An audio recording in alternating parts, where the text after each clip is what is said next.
Hello, and welcome to Sleep Theories. Before we begin tonight's journey, I'd love to know where in the world you're listening from and what time it is for you. Please leave a comment below sharing your location and local time. If you enjoy these sleep stories, don't forget to subscribe to Sleep Theories for more immersive nighttime tales.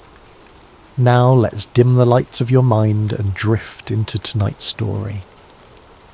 The basement archive was silent except for the gentle whirring of the dehumidifier. Dr. Felix Morneau preferred it this way. The quiet allowed him to concentrate on the delicate work of separating fact from fiction, truth from myth, a task that had consumed the last 23 years of his life. At 57, Felix had become one of the world's foremost forensic genealogists, though few outside his specialised field knew his name. He had disproven the descendants of Anastasia Romanov, confirmed the lineage of contested royal heirs, and quietly dismantled numerous historical frauds with nothing more than DNA samples, historical records, and his methodical, patient mind. His office at the University of Lyon was his sanctuary. Walls lined with climate-controlled storage units preserving genetic material, floors stacked with reference books, and a desk buried beneath folders of ongoing cases. Felix preferred the company of the dead and their secrets to the noise of the living. The letter arrived on a Tuesday in October, forwarded from the university's main office. Handwritten on yellowed paper, the envelope bore no return address, only a smudged postmark from Argentina. Felix almost discarded it with the usual correspondence from conspiracy theorists and treasure hunters. But something about the penmanship, deliberate yet shaky, as if written by an elderly hand fighting against time itself, made him pause. He slid a letter opener beneath the flap and extracted 2 pages of thin, tissue-like paper covered in faded blue ink. Dr. Morneau, I write to you from the village of San Esteban del Valle in Patagonia. My name is Father Miguel Dominguez, and I have served this remote parish for 57 years. I am dying now, and before I join our Lord, there is a truth I must not take to my grave. 3 weeks ago, we buried a man known to our village as Heinrich Schneider. He was the last of them, the Germans who came in the years after the war. His true identity was erased by people more powerful than you or I could imagine. The others who knew the truth are dead now. I have kept records. I have preserved what I could. The body remains in our cemetery, unmarked except for a simple wooden cross. The family name connects to the highest levels of the Third Reich. I implore you to come. I have followed your work from afar. You're known for your discretion and your commitment to historical truth above all else. There is no one else I can trust with this. Funds for your travel have been arranged through the law office listed below. Please hurry. I fear I have little time left. In God's name. Father Miguel Dominguez Felix set the letter down and removed his glasses, pinching the bridge of his nose. Another Nazi hunter's fantasy, most likely. Since the war's end, South America had been painted as a refuge for fleeing Nazis, some truth mixed with wild exaggeration. He'd received similar letters before, and yet. The priest hadn't named Hitler directly. Most conspiracy theorists couldn't help themselves, immediately proclaiming their discovery of the Führer.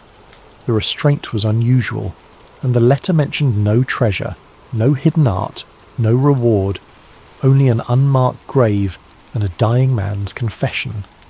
Felix checked the law office mentioned in the letter, a legitimate firm in Buenos Aires. A quick call confirmed that travel arrangements had indeed been made in his name. An open first-class ticket to Argentina and a substantial deposit for expenses. 2 days later, Felix found himself on a plane to Buenos Aires, the letter tucked in his breast pocket. As the aircraft banked over the Atlantic, he wondered, not for the first time, why he had accepted this invitation.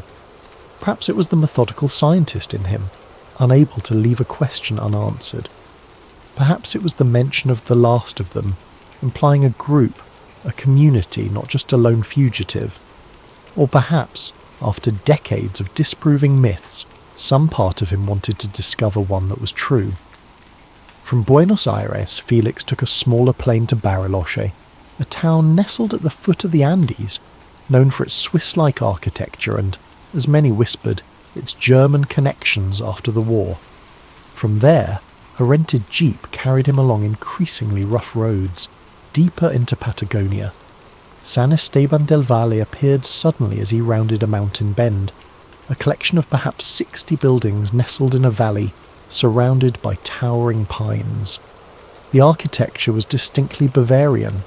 Steep-roofed houses with wooden balconies, a small stone church with a tall spire, and narrow cobblestone streets that seemed transported directly from the Black Forest. The village was quiet as Felix drove in, with only a few people visible on the streets. An old woman sweeping her porch stopped to stare at him. A group of children playing in a square fell silent as his jeep passed. Felix noted that none of them waved or smiled. They simply watched, their faces unreadable. He parked outside the church and climbed the worn stone steps. The heavy wooden door was unlocked. Inside, the air was cool and smelled of candle wax and old stone. Sunlight filtered through stained glass windows, casting coloured patterns across empty pews. "Father Dominguez?" Felix called, his voice echoing. A side door opened, and a young man in priest's attire emerged. "I'm Father Paolo," he said in accented English. "Father Dominguez passed away 3 days ago." Felix felt a pang of disappointment. "I'm sorry to hear that. He invited me here. I'm Dr. Felix Monod." Recognition flickered in the young priest's eyes. "Yes, he spoke of you in his final days. He left materials for you." Father Paolo gestured toward a doorway. "Please, this way." The priest led Felix through the church to a small office lined with bookshelves. On a simple wooden desk sat a leather portfolio tied with string. Father Dominguez served here for nearly 60 years, Father Paolo said, his voice hushed. He was the confessor to everyone in the village. Even those who kept to themselves came to him eventually. Felix nodded, eyeing the portfolio. He mentioned a burial, a man named Heinrich Schneider. Father Paolo crossed himself. "Yes, the grave is in the far corner of the cemetery beneath the cypress tree. Father Dominguez left instructions that the body should not be disturbed until you arrived." He paused. "The old Germans. They kept to themselves. Schneider was the last." "How many were there?" "These Germans? When I arrived 5 years ago, only 3 remained. Schneider was the youngest, but still very old. The others passed within months of each other last year." Felix gestured to the portfolio. "May I?" "It is why you were called here," Father Paolo said, then added, "Father Dominguez was troubled in his final days. He spoke of secrets that weighed on his soul." The young priest hesitated. "Whatever you discover, Doctor Monod, some truths are buried for a reason." With that cryptic warning, Father Paolo left, closing the door behind him. Felix sat at the desk and untied the portfolio. Inside was a collection of papers, photographs, and a small leather-bound journal. On top lay a handwritten note in the same shaky script as the letter he'd received. "Dr. Monod, if you are reading this, I have been called to meet my Maker. For over 50 years I have kept the secret of San Esteban. I have heard their confessions. I have given them the sacraments. I have watched their children grow and their old die. I told myself I was a shepherd to all lost souls.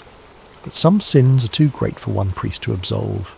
Schneider was not who he claimed to be. None of them were. The man in our cemetery is the one history records as having died in Berlin in 1945.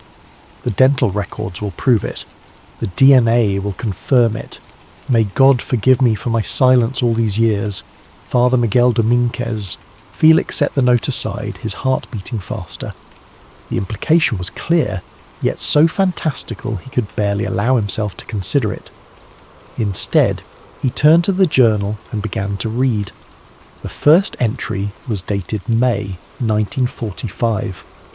The village cemetery lay behind the church, a small plot bordered by ancient cypress trees.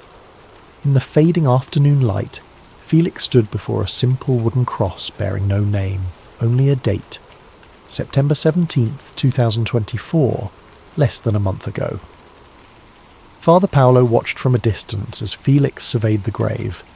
The young priest had provided him with the necessary permits, obtained through the law firm in Buenos Aires, that would allow exhumation. 2 local men stood nearby with shovels waiting for instructions. Felix had spent the morning reviewing Father Dominguez's journal and the accompanying documents. What he'd found was either an elaborate hoax spanning decades or something that would rewrite history books. Now he needed physical evidence. "We can begin," Felix said to the men, who nodded silently and approached the grave. The exhumation took nearly 2 hours. As the men worked, Felix studied the cemetery. Most graves bore Germanic names: Schmidt, Weber, Müller, Hoffmann. The dates of death began in the early 1950s, none before. It was as if the community had simply materialised after the war, with no previous history. When the simple wooden coffin was finally revealed, Felix stepped forward. He had performed or witnessed dozens of exhumations in his career, but never with such potential historical significance. He pulled on latex gloves and nodded to the men, who pried open the lid. Inside lay the body of an elderly man, well preserved due to the cold mountain climate, and what appeared to be rudimentary embalming. The face was gaunt, with prominent cheekbones and sunken eyes. A wispy white moustache adorned the upper lip. The man had been buried in a simple black suit with no personal effects or jewellery.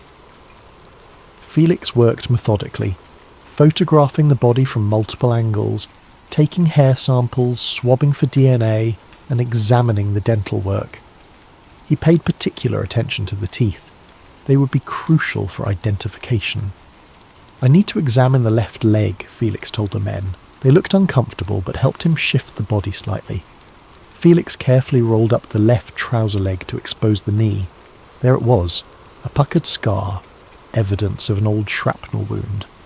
According to medical records, Hitler had received such a wound during World War I at the Battle of the Somme.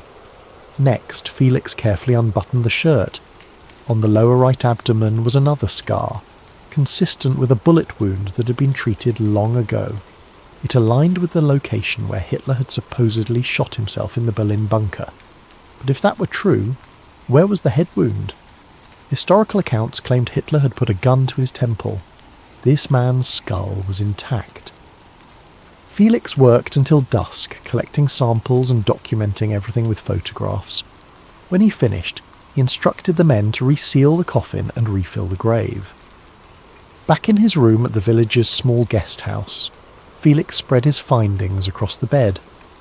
Father Dominguez's journal detailed the arrival of a group of Germans in 1946, approximately 20 people, who quickly established themselves in the remote village. They kept to themselves, spoke German among themselves, and built houses in the Bavarian style. Among them was a man initially called the Patient, someone who stayed hidden for nearly 2 years, recovering from injuries. Later this man emerged as Heinrich Schneider, an unassuming figure who rarely left the village but occasionally gave private lectures to the German community. The journal entry from December 1946 was particularly disturbing. "Today I was called to give last rites to one of the German women. While there, I glimpsed him for the first time, the one they call the Patient. He was seated by a window, his back to me. The left side of his face was heavily bandaged. When he sensed my presence, he turned slightly. Though I saw only his profile for a moment, I felt a chill of recognition. Later, when I mentioned this to Klaus, who serves as their doctor, he told me the Patient had suffered injuries requiring facial reconstruction. I asked no more questions, but that night I dreamed of the newsreels I had seen during the war, of rallies in Nuremberg and speeches that set the world aflame." Felix turned to the photographs included in the portfolio. Most were faded, taken from a distance. A man walking with a slight stoop, always partially obscured or with his face turned away. But one stood out, a clearer image from what appeared to be the 1960s, showing a man in profile standing on a balcony overlooking the mountains. The moustache was gone, the hairline receded, and there appeared to be scarring near the jaw, but the resemblance was undeniable. Felix took out his laptop and pulled up authenticated photographs of Adolf Hitler for comparison. The nose shape, the set of the eyes, the prominent cheekbones, allowing for aging and possible surgical alterations, the similarities were striking. But Felix was a scientist, not a conspiracy theorist. Photographic resemblance was subjective and unreliable. He needed DNA evidence. From his kit, he extracted the samples taken from the grave. Working carefully in the small bathroom, he prepared them for preliminary analysis, using the portable equipment he'd brought with him. Full confirmation would require a laboratory, but he could perform initial tests here. As he waited for the preliminary results, Felix returned to the journal. Father Dominguez had documented the gradual transformation of the German enclave. In the early years, they remained isolated, but by the 1960s they had begun to integrate somewhat with the local population. Children were born. Some of the younger Germans eventually left for universities in Buenos Aires or Europe. The community dwindled, but Herr Schneider remained, becoming increasingly reclusive as the decades passed. The journal described occasional visits from strangers, well-dressed men who arrived in expensive cars, stayed for a few hours and departed. No names were recorded, but Father Dominguez noted license plates connected to diplomatic vehicles. The most recent entries from just before Schneider's death were perhaps the most disturbing. August 30th, 2024. Schneider sent for me today. His health is failing rapidly. When I arrived, he was alone in that house that has always seemed too large for one man. He asked not for confession, but for conversation. Father, he said, history is written by the victors, but truth has its own power. It waits, patient as stone, until it is ready to be known. I asked him if he wished to unburden his soul before God. He laughed, a terrible wheezing sound. My place in history is secure, he said. Whether as villain or visionary depends on who controls the narrative, but soon none of it will matter. September 15th, 2024. Schneider is dying. He has refused medication. In his delirium, he speaks in German, not to me, but to ghosts only he can see. He calls to Eva. He rages against generals whose names I recognize from history books. In lucid moments, he has given me instructions for after his death. No autopsy, no announcements, a simple wooden cross. Today he said something that chilled me to the bone. The Reich went underground, Father. It never died. It sleeps, waiting for the world to change. I fear I have been complicit in something monstrous. God forgive me, but I must break my silence before I die. Felix's computer chimed, indicating his preliminary DNA analysis was complete. The results showed markers consistent with the haplogroup to which Hitler was known to belong, but this alone wasn't conclusive proof. However, there was something else. A dental anomaly documented in Hitler's medical records. His back left molar had a distinctive filling, unusual for the 1940s. Felix had photographed the teeth of the deceased, and now he compared them to the historical records he had in his database. The match was unmistakable. Felix sat back, his mind racing. If this was indeed Adolf Hitler, it meant one of history's most accepted facts. Hitler's suicide in Berlin was an elaborate fabrication. It meant a coordinated deception spanning decades, involving multiple governments and intelligence agencies. It seemed impossible, and yet the evidence was before him. A knock at the door startled him from his thoughts. Felix quickly covered his materials and opened the door to find a middle-aged woman with silver-streaked blonde hair. Dr. Morneau, she said in German-accented Spanish, I am Elsa Weber. I understand you're investigating Herr Schneider's death. Felix studied her carefully. I'm conducting research. Yes. I was his caretaker for the last 15 years, she said. There are things you should know. May I come in?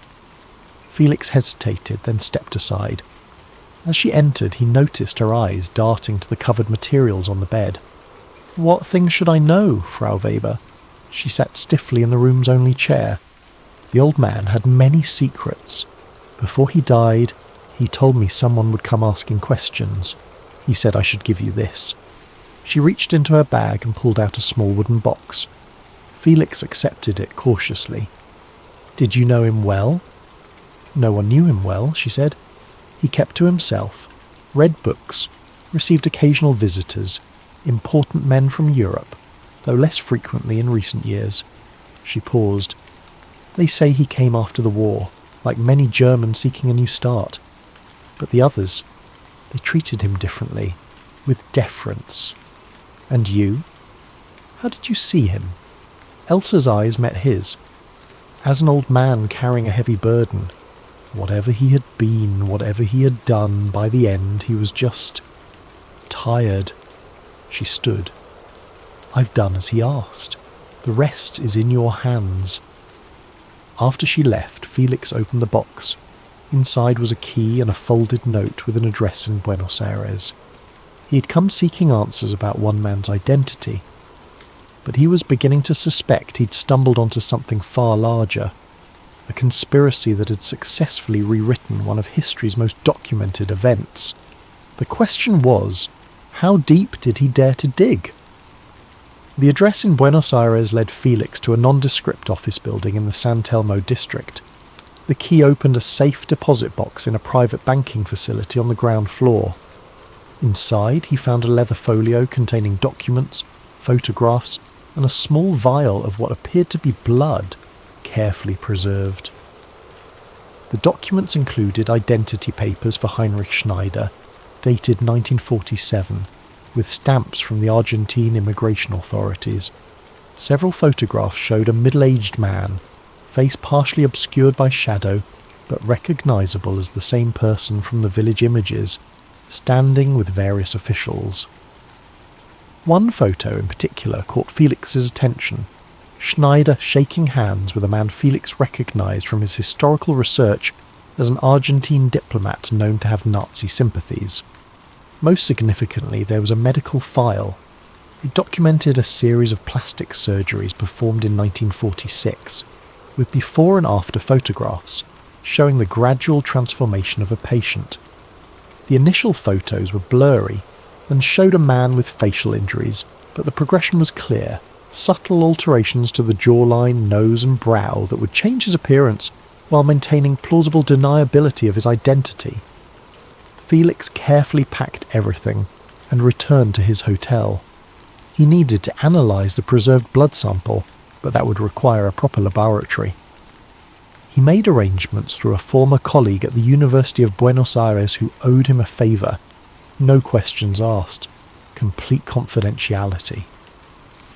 2 days later, Felix had the preliminary results. The blood sample showed genetic markers consistent with the samples taken from the grave in San Esteban. More importantly, when compared with the limited genetic information available from Hitler's known relatives, there were significant matches. But there was something else, something that made Felix's blood run cold. The analysis revealed genetic markers associated with certain lineages currently living in Argentina and Paraguay. Whoever Schneider was, he had living descendants. Felix returned to San Esteban with this new information. The village seemed different now, the silence more deliberate, the occasional stares from locals more knowing. He felt watched, though he could never catch anyone in the act. He sought out Father Paolo, finding him tending to candles in the church.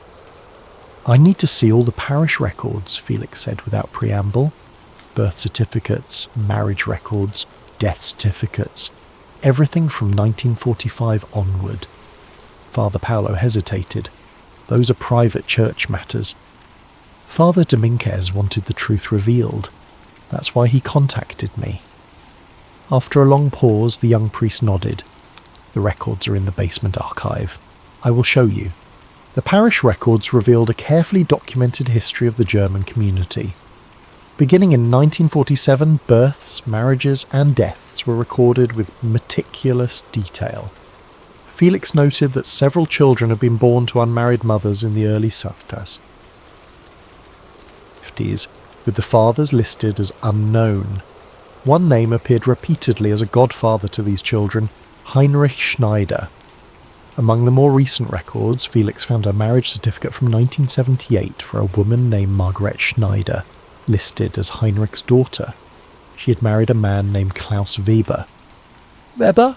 Felix murmured. The same surname as Elsa, Schneider's caretaker. Further searching revealed that Margareta had died in 2010, but she and Klaus had 3 children, including a daughter named Elsa, born in 1969. Felix sat back, connecting the dots. Elsa Weber wasn't merely Schneider's caretaker, she was his granddaughter. That evening, Felix found himself walking to a modest house on the outskirts of the village, the Weber residence. Klaus Weber, now in his 80s, answered the door. His eyes narrowed when Felix introduced himself. "My wife told me you were asking questions," he said in German-accented Spanish. "I have nothing to say to you." "I believe you do," Felix replied calmly. "About your father-in-law?" A flicker of something, fear, recognition, passed across the old man's face. "You should leave San Esteban," he said quietly. "There are matters here that do not concern outsiders." "I'm a genealogist, Herr Weber. I follow bloodlines, family connections. The evidence suggests your late father-in-law was not who he claimed to be." Weber's expression hardened. "Who he was or wasn't matters little now. He's dead." "But his descendants live on," Felix said, "including your wife's cousins in Europe. The genetic connection is undeniable." At this, Weber's composure faltered. He glanced over his shoulder, then stepped outside, closing the door behind him. "You've done tests?" he asked in a hushed voice. "Yes, the results are conclusive." Hebert seemed to age before Felix's eyes. He sat heavily on a garden bench. "We were told the bloodline would remain hidden. That was the agreement." "Agreement? With whom?" "Powerful men, from many countries." Weber's voice had dropped to barely above a whisper. "After the war, deals were made.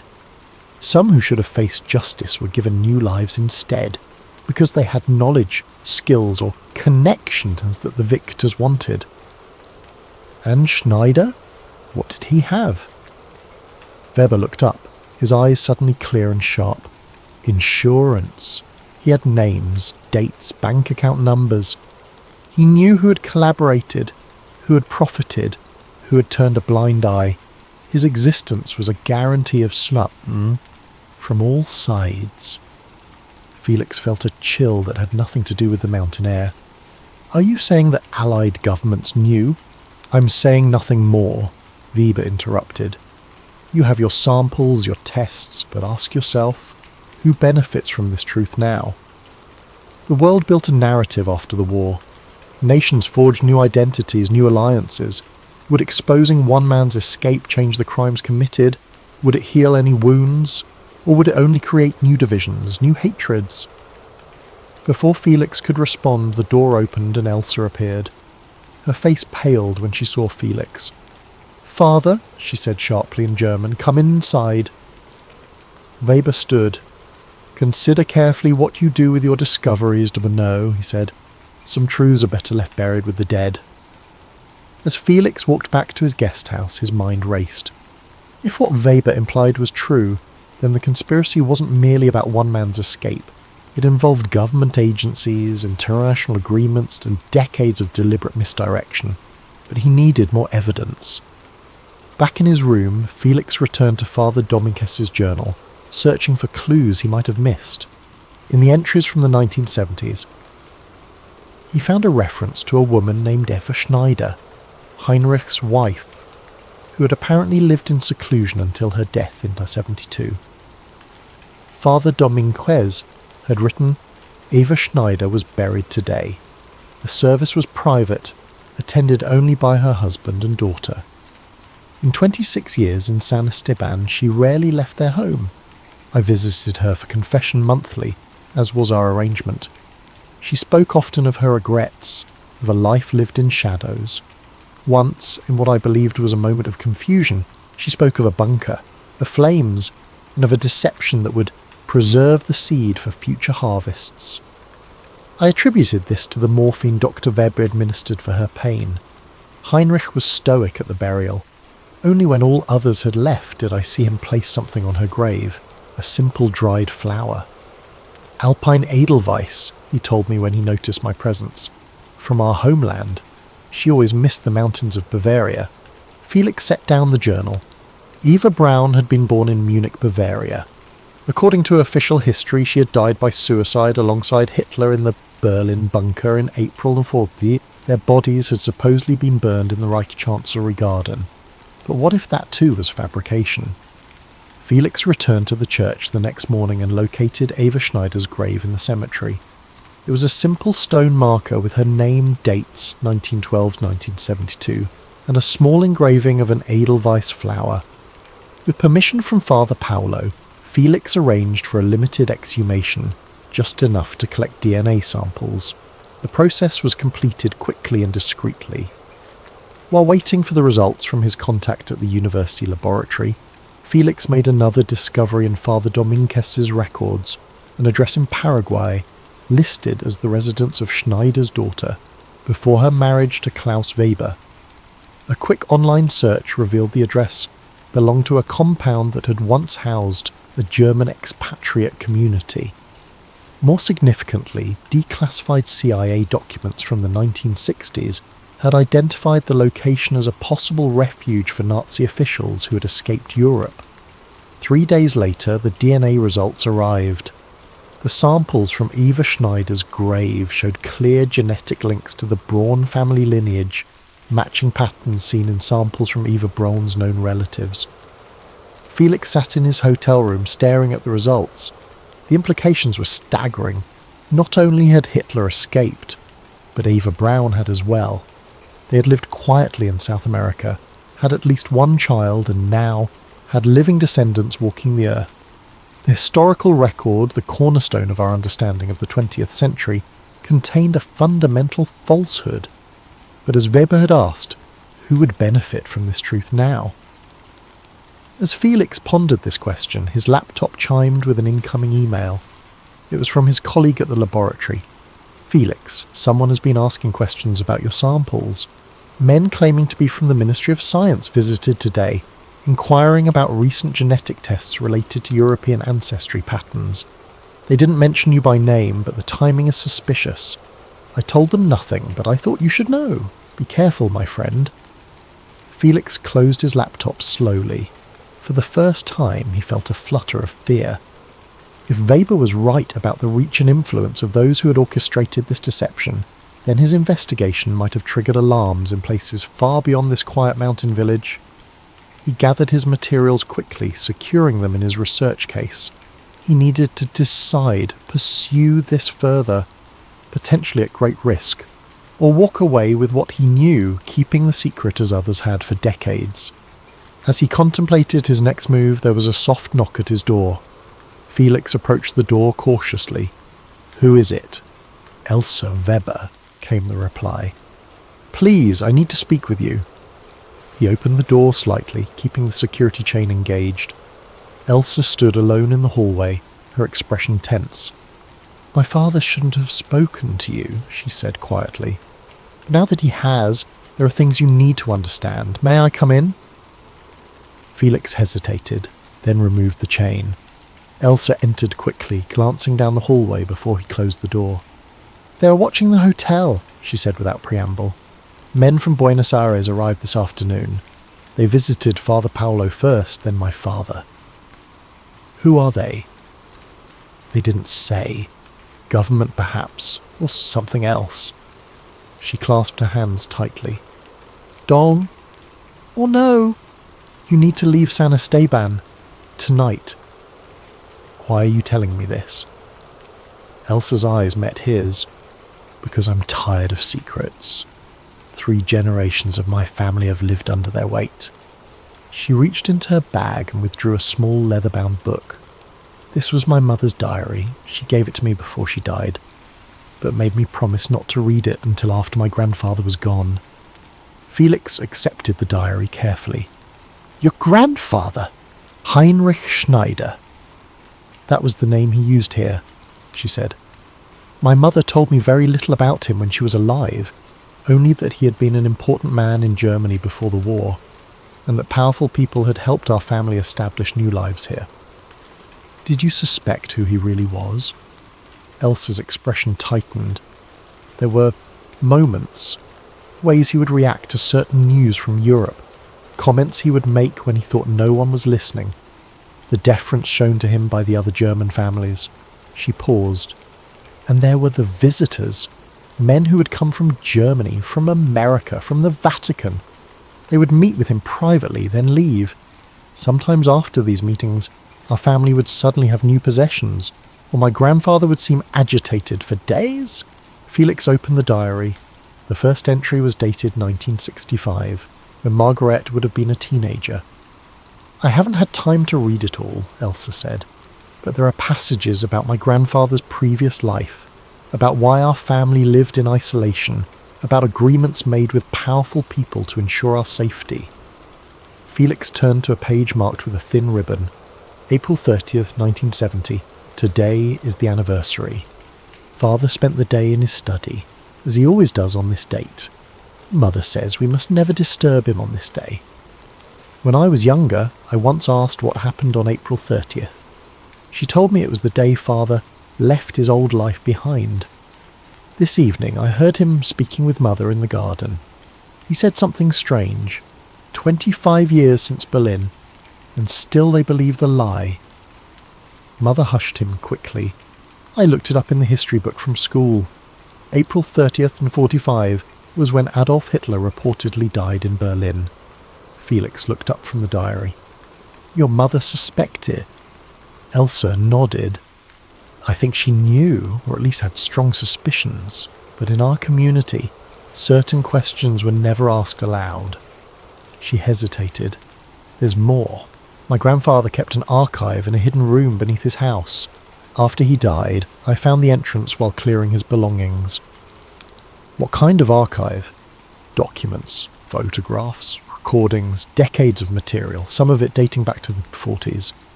She lowered her voice, including films of meetings with officials from various governments over the years. Felix felt a chill. These meetings, they were negotiations. I believe so, insurance, as my father called it. She met his gaze steadily. Dr. Monod, whatever my grandfather was, whatever he did, those crimes died with him. But the truth of what happened after the war, that belongs to history. That's why I'm giving you this. She placed a small flash drive on the table. Copies of selected documents and photographs from the archive. Enough to verify the truth, but not enough to... She trailed off. Not enough to implicate living people who might retaliate, Felix finished for her. Elsa nodded. I have a life here. A son studying in Buenos Aires. I can't risk everything. Felix understood. What will you do with the original archive? I don't know yet. Perhaps it belongs in a proper historical collection with appropriate restrictions. She stood. There's a late bus to Bariloche tonight. I suggest you be on it. After Elsa left, Felix quickly packed his belongings, securing the most crucial evidence in a hidden compartment in his luggage. Copied the flash drive's contents to his encrypted cloud storage, then examined the files. What he found stunned him. There were photographs of Heinrich Schneider, Adolf Hitler, meeting with men Felix recognized as officials from various intelligence agencies, the CIA, Mossad, the Soviet KGB and others. The earliest dated from 1952, the most recent from 1989. There were documents, some appearing to be agreements, others financial records showing regular payments to accounts in Swiss banks. One file contained what appeared to be a comprehensive list of Nazi collaborators in various Western governments, with annotations indicating positions they held after the war. Most disturbing were several photographs from what appeared to be the late 1960s, showing Schneider Hitler giving what looked like lectures to small groups of men in a wood-panelled room. The images were taken from a distance, but in one, a chalkboard was visible with what appeared to be genealogical charts, and the phrase Die Zukunft gehört den Geduldigen. The future belongs to the patient. There were also medical records, detailed documentation of treatments for Parkinson's disease beginning in the 1960s, consistent with the condition Hitler was rumoured to have developed in his final years in power. The medications listed matched those that would have been prescribed for the condition during that era. Felix caught the last bus to Bariloche, as Elsa had suggested. During the journey through the dark mountain roads, he reviewed more materials from the flash drive, his mind struggling to process the implications of what he was discovering. One document particularly caught his attention, a transcript of what appeared to be a recorded conversation from 1962 between HS and an unnamed American official, UA. The situation in Cuba has everyone on edge. Moscow is pushing boundaries. We need to know what you know about their Eastern European networks. HS. I've provided that information years ago. Your government assured me that my cooperation had earned my family's continued security. UA. Times change. The new administration has different priorities. HS. Nothing changes. Power shifts, but the game remains the same. I have ensured my position regardless of who sits in your White House. UA. Is that a threat? HS. Merely a reminder. The documents in Zurich contain names your government would prefer remained buried. Swedish financiers, Swiss bankers, American industrialists, all who profited from both sides of the conflict. The world believes a simple narrative of heroes and villains, good and evil. The truth, as always, is more complex. UA. What do you want? HS. The same as always, to be left alone, to live out my life in peace, to know my daughter and her children will never face persecution for my actions. UA. That can be arranged, but we'll need something in return. The transcript ended there. Felix closed the file, his thoughts racing. The conversation suggested that Hitler, living as Schneider, had been trading information for protection for decades, not just with one government, but apparently with several, playing them against each other to ensure security. In Bariloche, Felix checked into a nondescript hotel under a false name paying cash. He needed time to process everything he'd discovered and decide what to do with this explosive information. The next morning he noticed a dark sedan parked across the street from his hotel. Two men sat inside, their attention clearly focused on the building's entrance. Felix retreated from the window. He was being watched. Using the hotel's back exit, he made his way to an internet cafe several blocks away. There he composed a careful email to his most trusted colleague at the University of Lyon, attaching encrypted copies of the most critical evidence. He included instructions to keep the information secure until hearing from him again, or to release it to the specific historians if he didn't make contact within 30 days. As Felix left the cafe, he sensed rather than saw someone following him. He took a circuitous route through busy streets, eventually ducking into a crowded market where he could observe without being obvious. A man in a grey suit was scanning the crowd, speaking periodically into what appeared to be a communication device. His manner was professional, methodical, not local law enforcement, but someone with training. Felix blended with a group of tourists boarding a bus for a local attraction. From the window he watched the man in the grey suit continue searching the market. Over the next 2 days, Felix made his way to Buenos Aires using a series of buses and taxis, avoiding airports and train stations where identification would be required.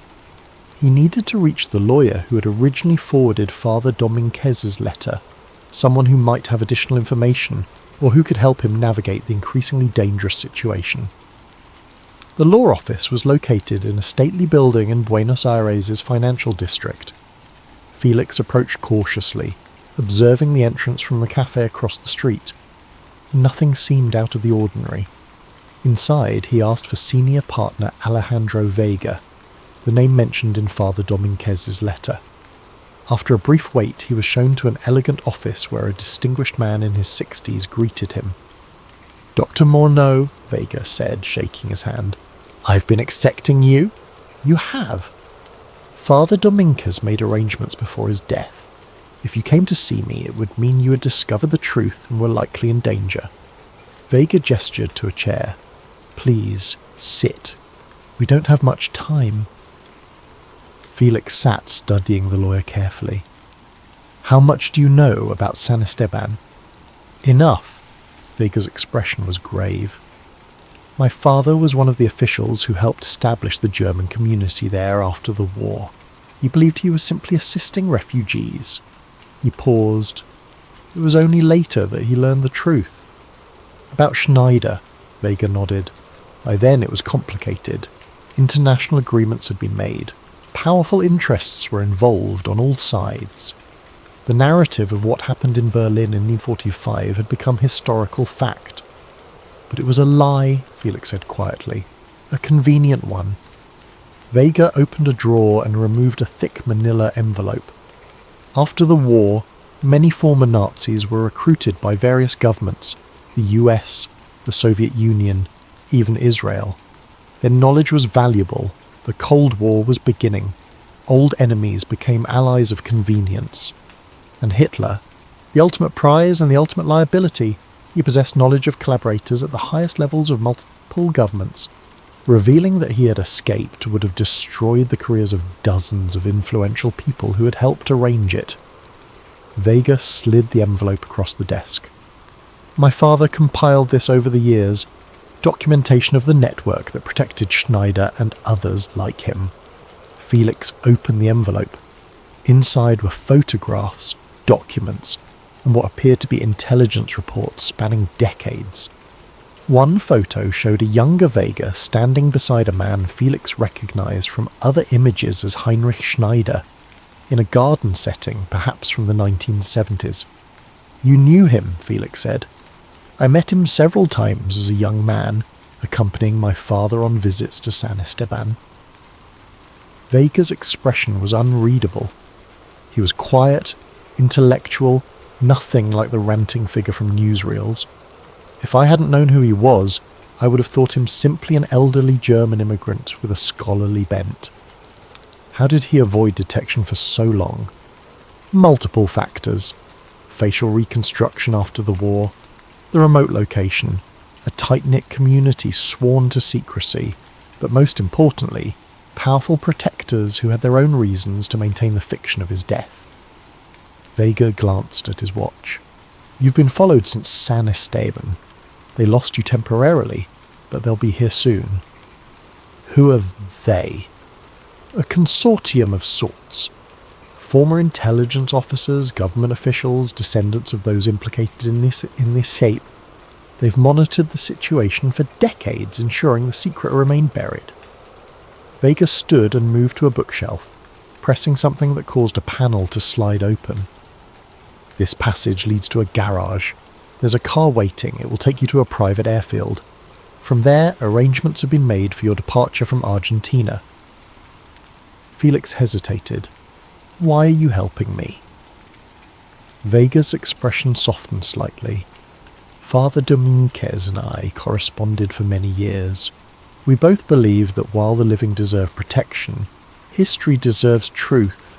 Eventually. He nodded toward the envelope.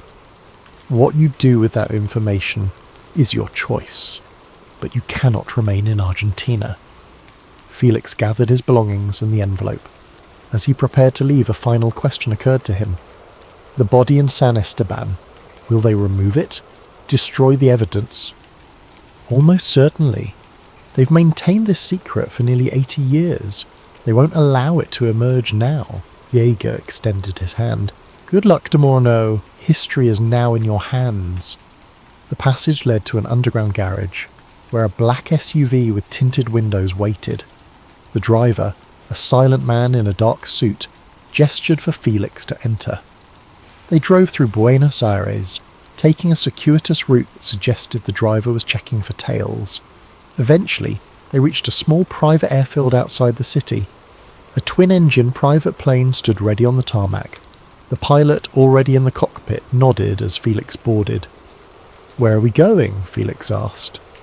Uruguay first, the pilot replied. Then connections arranged to get you to Europe.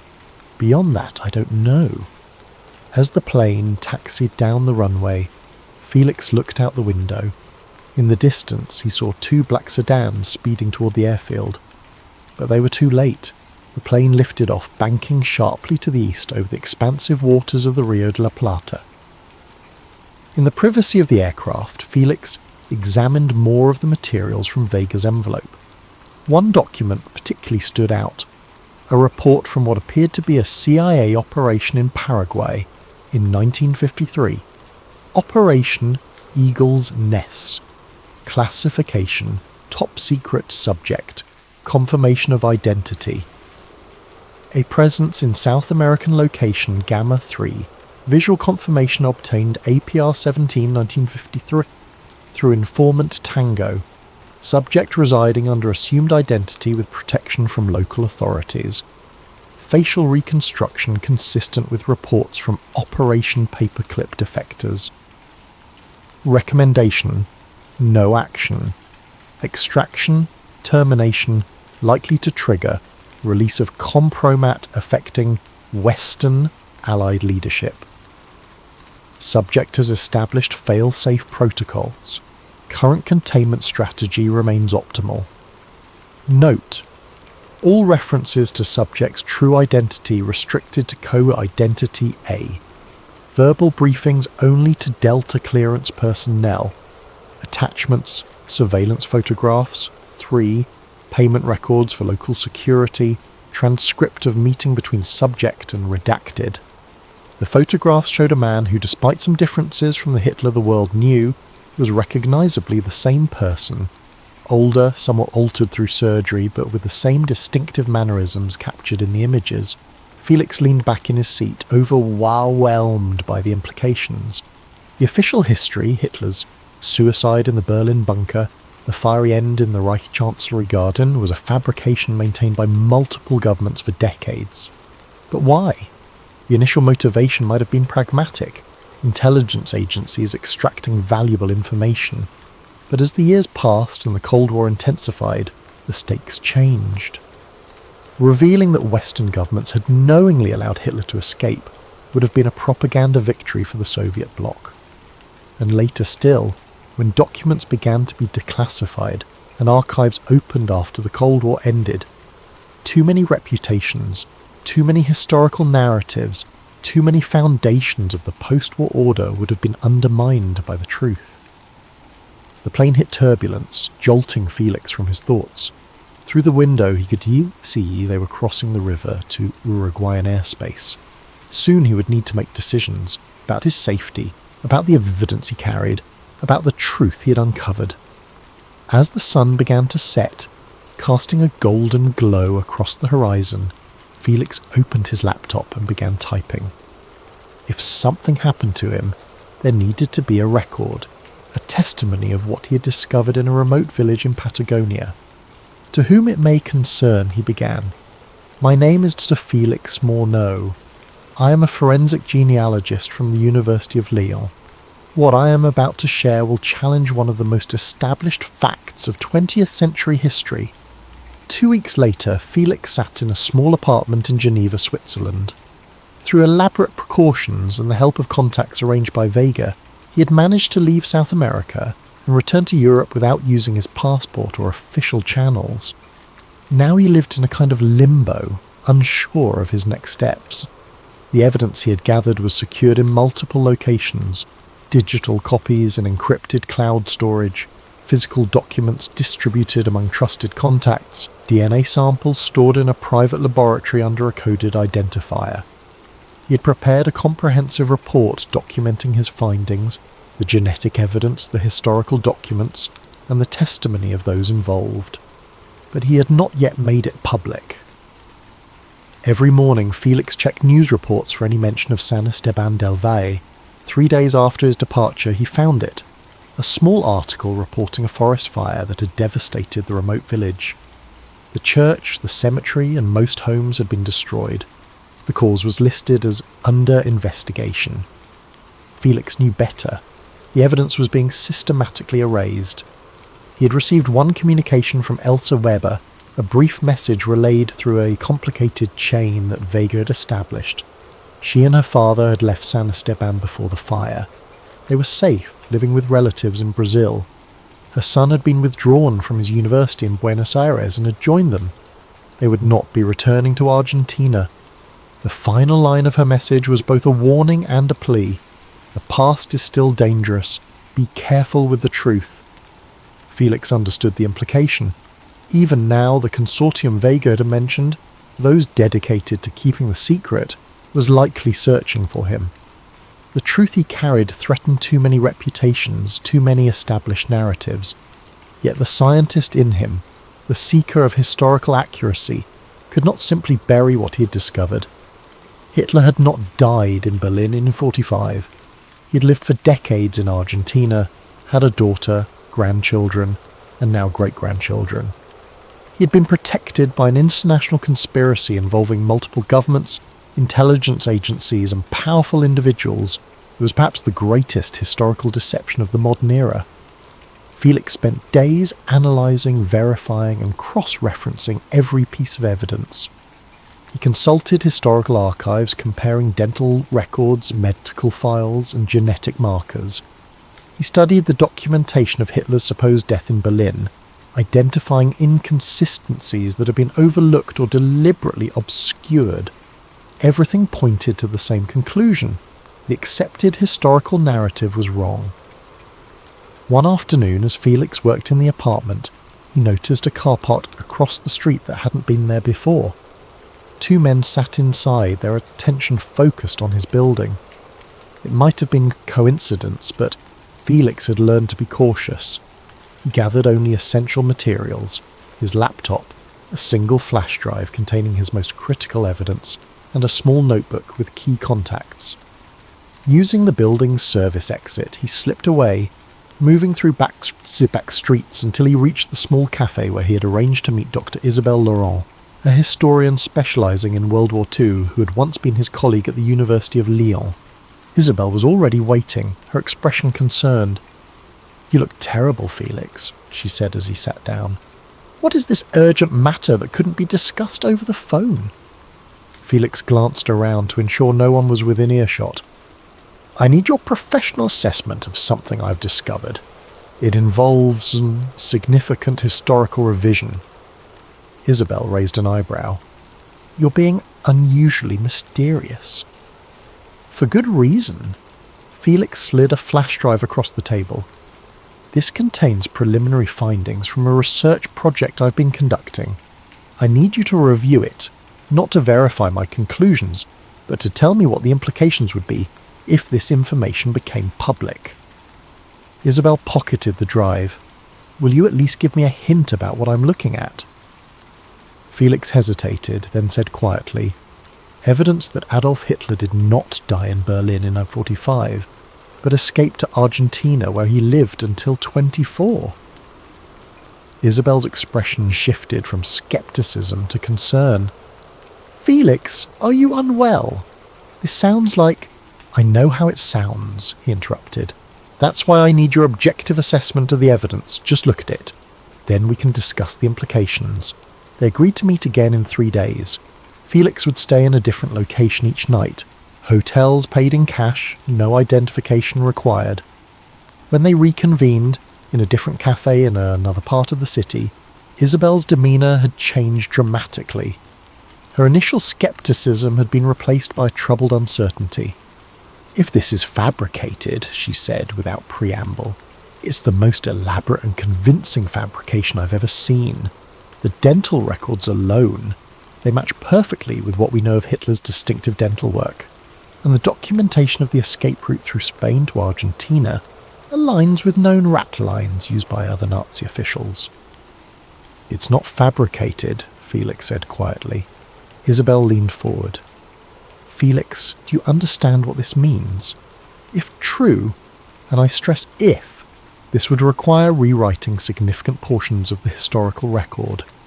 It would implicate dozens of governments and agencies in a decades-long cover-up. It would challenge the foundations of the post-war international order." "I know. And yet," she continued, "the evidence is compelling. The genetic analysis comparing the samples from the grave in San Esteban with known Hitler relatives, the medical records documenting the progression of Parkinson's disease, the photographic evidence showing the gradual aging process." She shook her head. It's too consistent, too comprehensive to dismiss outright. So you believe it's possible.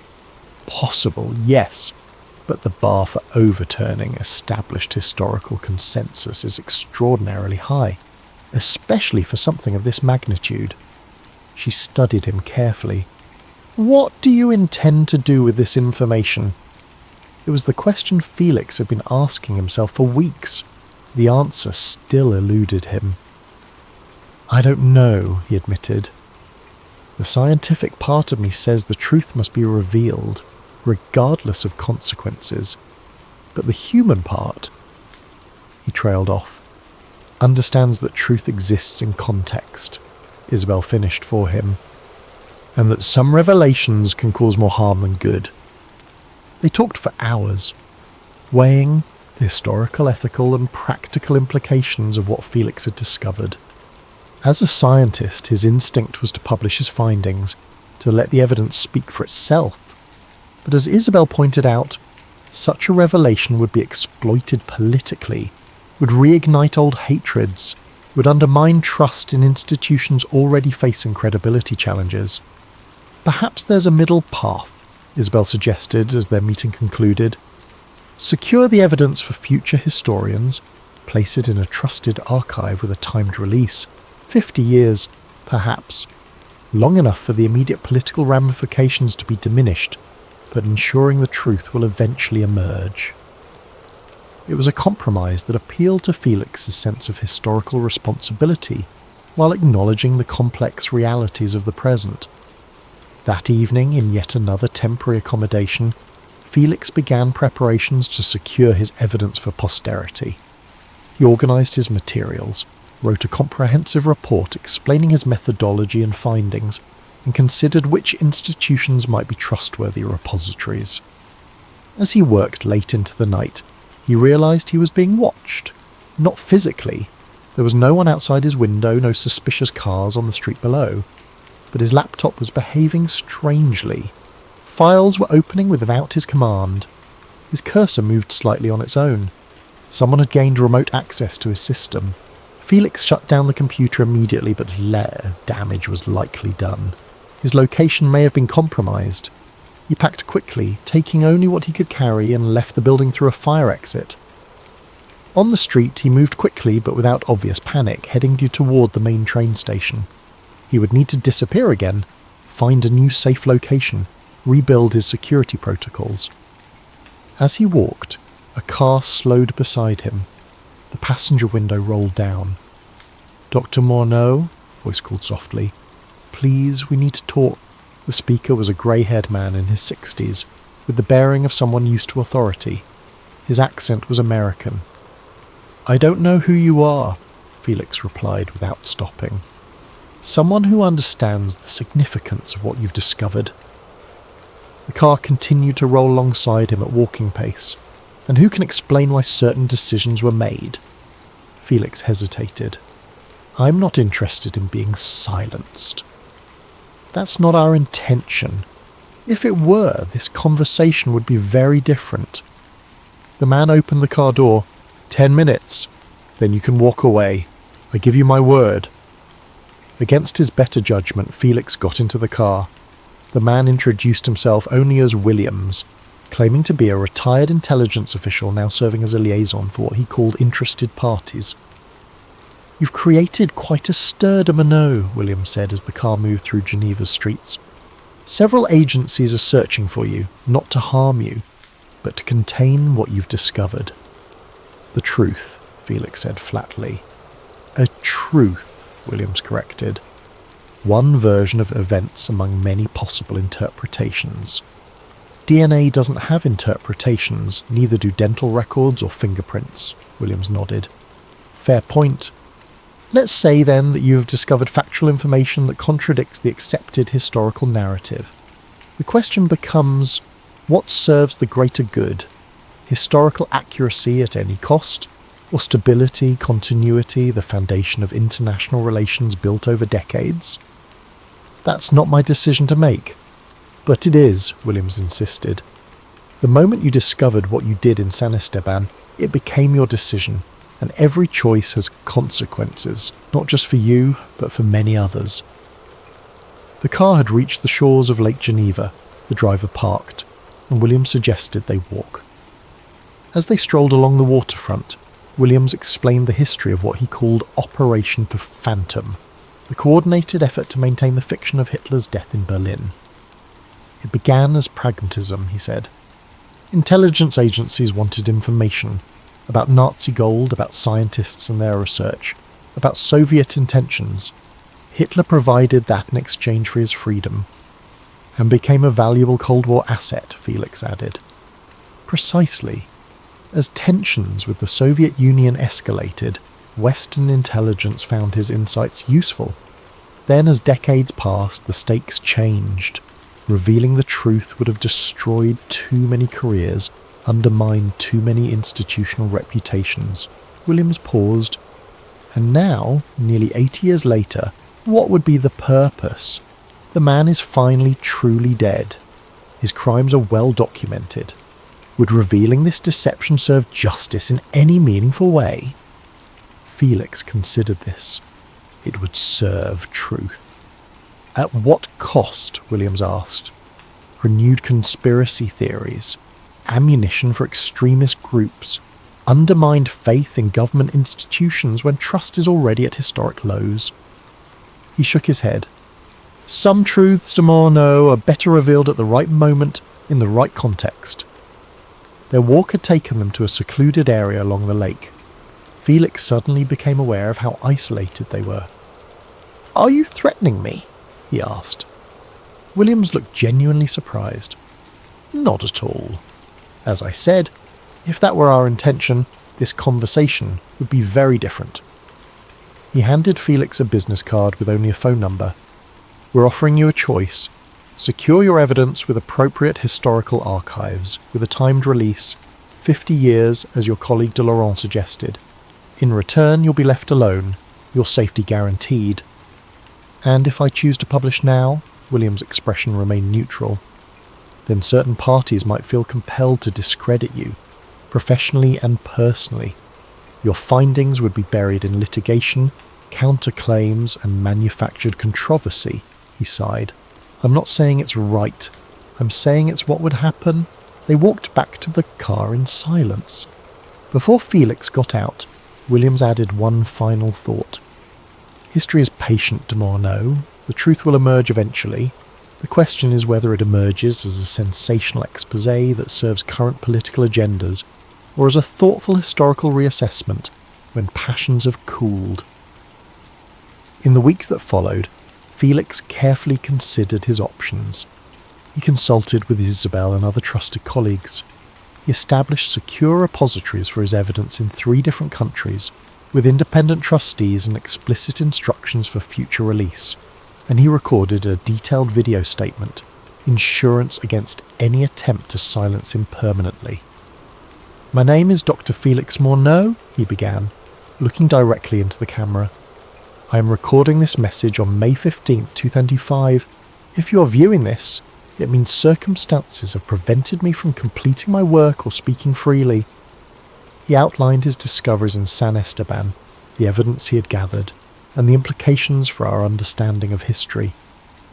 He explained his decision to secure this evidence for future historians rather than causing immediate disruption. "If you're hearing this," he concluded, "it means I failed to stay quiet. But history was never supposed to sleep this long. The truth about what happened after the Berlin bunker, about deals made, about lives reimagined, about the elaborate fiction we have accepted as fact will eventually emerge, not as a weapon or a sensation, but as a lesson in how narratives are constructed and maintained." The recording completed, Felix sent encrypted copies to multiple secure locations, to be released only under specific circumstances. Then he returned to his life, or some version of it. He resumed his position at the University of Lyon, focusing on less controversial genealogical research. He published papers, attended conferences, mentored students, but he never spoke of what he had found in that remote village in Patagonia. He never discussed the grave of a man who had supposedly died in Berlin nearly 80 years earlier. He never revealed the existence of bloodlines that connected one of history's most reviled figures to living people walking the earth today. Sometimes, in quiet moments, Felix wondered whether he had made the right choice, whether truth deferred was truth denied, whether his compromise had been wisdom or cowardice. But then he would remember Elsa Weber's words, "The past is still dangerous," and William's observation, "History is patient." The truth would emerge, eventually, not in explosive headlines or sensationalized documentaries, but in careful scholarly reassessment when the political stakes had diminished and the world was ready to confront this particular deception. Until then, Felix remained the keeper of a secret that would rewrite history, the last witness to the hidden life of Adolf Hitler. As you drift towards sleep, consider the weight of untold histories, of secrets buried in remote villages, of truths waiting patiently for their moment to emerge. Let your mind float through the shadows of what might have been, what might still be discovered, and remember that history, like Holmes, is never quite as settled as we imagine. Thank you for joining Sleep Theories tonight. Don't forget to share where you're listening from and what time it is in the comments below. Subscribe for more immersive sleep stories that will carry you gently into the realm of dreams. Good night and sleep well. Tonight's tale is titled The Silent Strain, a Pandemic of Control. It's a conspiracy thriller set in the near future, 2027 to be exact, where a new respiratory virus, Havoc 7, has spread across the globe. At first, governments claim it's a natural outbreak, but as the body count rises and lockdowns stretch into indefinite detention, troubling evidence emerges that challenges the official story. We follow Ethan Cole, an investigative journalist who stumbles upon top-secret documents hinting at a darker, more orchestrated plan. This isn't just about a virus. It's about power, manipulation, and a hidden agenda that could reshape society forever. What if the lockdowns, the media blitz, and the vaccine mandates are not truly about stopping the spread, but about tightening control? Who stands to gain from a world locked behind digital passes and constant surveillance? And what becomes of those who speak out against the official narrative? In this story, the answers to these questions put Ethan Cole's life in jeopardy. He quickly learns that when fear runs high, those with something to hide will stop at nothing to maintain their hold on power. Accompanying Ethan on this dangerous road to the truth is Dr. Vanessa Lee, a brilliant virologist who once worked in the very labs rumoured to have spawned Havoc 7. She knows more than she's letting on, and her knowledge could be key to exposing a global conspiracy. Meanwhile, a hacker by the name of Dylan Novak lurks in the digital shadows, digging into corporate networks and government servers to reveal that the so-called vaccine might not be a cure at all, but rather a sophisticated tool of compliance. As you listen, consider how close to home this story might feel. It's not just about a virus. It's about how easily people can be steered by panic, how swiftly freedoms can be curtailed, and how disinformation shapes our world. In a reality where truth is so often censored or spun, is it possible that we're already on a path similar to the one described here? I invite you to settle in, whether it's early morning in a bustling city, midday in a sleepy town, or late at night in the comfort of your bed. Let this narrative guide you into the shadows of a world that may be only a step ahead of our own. Stay vigilant, keep an open mind, and remember, truths can be hidden in plain sight, but they can also be uncovered by those brave or desperate enough to seek them. Thank you for joining me. Now let's turn the page and begin the saga of The Silent Strain, a Pandemic of Control. And don't forget to comment where you're tuning in from and hit that subscribe button for sleep theories.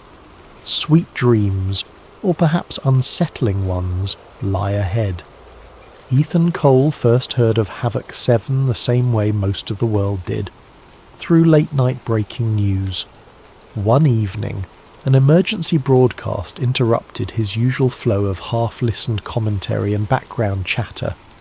A solemn news anchor announced a series of mysterious respiratory infections in Millstone, a modest city on the edge of the Atlantic. At first the anchor's tone was measured, almost casual. Then the numbers multiplied. Tens of cases grew to hundreds. The disease's symptoms were disturbing. Rapid onset fever, agonizing cough, and a sense of fatigue so overwhelming it left people bedridden within hours. The mortality rate, though low at first, showed signs of spiking among the elderly and immunocompromised. Lockdown orders quickly followed. From Washington to Berlin, from Tokyo to Sao Paulo, governments declared states of emergency. Curfews were enforced, public gatherings were banned. On social media, opinion wars erupted. Some claimed the virus was a hoax, invented by the media or politicians seeking to score points. Others insisted it was the end of the world, urging friends and family to stay locked inside for months. Caught in the swirl of rumour and confusion, Ethan didn't know what to believe. But as a dedicated investigative journalist, he made it his mission to find out. Armed with a notepad, a tape recorder, and the grit that had come from years of chasing leads, Ethan set out to gather facts. He interviewed local hospital staff, eyewitnesses, and any official who would speak on the record. What he found was a curious pattern. Wherever Havoc 7 was reported, swift government presence followed. Unmarked black vans, military checkpoints, blocked roads. The official line was that these measures were necessary to contain the virus. Yet it felt excessive, like they were sweeping in to hide something rather than to protect anyone. He pushed further, scouring data leaks on fringe conspiracy forums. After days of searching, a peculiar file landed in his inbox. A heavily redacted government document titled Project G7 Recursion. Nearly half of its contents were blacked out, but scattered phrases jumped out at him.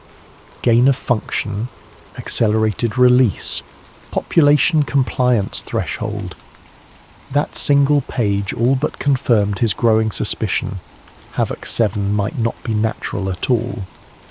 A whistleblower known only as KC had attached a brief note.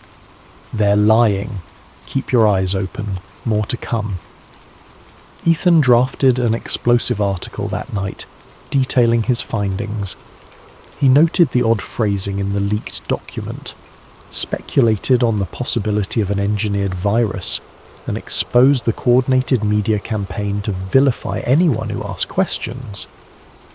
The piece was set to publish on a small independent news site he sometimes freelanced for, one that prided itself on unfiltered reporting. But when he woke the next morning, the article was gone. The entire website had been wiped clean, replaced by an error message. His phone buzzed non-stop with calls from unknown numbers. Each time he answered, the line was silent. Then the calls stopped, just as abruptly as they had begun. A creeping sense of dread unfurled in his chest. If someone had gone to the trouble of erasing his work, that meant there was truth in it. He worried for the safety of his source, the whistleblower known as KC. Repeated attempts to contact them returned nothing but dead ends. Meanwhile, hashtags referencing Havoc 7's suspicious origins vanished from major social platforms. Accounts that questioned the official narrative were suspended. Clips that cast doubt on the virus's natural origin disappeared. Almost overnight, it became taboo to even hint that Havoc 7 might be man-made. Then came the official statement from the Global Health Initiative, GHI, a coalition of government and corporate medical authorities.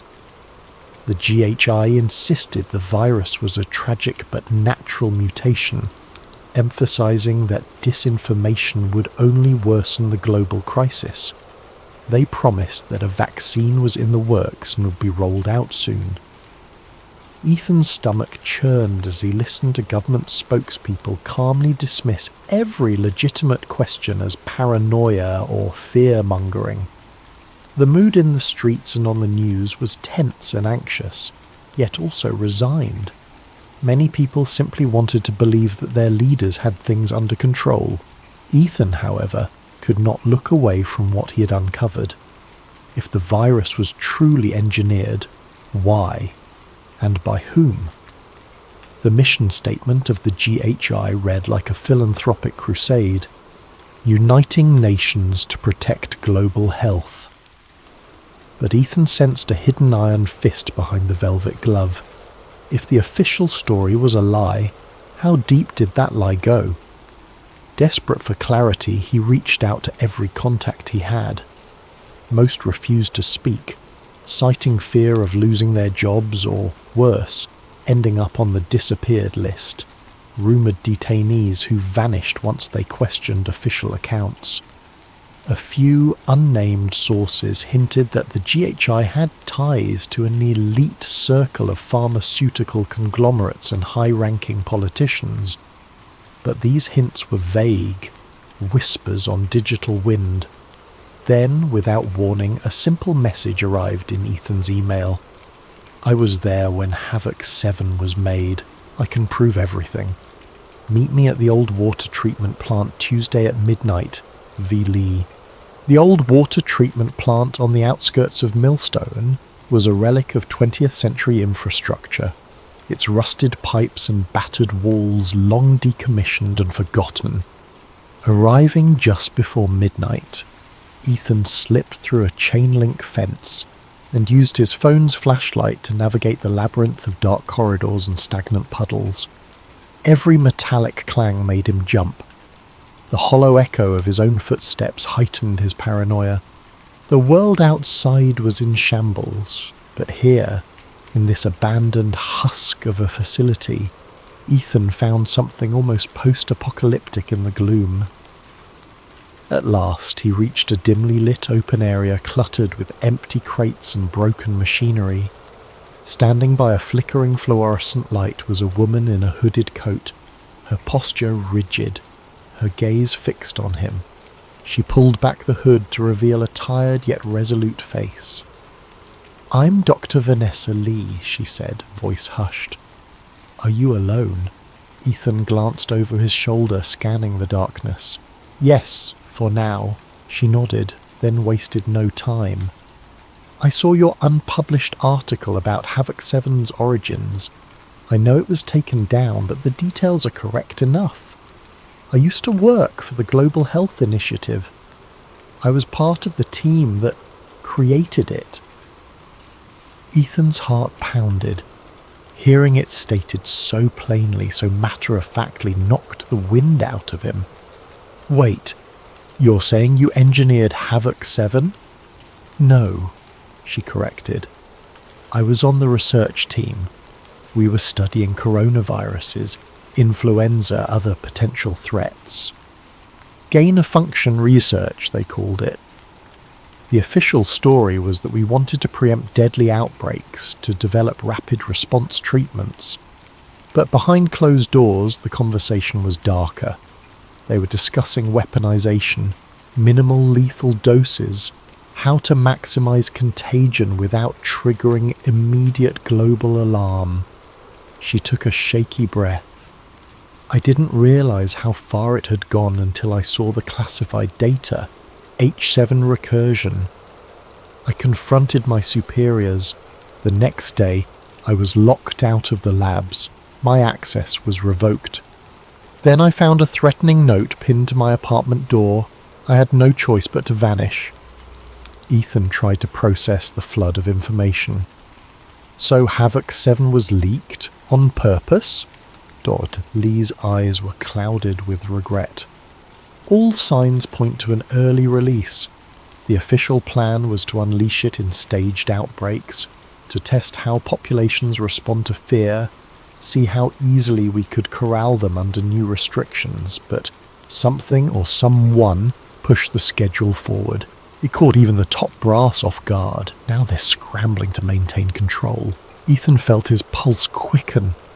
He imagined entire governments coordinating behind the scenes, planning the perfect crisis to ensure absolute compliance. Why would they want to do that? Lee gave a grim smile. Control, power, profits, you name it. Once a population is scared, they become pliable. They accept anything: digital tracking, forced vaccinations, mandatory checkpoints if it promises safety. The GHI might have begun as a genuine health alliance, but it's evolved into something monstrous. Politicians, corporations, pharmaceutical CEOs, they're all complicit. Ethan pressed record on his phone. I need you to go on the record. The world has to hear this. She shook her head vehemently. Not yet. If I show my face, I'll be dead or disappeared. The GHI has eyes everywhere, but I can give you evidence. Encrypted files, lab notes, internal memos. You can release them when the time is right. Cautious but determined, Ethan wanted a taste of that proof right away. Dr. Lee handed him a small flash drive. This is just a fraction of what I have. Detailed gene sequences showing unnatural splicing. Internal emails discussing the time frame for the release. It's enough to cast serious doubt on the official narrative. But be careful. If they've gone to such lengths to silence you before, they'll do worse once you have this. Ethan pocketed the drive, his mind buzzing with questions. Why talk to me? I'm just an independent journalist with a half-banned blog, she shrugged. You're also the only one stubborn enough to keep digging when the entire media establishment shut you down. My old colleagues are either too scared or too loyal to speak. You have just enough of a following to make a ripple, but not so large that you're constantly watched. Not until now. Her words sank in. He realized that tonight's meeting had placed both of them on a precarious tightrope. What's your plan? He asked. I've been on the run for months, Lee said softly. Collecting evidence, trying to figure out how to expose this. I can't do it alone. I need help, resources, a network. Her expression hardened. This is bigger than just me or you. If Havoc 7 is only the first step, I fear what comes next could be far more sinister. Before Ethan could respond, a mechanical drone whirred above them. Startled, they extinguished the light and pressed against the wall. The faint glow of red tracking beams swept across the floor like an alien search party. It lingered for a moment before zipping off into the night. Dr. Lee exhaled with palpable relief. They're searching, she whispered. We should leave separately. If you need me, message me through the secure link I gave you. They shared a final urgent glance, then Dr. Lee disappeared into the darkness. Ethan stood there, alone, the flash drive feeling like a brick in his pocket. His mind raced with visions of clandestine labs, empty corridors and menacing government agents. The stakes had grown impossibly high.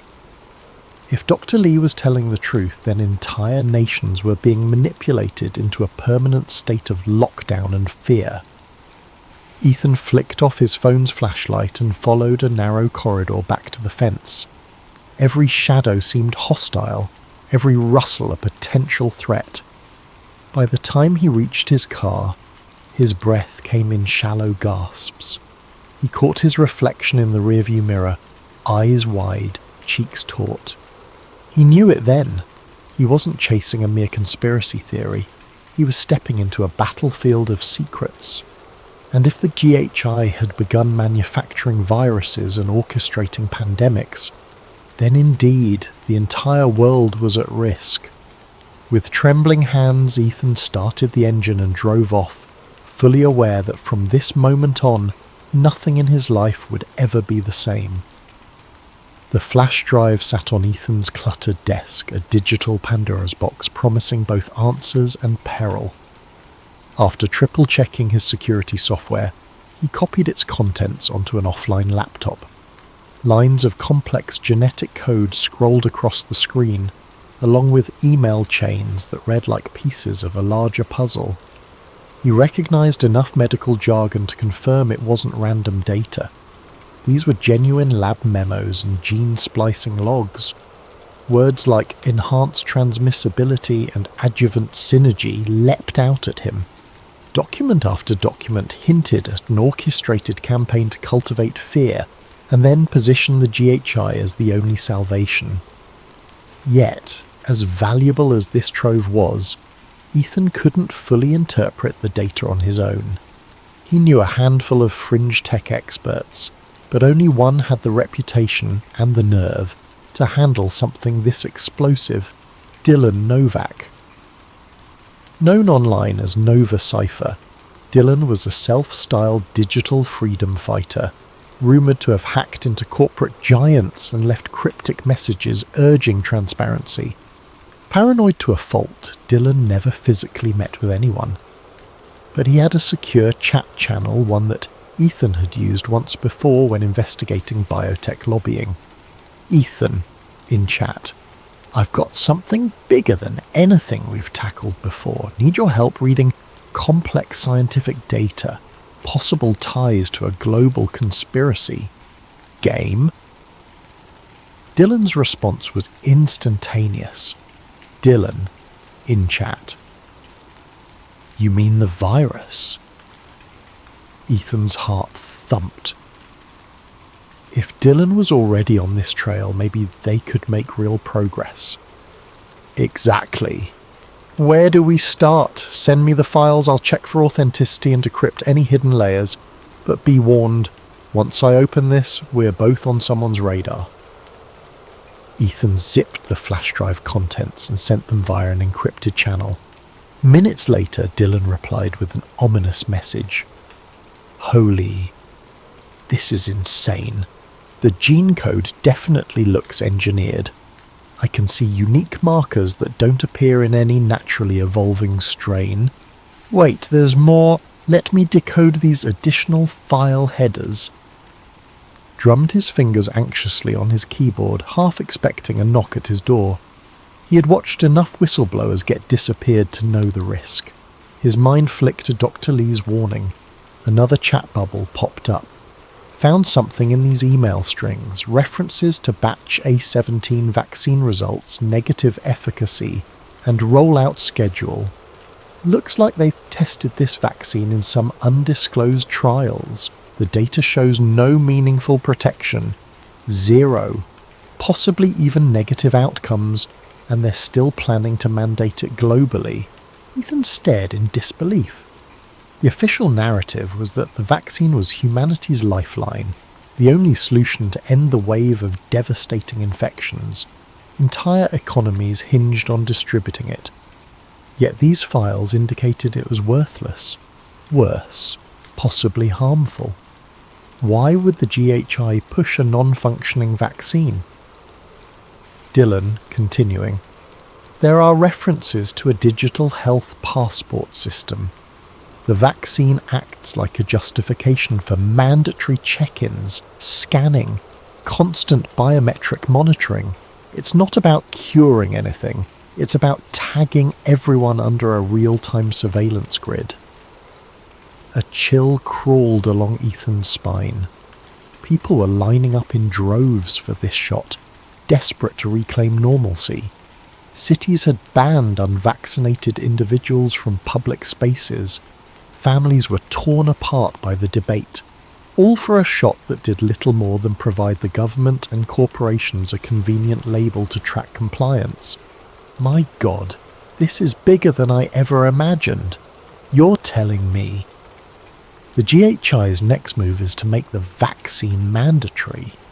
They're going to tie it to bank accounts, travel permissions, even job opportunities. Anyone who resists will be deemed a public health threat and denied basic rights. Ethan's thoughts spun as he tried to imagine the global repercussions. This was a new world order, disguised as a humanitarian health measure. The fear induced by Havoc 7 was the perfect Trojan horse for ushering in digital tyranny. And Dr. Lee had been right about the virus's real purpose. If she had more evidence, then perhaps they could blow this wide open. But it dawned on him that the clock was ticking. If Dylan could unearth these details, the GHI's digital surveillance teams could do the same in reverse. It was only a matter of time before a black van rolled up outside his home. Final message of the night. I'll keep digging, but you need to find a secure place to lie low. Start building your story. If we can leak everything at once, we might stand a chance of forcing mainstream coverage before they can censor us. If you need me, I'll be watching. True to form, Dylan vanished from the chat. Ethan found himself alone, hunched over his keyboard, eyes burning from lack of sleep. Outside, the streetlights cast elongated shadows across the pavement, as if hinting at the creeping darkness enveloping society. He snapped his laptop shut, grabbed a duffel bag and stuffed in clothes, a burner phone and a notebook. From the window, he could see the neighbour's window flicker with the bluish glow of a TV broadcasting the same message repeated on every channel. Get vaccinated. Stay home. Save lives. The words now took on a menacing undertone, as if they were a coded directive to comply. Or else. His mind raced with questions. Where to hide? Who to trust? Did he dare contact Dr. Lee again? He decided that for now, staying in his own apartment was an invitation to be silenced. He picked a new destination every few hours just to keep ahead of any watchers. By morning, he was far from home, holed up in a grimy motel that took cash only. Flicking on the TV for background noise, he caught another GHI press conference. Director William Greer appeared behind a podium calmly dispensing platitudes about the vaccine's safety and necessity. When a reporter asked about rumours of side effects or questionable efficacy, Greer's mouth tightened. He repeated the standard line, "Any such rumours are baseless, likely fueled by malicious actors aiming to undermine public health. We urge everyone to remain vigilant and trust official sources." Ethan felt bile rise in his throat. The staggering audacity of it all. How effortlessly they labelled skeptics as traitors. How seamlessly they turned scientific debate into a witch hunt. He powered off the TV and sank into thought. The evidence was damning, but releasing it too soon without a solid platform could see it scrubbed from the internet before it even gained traction. He needed a high-impact strategy, something that would force the world to pay attention. And so, as the sun rose over the motel's vacant lot, Ethan's course sharpened. He would expose the GHI's conspiracy, no matter the cost. The real question was whether he could do it before they found him first. The next week blurred into a game of cat and mouse for Ethan. He changed motels every 2 days, avoiding any establishment with security cameras. He used burner phones to contact Dr. Lee and Dylan, rotating SIM cards like a seasoned fugitive. Somewhere along the line, a quiet transformation happened. Ethan Cole, once a mere journalist seeking the biggest scoop of his career, had become a hunted man with a moral imperative to unveil a global deception. Every so often, Dali would send cryptic updates. She'd discovered more anomalies in the virus's structure, further proof it was lab-engineered.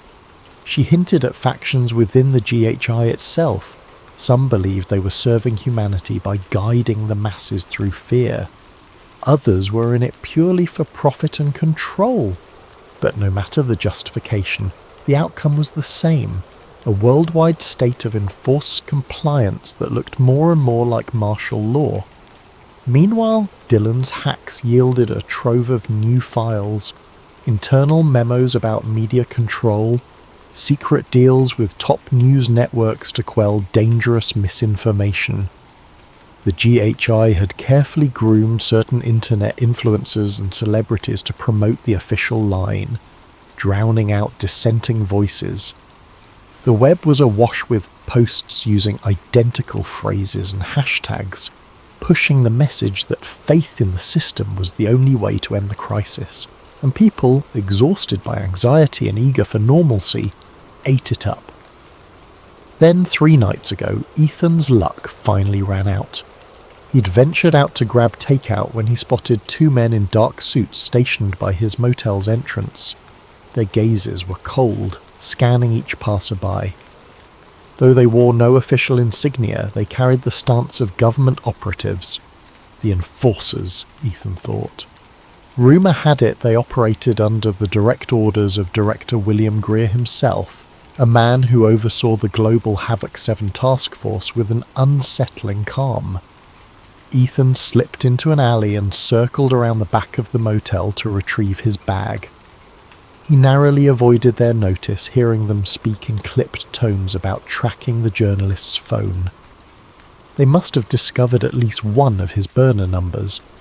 He fled into the night, seeking refuge anywhere with a crowd, train stations, bus terminals, busy streets, until finally he found a deserted safe house recommended by Dylan.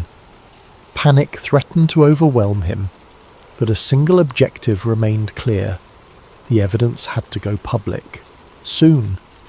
Every passing hour gave the GHI more time to clamp down on the internet and root out whistleblowers like Dr. Lee. It was Dylan who suggested the idea, hijacking a government broadcast. If they could override a national emergency feed, they could forcibly stream their data dumps and expose the GHI in real time. It was a risky plan bordering on impossible, but desperation fueled their creativity. Dylan's plan hinged on an old broadcast satellite array located near the capital. It once served as a backup system for civil defense alerts. The government rarely used it now, relying on fiber networks. If Dylan could hack into the array remotely, while Ethan physically accessed the control panel, they might hijack a direct feed to millions of televisions and radios across the country. Timing was crucial. The GHI's own announcements aired daily at 8 p.m. local time.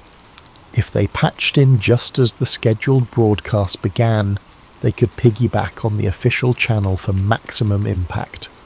Dr. Lee insisted on contributing. She prepared a concise, horrifying presentation.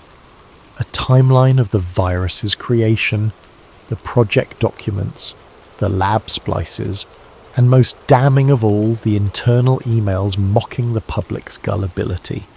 The final slide showcased the vaccine's dismal efficacy data. If the broadcast succeeded, the world would see undeniable proof of the greatest deception in modern history. On the night of the operation, Ethan parked half a mile from the old array, tucked behind an abandoned barn. The sky was an endless stretch of black, the moon hidden by thick clouds. He jogged across a field until he saw the silhouette of a massive satellite dish looming against the night. High fences surrounded it, topped with razor wire. He cut through the fence at a less visible corner, heart pounding with adrenaline. From his earpiece came Dylan's voice. "We're in position, but I'm seeing increased security on the network. They might suspect something. Hurry!"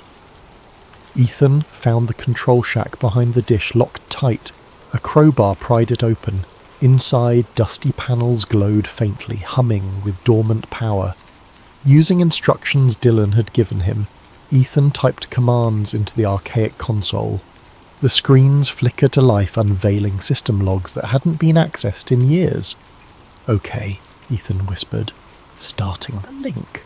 A beep signalled the connection's establishment. "We've got about 90 seconds before the GHI broadcast begins," Dylan said, voice backilling with tension. "Once they switch to their feed, I'll reroute it through here, funnel in the evidence, and override their stream. Get ready." Each second felt like an eternity. Ethan watched a countdown on one of the monitors. When it hit 0, a new window popped open showing director William Greer stepping onto a stage. The usual opening lines scrolled on a ticker beneath him. Tonight's Havoc 7 update. At that moment, Dylan worked his magic. The feed stuttered, froze, and then cut to black. Heart-hammering, Ethan prayed that every screen across the country was now about to display something completely different. Dr. Lee's face appeared. She looked determined, her voice steady. "My name is Dr. Vanessa Lee. For months the public has been lied to about Havoc 7. I was there when it was created. Please listen to what you're about to see." Then the data slides began rolling. Lab documents, official GHI memos with timestamps, damning quotes about population control, mocking references to manufactured panic. Every major revelation was front and centre, impossible to deny.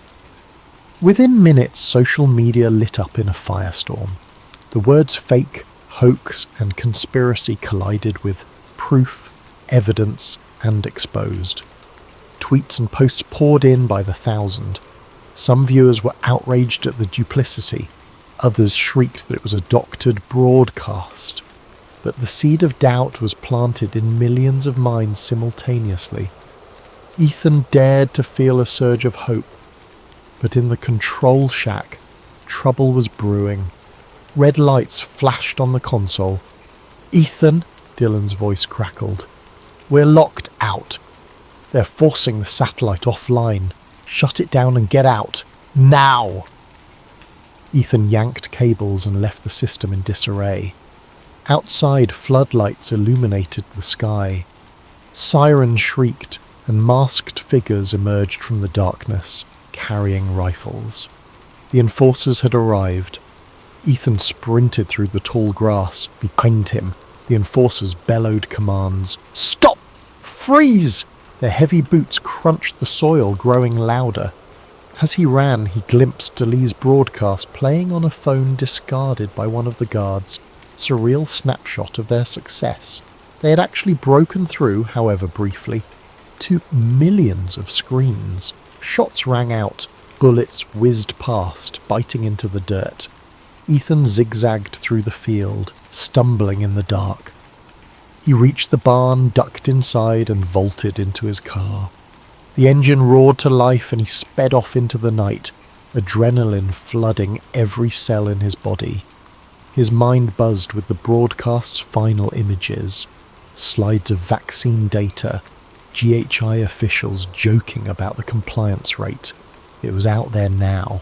No matter what happened next, at least some people had seen the truth. For a moment, Ethan dared to believe they'd won, but he underestimated the GHI's power.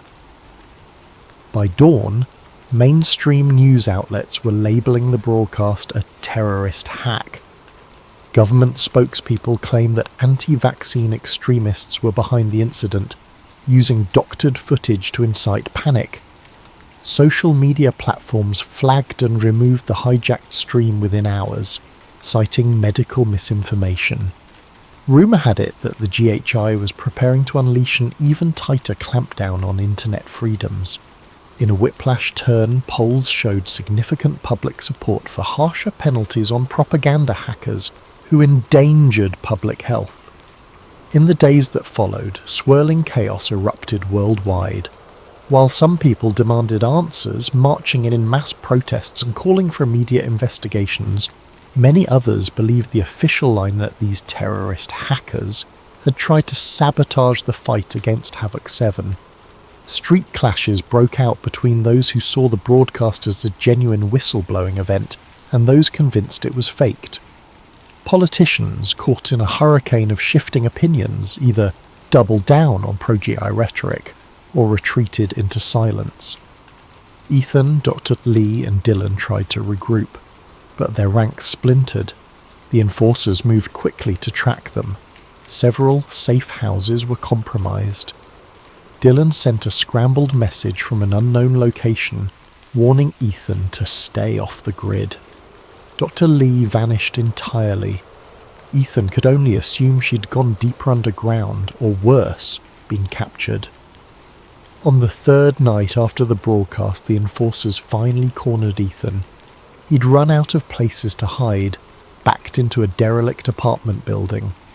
A stun grenade crashed through a window, and the world went white. They seized him before he could recover, blacking out his consciousness with a swift blow to the head. When Ethan awoke, he was alone in a sterile room that felt like a high-security medical ward. Days passed in a blur of dim fluorescent lights and hushed voices. He sensed the edges of sedation, a chemical haze that dulled his resistance. Occasionally a man would appear, a dignified figure in a tailored suit, silver hair combed immaculately. Director William Greer. He'd ask Ethan questions about his sources, about Dr. Lee, about Dylan's whereabouts. Ethan kept silent or spat defiance. Greer only smiled thinly and left, instructing staff to increase sedation. Eventually Ethan lost track of time. His reality narrowed to the beep of machines, the footsteps in corridors, the glint of needles in his veins. He remembered nightmares of repeated questionings, of flickering monitors that displayed propaganda on loop. But one day something changed. They moved him to a more comfortable room, gave him clean clothes, allowed him to shower. Then, out of nowhere, they told him he was going home. 3 days later, the country watched a live television broadcast featuring Ethan Cole, clean-shaven, clad in a crisp suit and tie. Sitting at a polished table, he read from a prepared statement. "My name is Ethan Cole. Recently I was involved in an incident that disrupted vital health communications. I regret my actions, which were based on faulty data and manipulated by extremists who sought to undermine public safety. The Global Health Initiative remains our best hope to combat Havoc 7. I urge all citizens to put their trust in the official guidelines and disregard any unfounded rumours about the virus's origin." His eyes were glassy, his tone robotic. The statement ended with a scripted apology, praising Director Greer for his steadfast leadership. News anchors immediately repeated it, thanking Ethan for clearing up the confusion. Social media accounts that had once proclaimed Ethan a hero now erupted in frustration and heartbreak, calling him a sellout or a victim of mind control. But the mainstream narrative was set. The fiasco was over, the hackers had been silenced, and the GHI would continue its noble mission of safeguarding humanity. The final shots of the broadcast showed Ethan walking off the stage beside Director Greer. For many, that image confirmed everything. The man who once pursued the truth was now just another mouthpiece for the establishment he had tried to expose. Weeks rolled by, and the world gradually moved on, lulled by official reassurances that the Havoc 7 situation was under control, thanks to widespread vaccination, never mind the data that suggested otherwise. Dr. Lee was never heard from again. Dylan's digital footprints disappeared, replaced by rumour and speculation. Some believed he was still out there, quietly gathering intel for one last reveal. Others said he'd been caught and quietly executed. The only certainty was that the wave of panic subsided into a grim acceptance. Then a new, unsettling headline made its way across news tickers. Mysterious strain discovered, Havoc 8 under investigation. Government officials hastened to calm the public, insisting it was a mild offshoot of Havoc 7 and that the existing vaccine would protect against it. But behind closed doors, murmurs of new lockdowns and fresh mandates began circulating. Some recognized the pattern, but they were drowned out by a public too weary to fight another round of restrictions. A resigned sigh seemed to sweep through entire populations. Here we go again.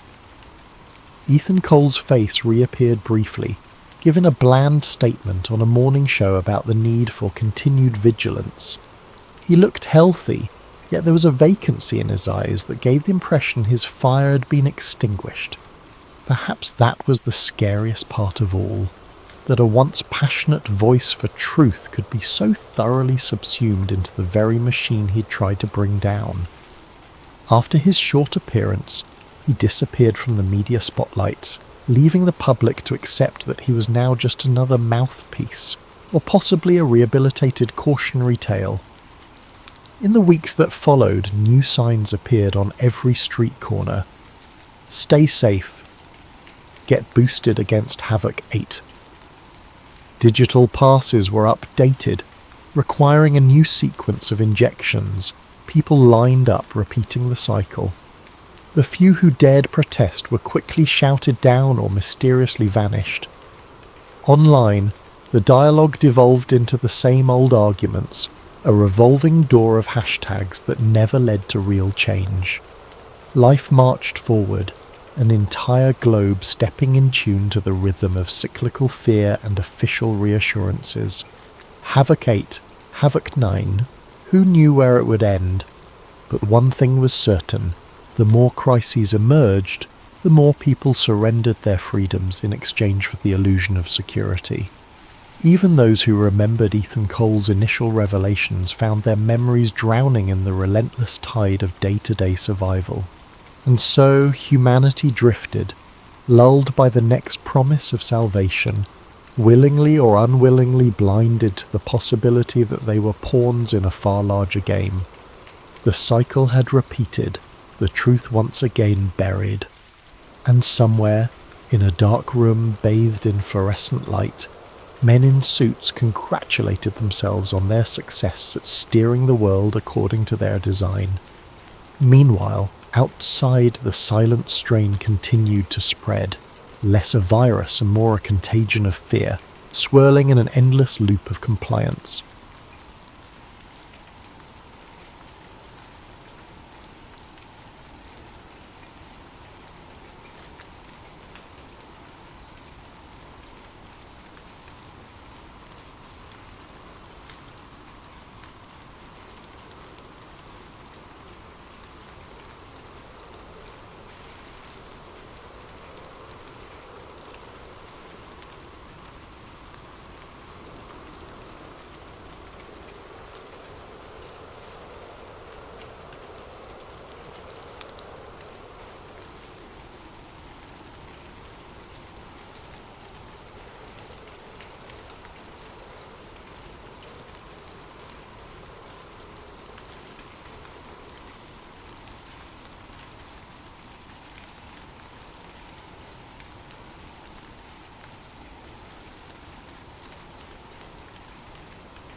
The New Mexico desert had a way of stripping everything down to essentials. No pretense could survive long under that relentless sun. I'd been told this assignment was an honour. A young cryptographer like me, barely 2 years out of MIT, chosen for the most important military project of the war. Perhaps the most important in American history. The military truck bounced over the dusty road leading up to Los Alamos, kicking up clouds that seemed to hang suspended in the still air. I clutched my assignment papers tightly in my lap, the official orders stamped with enough clearance codes to make any career soldier envious. First time in the desert, Lieutenant Greaves. The driver had the weathered face of someone who belonged here, whose skin had made peace with the sun. Yes, my voice sounded thin against the engine's rumble. Boston born and raised, he chuckled. You'll adjust. Everything does out here. Has to. The Los Alamos facility appeared suddenly as we crested a hill, a sprawling complex of utilitarian buildings surrounded by fences topped with barbed wire. Armed guards stood at checkpoints, their expressions making it clear that their rifles weren't decorative. Beyond them rose the main facility, a plain concrete structure that gave nothing away about its purpose. But I knew. Everyone selected for this assignment knew the broad strokes, if not the specifics. We were building something to end the war. After passing through 3 separate checkpoints, each requiring different credentials, I was finally escorted to a small office where a stern-faced colonel waited. Lieutenant Thomas Greaves, reporting as ordered, sir, I saluted sharply. Colonel Harrison barely glanced up from my file. At ease, Lieutenant. Your credentials are impressive. Top marks at MIT, higher scores in cryptographic analysis at Fort Meade. He flipped a page. And born on American soil to American parents going back 4 generations. That last part wasn't an accomplishment, just a fact of birth, but I'd learned it mattered greatly to the selection committee. Even brilliant scientists with the slightest foreign connections had been passed over. You'll be working in the cryptography wing, Harrison continued, transcribing and coding the daily logs from the theoretical division. You'll be on the 4th floor, one above where our physics teams work. May I ask what they're working on specifically, sir? Harrison's eyes narrowed. You may not. You'll see only the material cleared for your specific security level. Nothing more, nothing less. He pushed a new badge across the desk.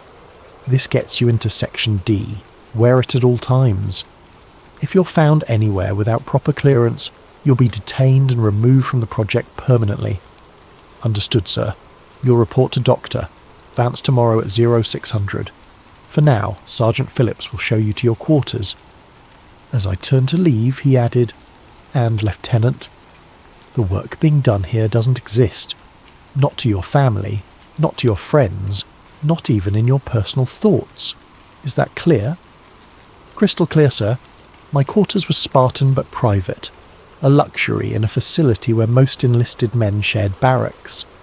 The small room contained a single bed, a desk, and a metal locker. The window offered a view of nothing but more buildings and the perimeter fence. I unpacked my few personal items, a photograph of my parents, a copy of Hemingway's For Whom the Bell Tolls, and a fountain pen my father had given me when I graduated. That night, sleep came fitfully. The desert cooled rapidly after sunset, and strange sounds echoed through the facility. Mechanical hums, distant voices speaking in hushed tones, the occasional sharp click of boots on concrete floors at odd hours. I dreamed of codes breaking apart like puzzle pieces in my hands, each fragment glowing with an eerie blue light. The next morning I reported to Doctor. Vance exactly at 0600.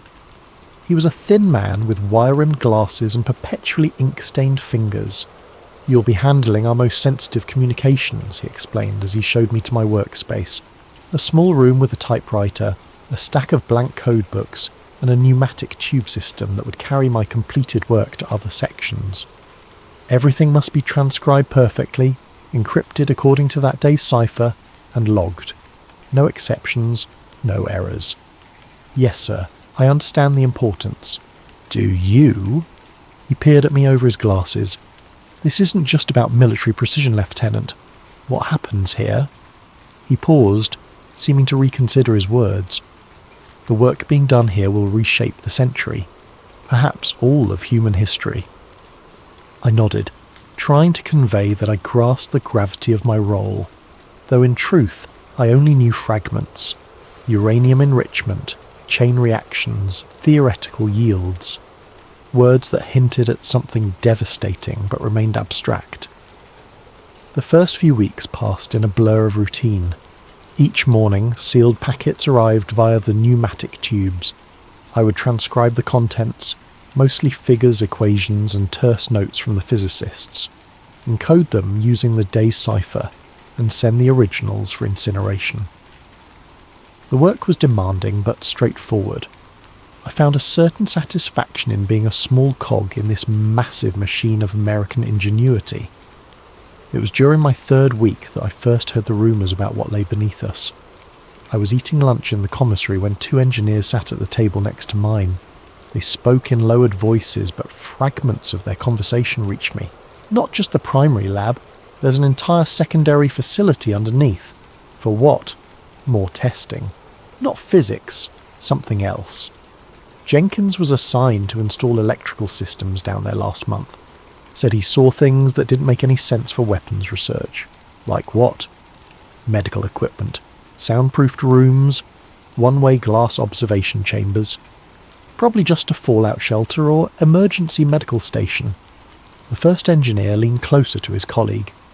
Then why did they wipe Jenkins' clearance when he asked questions? He's been reassigned to perimeter maintenance. Their conversation halted abruptly when a security officer entered the room. Both men turned their attention to their food. The subject dropped as quickly as it had been raised. That night I found myself standing at my window, staring at the complex of buildings. From my vantage point I could see the guards patrolling the perimeter, the lights of the main research building burning through the night. Somewhere in that complex, brilliant minds were racing to build a weapon that could end the war. But what else might be happening beneath those concrete floors? I dismissed the thought. I was here to do my job, not chase rumours. I was a cryptographer, a man of patterns and logic. Besides, in a place built on secrecy, rumours were bound to flourish. 2 days later, Dr. Vance called me into his office. His normally meticulous desk was uncharacteristically cluttered with papers, and dark circles shadowed his eyes. "Lieutenant, I need someone I can trust for a special assignment. We're short-staffed, and you've proven yourself reliable." "Of course, sir. Anything." "These need to be transcribed tonight." He handed me a sealed folder with red stripes across it, the highest level of classification. "Use transcription room C on sub-level 2. It's secure. I need them by 0600 tomorrow." I took the folder, feeling a flutter of pride at being trusted with such sensitive material. "I won't let you down, sir." Transcription room C was located deep within the building, accessible only via a service elevator that required my special clearance badge. The room itself was small and windowless, containing nothing but a desk, a typewriter, and a telephone with a single red button beside it, presumably for emergencies. I broke the seal on the folder and began my work. Most of the documents contained the familiar equations and notations I'd grown accustomed to, though these were clearly for higher-level review than my usual assignments. I worked methodically, translating each page into the proper cipher. 4 hours into my task, I reached for the next document and found something odd, a folder that seemed out of place. Unlike the red-striped classification of the others, this one bore a black stripe with the marking Sub-Project Echo Neurological Conditioning Initiative. It had been misfiled, slipped between the pages of nuclear research data. Protocol dictated that I should immediately report the misplaced document without reading it. But curiosity, that fatal flaw of the analytical mind, got the better of me. I opened it. What I found inside had nothing to do with nuclear physics. The first page of the misplaced file bore an official stamp: restricted access, level alpha, authorized personnel only. Below that, in precise typewritten letters, Sub-Project Echo. Quarterly Progress Report, March 1944. I should have stopped there. Should have resealed the file and reported it. But something in the clinical language of that cover page sent a chill through me that had nothing to do with the room's temperature. I turned to the next page. Executive Summary. Trials of Compound DLSD-25 continue to show promise in memory suppression and suggestibility enhancement. Subjects demonstrate 72% increased receptivity to implanted directives following administration. Resistance to interrogation reduced by 84% compared to control group. Recommendation: proceed to Phase 2 trials with increased dosage and extended conditioning protocols. The document continued with detached precision, describing experiments that seemed more like something from a Poe story than military research. There were detailed tables tracking subject compliance and psychological fracture thresholds. Clinical photographs showed vacant-eyed men and women staring at patterns projected onto walls, electrodes attached to their temples. One section particularly caught my attention. Subject Group C, military personnel, low rank. Enhanced susceptibility when combined with sleep deprivation, 72 to 96 hours. Memory modification successful in 8 out of 10 cases. 2 cases resulted in permanent cognitive impairment. Subjects terminated and listed as KIA in training accidents. My hands began to shake as I turned pages. This wasn't weapons research. This was something else entirely. Systematic experimentation on human minds.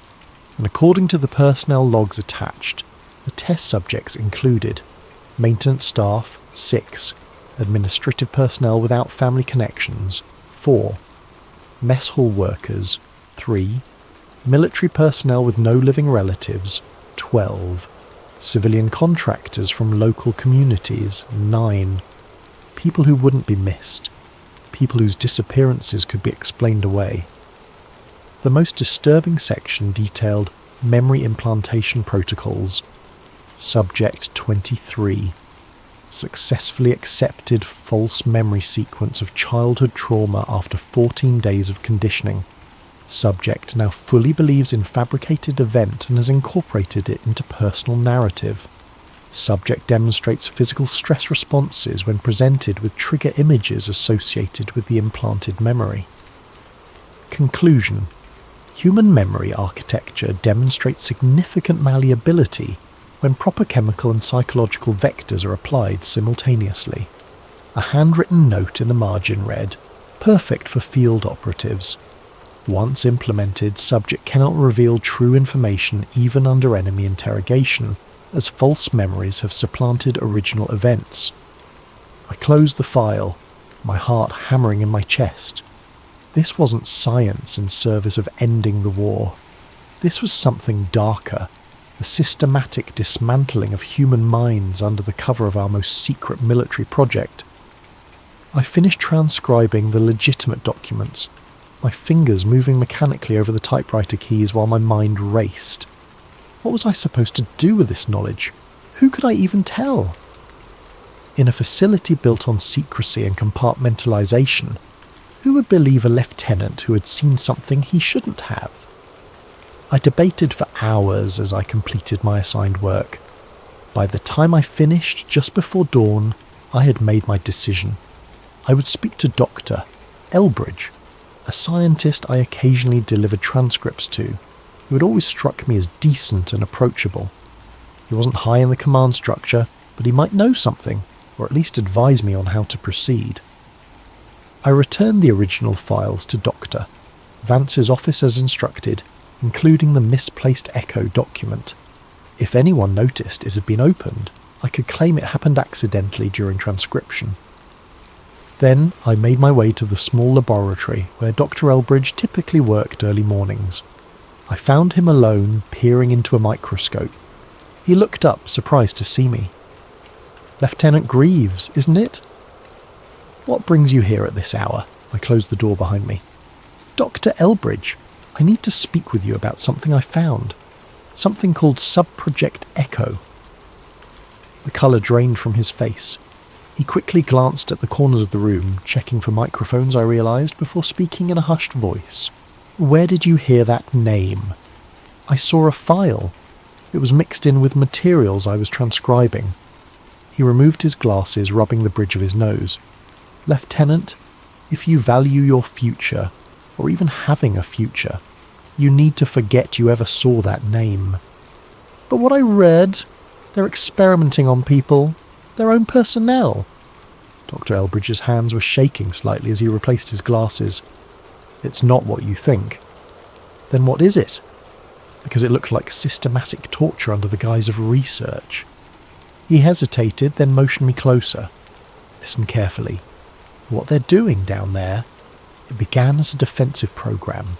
Methods to protect our agents from enemy interrogation, but it's grown into something else entirely." "Who's they?" "A group within our military intelligence working with some consultants. German scientists we extracted before the war fully escalated." He lowered his voice further. "They believe they're creating the perfect intelligence operative, one whose mind can be programmed like a machine, compartmentalized, controlled." "This can't be legal," I insisted. "Legal?" He gave a bitter laugh. "Lieutenant, do you understand where you are? This entire facility exists outside normal chains of command. There are no oversight committees, no congressional supervision. The only law here is necessity. I have to report this." His hand gripped my arm with surprising strength. "To whom?" "Everyone with enough clearance to hear your concerns is already aware. The rest will think you've lost your mind." He released me and turned back to his microscope, shoulders slumped. "Go back to your codes, Lieutenant. That's the only way you'll leave this place intact." I left his laboratory more confused than when I'd entered. That night, I barely slept, my mind racing with what I'd discovered and Dr. Elbridge's warnings. When I finally did drift off, my dreams were filled with images from the file, vacant eyes and clinical notations measuring the breaking points of human minds. The next morning, I reported for duty as usual, determined to maintain normalcy while I considered my options. But when I passed by Dr. Elbridge's laboratory, I found it empty. His equipment remained, papers still scattered across his desk as if he'd simply stepped away momentarily. But something felt wrong. I approached one of the technicians working nearby. "Is Dr. Elbridge out today?" "Elbridge? He's been transferred.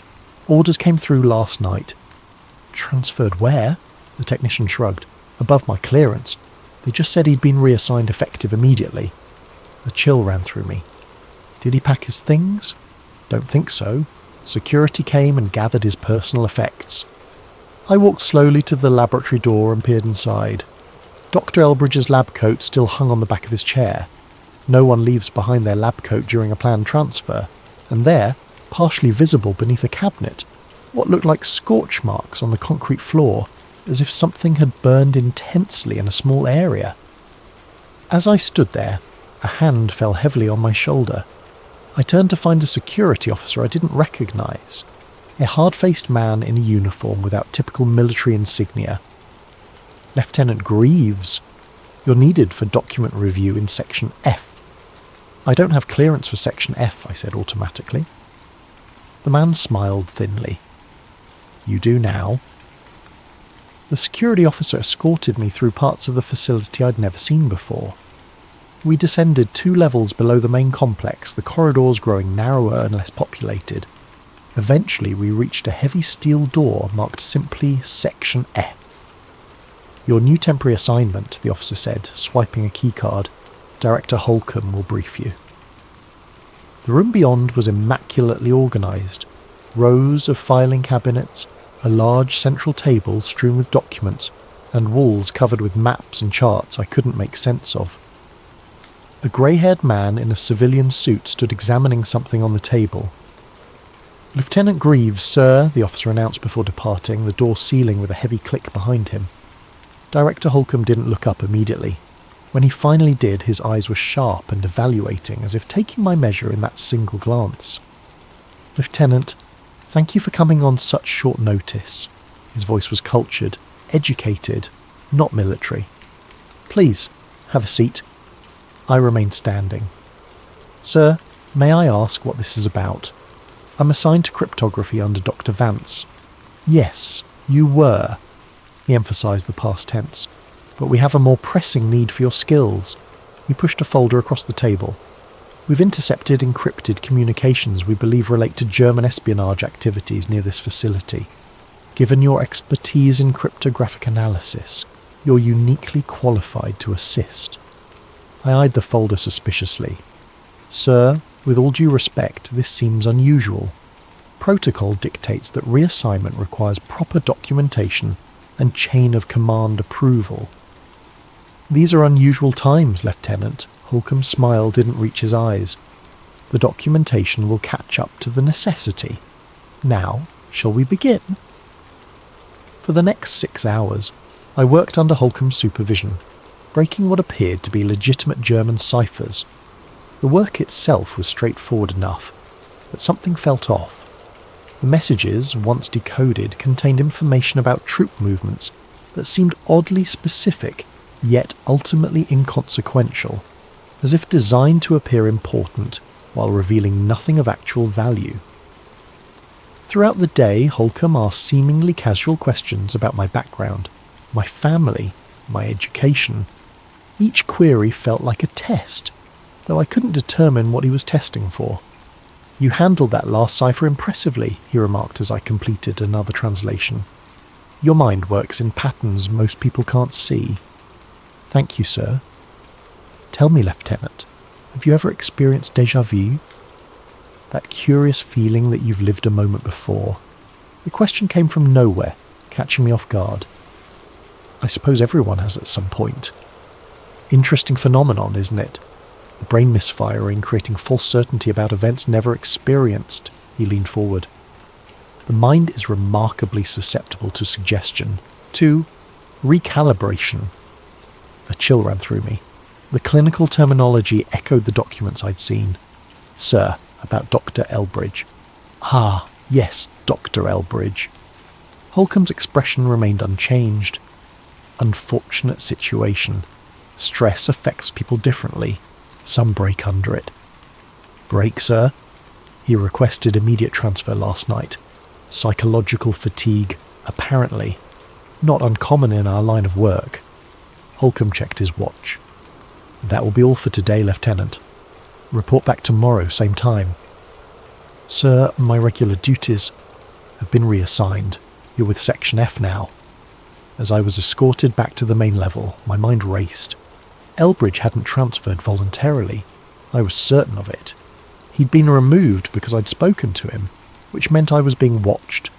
But why assign me to Section F rather than simply eliminating me as well? The answer came to me as I reached my quarters. I wasn't being punished. I was being evaluated. That night, I began losing time. I was sitting at my desk, writing a letter to my parents, carefully vetted, containing nothing about my actual work, when suddenly the wall clock showed 3 hours had passed. My letter was complete, though I had no memory of finishing it. Worse, the handwriting in the final paragraph seemed subtly different, more precise than my usual script. I stood abruptly, knocking over my chair. A wave of dizziness swept over me, followed by a strange metallic taste in my mouth. Had I been drugged? I checked my water glass, my evening coffee cup. Nothing seemed amiss. Sleep brought no relief. My dreams were vivid and disjointed. Sterile rooms with bright lights, voices asking me questions I couldn't quite hear, patterns flashing before my eyes. I woke repeatedly, each time with the sense that someone had been in my room moments before. By morning, I was exhausted, but determined to maintain my composure. I couldn't show weakness, couldn't let them know I suspected anything. Whatever game was being played, I needed to appear cooperative while searching for answers. The next 3 days fell into a surreal pattern. By day I worked in Section F, breaking increasingly complex codes under Holcomb's watchful eye. By night, I experienced strange gaps in my memory, moments where consciousness simply ceased. only to resume some time later with no awareness of what had transpired in between. I began noticing other oddities throughout the facility. Symbols scratched into the corners of elevator doors, tiny glyphs that resembled no language I recognised but which my eyes were constantly drawn to, repeating sequences of numbers in daily reports, the same 7 digits appearing across unrelated documents, too consistent to be coincidence. Men in civilian suits speaking German and French in hushed tones, falling silent when others approached. The most disturbing incident occurred on my 5th day with Section F. As I was returning to my quarters, I passed a corridor I'd never noticed before. A sign indicated it led to medical processing. Something compelled me to follow it. The corridor ended at a small reception area where a nurse sat behind a desk. Upon seeing me, she smiled pleasantly. "Lieutenant Greaves, right on time for your screening." I hadn't scheduled any medical appointment. "There must be a mistake." "No mistake, Lieutenant. Please follow me." Her tone brooked no argument. Before I could protest further, 2 orderlies appeared beside me. Though they wore standard medical uniforms, their builds and alertness suggested military training. I was led into an examination room unlike any I'd seen before. Complex equipment lined the walls, machines with dials and readouts I didn't recognise. A reclining chair sat in the centre, fitted with restraints. "Please change into this and take a seat," the nurse said, handing me a hospital gown. "Doctor, Mercer will be with you shortly." My instincts screamed danger, but I was deep within a secure military facility. Running would only confirm whatever suspicions they harboured. I changed slowly, buying time to think. Dr. Mercer arrived moments later, a thin man with cold eyes and precise movements. Without preamble, he began attaching electrodes to my temples and chest. "This is just a routine neural calibration," he explained in a voice devoid of warmth. "Standard procedure for all personnel with your clearance level." "I've never heard of this procedure," I said carefully. "It's relatively new. Close your eyes, please." When I hesitated, one of the orderlies stepped forward menacingly. I complied. "You'll feel a mild sedative entering your system," Dr. Mercer continued. "Then we'll begin the imaging sequence." A cold sensation spread from my arm where he'd inserted an IV. Almost immediately my thoughts began to blur at the edges. I fought to remain alert, but the drug was powerful. Through the growing haze I heard Doctor Mercer speaking, his voice seeming to come from everywhere at once. "Lieutenant Greaves, I want you to focus on my voice. Only my voice. You're going to see a series of images. Each image contains a pattern. Your only task is to identify the pattern." A screen lowered before my drugged eyes. Patterns began to flash, geometric shapes, numbers, fragments of text. Each appeared for just an instant, too brief for conscious recognition. Yet somehow, I found myself responding, naming patterns I couldn't possibly have processed. "The sequence is 47391, I heard myself say, though I had no recollection of seeing those numbers. "Very good," Mercer replied. "Now, Lieutenant, I want you to think about Dr. Elbridge. What did he tell you about subproject echo?" Through the chemical fog, alarm bells rang. This wasn't a medical screening, it was an interrogation. I tried to resist, to lie, but my mouth seemed disconnected from my will. He said it began as defensive research, methods to protect agents from enemy interrogation, German scientists brought over before the war. And what did you think about that information? That it was wrong, illegal, that someone should be told? Mercer made a note on his clipboard. "Who did you tell?" With tremendous effort, I managed to assert some control. "No one. I only spoke to Elbridge." There was a pause, then Mercer adjusted something on the equipment beside him. "Let's increase the dosage. He's showing unusual resistance." The cold sensation intensified, and the room began to spin around me. The last thing I remember was Mercer's voice, now seeming to emanate from inside my own skull. "Lieutenant, I want you to forget this conversation. Forget Dr. Elbridge. Forget subproject echo. When you wake up, You will remember only that you had a routine medical examination that showed you're in perfect health. I awoke in my quarters the next morning with a pounding headache and a bandage in the crook of my arm. According to my clock, I'd slept for 14 hours. A note on my desk, apparently written in my own hand, reminded me that I had the day off due to exceptional performance in Section F. But fragments of memory remained. Flashing patterns, Mercer's cold voice, the questions about Elbridge. Whatever they'd done, it hadn't worked completely. Either I possessed some natural resistance, or they had miscalculated the dosage. That night, I began dreaming in voices that weren't my own, experiencing memories of places I'd never been, people I'd never met. In one particularly vivid sequence, I recalled growing up on a farm in Nebraska, though I'd been born and raised in Boston. The false memories were so convincing that upon waking I had to concentrate to separate truth from implanted fiction. I was being remade from the inside out. After my medical screening, life at Los Alamos took on a nightmarish quality. On the surface, everything continued normally. I reported to Section F each day, performed my duties with mechanical precision, and exchanged pleasantries with colleagues. But beneath this veneer of normalcy, reality itself seemed to be fracturing around me. The memory lapses grew more frequent. I would find myself in rooms I had no recollection of entering, sometimes holding conversations mid-sentence with people I didn't remember meeting. Once, I discovered a half-eaten meal before me in the commissary, though I had no memory of obtaining food or beginning to eat. More disturbing were the changes to my perception. Colours occasionally shifted, becoming too vivid or fading to greyish tones. Sounds echoed strangely, as if I were hearing them both directly and through some recording device.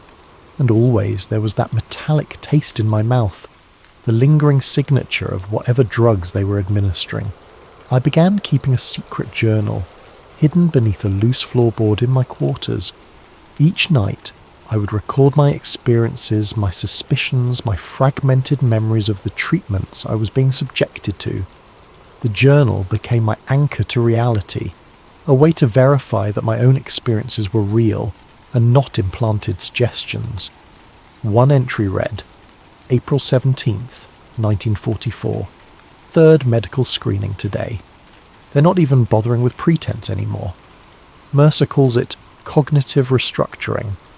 They showed me films of combat situations but with altered details, then tested my recall. When I described what I actually saw, they seemed disappointed.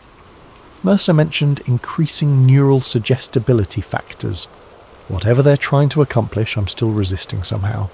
Strange symbols appearing more frequently around the facility. Found one scratched into my desk drawer. Can't tell if someone put it there as a warning, or if I did it myself during a blackout period. Dreams getting worse. Last night dreamed I was someone named David Marshall, an artillery officer in North Africa. Could recall specific details about a battle near Kasserine Pass, unit designations, commanding officers, the terrain. I've never been to Africa, never known anyone named David Marshall. Where are these memories coming from? One morning, I found myself staring at my reflection in the small mirror above my sink. The face looking back seemed simultaneously familiar and foreign, still recognisably me, but somehow altered. Thinner, perhaps. The eyes different somehow. Had they changed my appearance, or was my perception of myself being manipulated? I began testing myself, establishing baselines to detect tampering. Each morning, I would solve a complex cipher of my own creation. If my cognitive functions were being affected, the time required to solve the puzzle would change. I kept track of my weight, the length of my fingers, tiny scars and marks on my body, anything that could be verified objectively. During my 6th week in Section F, I noticed something peculiar about my work assignments. The German communications I was decoding contained increasingly specific references to American military research, details that seemed impossible for enemy intelligence to have obtained. It was as if I was being fed information through the very codes I was breaking. Information that only someone inside Los Alamos would know. When I brought this to Holcomb's attention, his reaction was strangely non-committal. Interesting theory, Lieutenant. I'll have our intelligence analyst look into it. But his eyes told a different story. Watchful, evaluating, as if my observation was itself some kind of test. That same day, I found a note slipped under my door, written in a shaky hand on the corner of a requisition form. They're watching through the vents. White noise hides conversation. Trust no one who calls you by your middle name. They're part of it. The note was unsigned. I destroyed it immediately, but the warning lingered in my mind. Was someone trying to help me? Or was this another layer of psychological manipulation, designed to heighten my paranoia, to push me towards some breaking point? I began examining my quarters more carefully. In the air vent above my desk, I discovered a small listening device, primitive but functional. Rather than removing it, I left it in place. Better to know where they were monitoring me than to alert them that I'd found their surveillance. To create cover for my investigations, I established a predictable routine, one that would appear normal to anyone watching. During the day, I performed my duties with apparent dedication. In the evenings, I read harmless novels, wrote censored letters home, and retired at precisely 10 p.m. But in the deep hours of the night, I conducted my real work, searching for answers, testing my own mind for tampering, documenting the subtle horrors unfolding around me. It was during one of these night sessions that I discovered the hidden room. I had noticed that certain sections of the facility showed discrepancies in their layout. Corridors that should have extended further, rooms that seemed too small for the space they occupied. Using my security clearance, I examined the architectural plans and confirmed my suspicions. There were spaces unaccounted for in the official blueprints. One such space appeared to lie behind the maintenance closet on sub-level 3. Late one night, when security patrols were at their minimum, I made my way there with a small toolkit I'd assembled over several weeks. The closet itself was unremarkable. Shelves of cleaning supplies, a sink, a mop bucket. But the back wall didn't match the construction of the other walls. It was newer, made of different materials. It took nearly an hour of careful probing before I found the mechanism. A concealed pressure plate behind a ventilation grate. When pressed in the correct sequence, a section of the wall slid silently aside, revealing a narrow corridor beyond. Heart pounding, I slipped through the opening. The corridor led to a small room that could only be the original Sub-Project Echo laboratory. Unlike the sterile modernity of the main facility, this space had a cobbled-together quality. Equipment that appeared custom-built rather than military issue. The walls were lined with soundproofing material, and a large one-way mirror suggested an observation room beyond. File cabinets occupied one corner. I quickly rifled through them, finding reports dating back to 1942, earlier than anything mentioned in the documents I'd initially discovered. These weren't just continuations of German research. Sub-Project Echo had American origins. One folder contained photographs of test subjects before and after treatment. The changes were subtle but unmistakable. Something behind the eyes had shifted, a fundamental alteration in the way they engaged with the world. Most disturbing was a section labelled Failed Integrations, detailed reports of subjects whose minds had fractured completely under the experimental protocols. Their fate was noted with clinical detachment. Subject terminated due to irreversible psychological deterioration. On a desk sat a reel-to-reel recorder. A tape was still loaded. Its label marked simply, Greaves Baseline. With trembling fingers, I switched it on. My own voice filled the room. My name is Thomas Andrew Greaves. I was born in Boston on June 12th, 1919. My parents are Richard and Eleanor Greaves. I graduated from Boston Latin School in 1936 and from MIT in 1941 with a degree in mathematics and cryptography. I joined the Army Signal Corps in January 1942 and was recruited for special assignment at Los Alamos in March 1944. The voice continued, recounting details of my life with perfect accuracy. But I had no memory of ever making this recording. I understand that my participation in Sub-Project Echo is classified at the highest level. I consent to cognitive restructuring and memory management procedures for the duration of my assignment. I acknowledge that certain memories may be temporarily suppressed or modified in service of national security. I stopped the tape, my blood running cold. The voice was unmistakably mine, speaking words I'd never spoken, consenting to procedures I had never agreed to. They hadn't just been experimenting on me. They'd fabricated my complicity in my own mental dismantling. Beside the recorder was a leather-bound notebook. Opening it, I found detailed notes on my progress. Subject shows unusual resistance to memory implantation. Recommend increased dosage of compound DLSD-25, combined with deeper hypnotic induction. Neural pathways appear to maintain original memory structures alongside implanted narratives, a phenomenon not observed in previous subjects. Further study required to determine if this represents a failure in the protocol or a potentially valuable mutation in the desired outcome. Subject continues to record experiences despite memory wipes, suggesting subconscious retention of core identity. This resilience could be either problematic or extraordinarily valuable for field operatives requiring autonomous function while under deep cover programming. At the bottom of the page, a single line had been added in different handwriting. Greaves represents our most promising candidate for the Echo Protocol. Proceed to final phase regardless of structural integrity concerns. I had to get out, not just from this hidden laboratory, but from Los Alamos entirely. Whatever they were doing to me, it was nearing some final phase that I suspected would erase Thomas Greaves completely.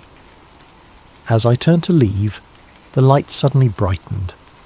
From a speaker I hadn't noticed, Director Holcomb's voice emerged. "You continue to impress, Lieutenant. Most subjects never find their way to their origin point." The door through which I'd entered sealed shut with a pneumatic hiss. Trapped. "You're not supposed to be here, of course," Holcomb continued, "but your persistent self-awareness, despite our best efforts, suggests you might be exactly what we've been trying to create." I spun around, searching for cameras. For some way Holcomb was observing me. "What have you done to me?" I demanded. "Done to you?" His voice carried an unsettling note of pride. "Lieutenant, we've been unmaking and remaking you, breaking down the artificial boundaries of the human mind, those convenient fictions that separate memory from imagination, identity from possibility." "For what purpose?" I moved toward the door, testing its strength. Solid steel. "War changes, Lieutenant. The next conflicts won't be won with bombs alone, devastating as our current project may be. They'll be won by men who can infiltrate the enemy so completely that they believe themselves to be the enemy, who can carry false information so convincingly that they pass any interrogation because they themselves believe the lies they've been programmed to tell." A panel slid open in the wall, revealing a small window. Beyond it stood Holcomb, flanked by Doctor, Mercer, and 2 armed guards. "You're creating sleeper agents," I said, the full horror of their work finally crystallizing. "Men who don't even know they're agents." "Precisely. Imagine an operative who can pass any security screening because there is nothing to find. No hidden loyalties, no secret mission awareness. Only deep cover identity that the agent himself believes is genuine until the proper trigger unlocks his programming." I pressed against the glass separating us. "This is monstrous. These are American citizens you're experimenting on." "A small sacrifice. The Soviets will be our next enemy, Greaves. The Germans are all but defeated. We need to be ready for what comes after." Holcomb's eyes narrowed. "And you're going to help us perfect the technique." "I'll never cooperate." "You already have been. For weeks now. Those gaps in your memory, those hours you can't account for. You've been our most active participant." He gestured to Mercer, who produced a folder.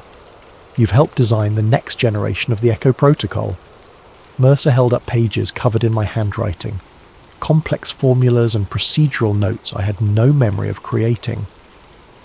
That's not possible, I whispered. Your conscious mind resists, yes, but we've created a partition, a separate identity that emerges under specific conditions.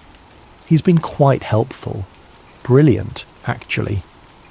Your mathematical insights have solved problems we've struggled with for months. Thomas Greaves would never help you destroy other men's minds. Holcomb smiled thinly. That's just it, Lieutenant. When you're helping us, you're not exactly Thomas Greaves anymore. The revelation hit me like a physical blow. They hadn't just been tampering with my memories, they'd created something else within me, some alternate self that functioned according to their wishes. I want to try something, Holcomb said, turning to Mercer. Activate Protocol 7. Mercer pressed a button on the console before him, and a high-pitched tone filled my chamber. Immediately my vision blurred, and a splitting headache tore through my skull. I fell to my knees, hands clutching my head. When I looked up again, something had changed. My body felt distant, as if I were observing it rather than inhabiting it. When I spoke, the voice that emerged was mine, but the intonation was different. Cognitive restructuring holding at 87%, I heard myself say. Subject identity temporarily suppressed. Excellent, Holcomb nodded. Describe your current assignment. Refinement of memory implantation techniques using modified electroshock therapy combined with chemical primers. The words flowed from my mouth without my volition, as if some other entity were using my vocal cords. Current focus is on creating self-sustaining false memories that resist interrogation and psychological stress tests.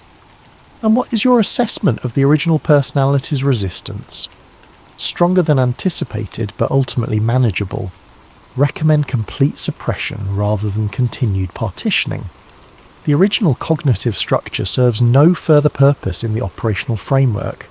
They were discussing me, the real me, as if I were a faulty component to be discarded, and it was my own voice proposing my annihilation.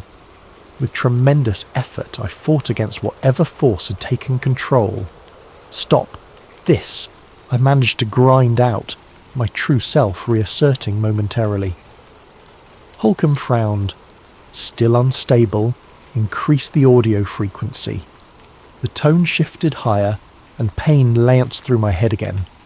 This time, when the pain subsided, I found myself unable to speak at all. I could only watch and listen, as my body continued to respond to Holcomb's questions, providing detailed technical information about procedures that would effectively destroy human identity. After what seemed like hours, Mercer switched off the tone. I collapsed to the floor, control returning in a rush that left me gasping. Remarkable recovery time, Holcomb noted. Most subjects require sedation after that length of suppression. He addressed me directly. Do you understand now, Lieutenant? You're too valuable to let go. We need your mind, not your permission. 2 guards entered the chamber and lifted me to my feet. Too weak to resist, I was half carried back through the facility to what appeared to be a medical ward. There, I was strapped to a bed and sedated, darkness claiming me before I could protest further. What followed was a period of fragmented consciousness. I would wake briefly, catching glimpses of doctors, technicians, equipment. Voices discussed my progress and integration metrics. Occasionally I recognised Holcomb or Mercer among the blurry figures surrounding my bed, but mostly there was darkness and the sensation of falling through endless space. When I finally regained full consciousness, the calendar on the wall indicated that weeks had passed. I was no longer restrained, and the room resembled a standard recovery ward rather than an experimental chamber. A nurse noticed I was awake and quickly summoned Dr. Mercer. Lieutenant. Good to have you back with us. His tone was professional, almost warm, a stark contrast to the clinical detachment I remembered. You gave us quite a scare. I stared at him, confused. What happened? You collapsed during your shift. severe exhaustion combined with an unusual reaction to the altitude, not uncommon among personnel new to Los Alamos. His explanation sounded plausible, rehearsed. But fragments of memory contradicted his story. The hidden laboratory, Holcomb's revelations about Subproject Echo, my own voice discussing techniques to destroy identity. "How long have I been here?" My voice was hoarse from disuse. "Just over 3 weeks. Your recovery took longer than expected, but you're doing well now. Another few days of rest and you'll be back to your duties." "My duties," I repeated carefully. "In cryptography?" "Of course," Mercer smiled. "Where else?" "Dr. Vance has been asking about you. Says his department hasn't been the same without your expertise." None of this aligned with my fractured memories. Had I imagined Section F, Holcomb, the experiments? Or was this itself an elaborate deception, another layer of manipulation? "I remember different assignments," I said cautiously. Mercer's expression shifted subtly, a tightening around the eyes. Memory disturbance isn't uncommon with the type of collapse you experienced. Some confusion is to be expected. He made a notation on my chart. "I'll prescribe something to help with that." Over the next few days, I was reintegrated into my original role in cryptography. Dr. Vance welcomed me back as if I'd never left, never been reassigned to Section F. My colleagues treated me normally, though I occasionally caught them watching me when they thought I wasn't looking. Everything appeared to have returned to how it was before I discovered the Subproject Echo file. But small details nagged at me. My quarters had been rearranged slightly. Books on different shelves, personal items not quite where I would have placed them. My handwriting had changed in subtle ways, more angular, less flowing. Colleagues referenced conversations I couldn't remember having, decisions I couldn't recall making. Most disturbing was my journal, the one I'd hidden beneath the floorboard. It was still there, but many entries were in handwriting I didn't recognise, documenting experiences I had no memory of. The final entry, dated during my supposed unconsciousness, read simply, "Integration nearly complete. The partition is dissolving. Soon there will be only one version of me. I'm not certain which one will remain." For the next several months, I performed my duties with mechanical precision while trying to reconcile my fragmented reality. On the surface, I was Lieutenant Thomas Greaves, cryptography specialist, a small but vital cog in America's most important military research project. But beneath that facade lurked persistent questions. Who had I been during those missing weeks? What had they made me do? And most troubling, who was I now? The war in Europe ended. Germany surrendered. Celebrations swept through Los Alamos, but they seemed distant to me, as if I were watching them through thick glass. My colleagues spoke excitedly about the project nearing completion, about the weapon that would soon end the war in the Pacific as well. In July 1945, many of the senior scientists departed for a test site in the New Mexico desert.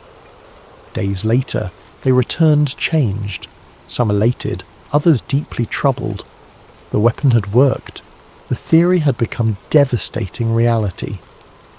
Throughout these historic events, I continued my quiet investigation into what had been done to me.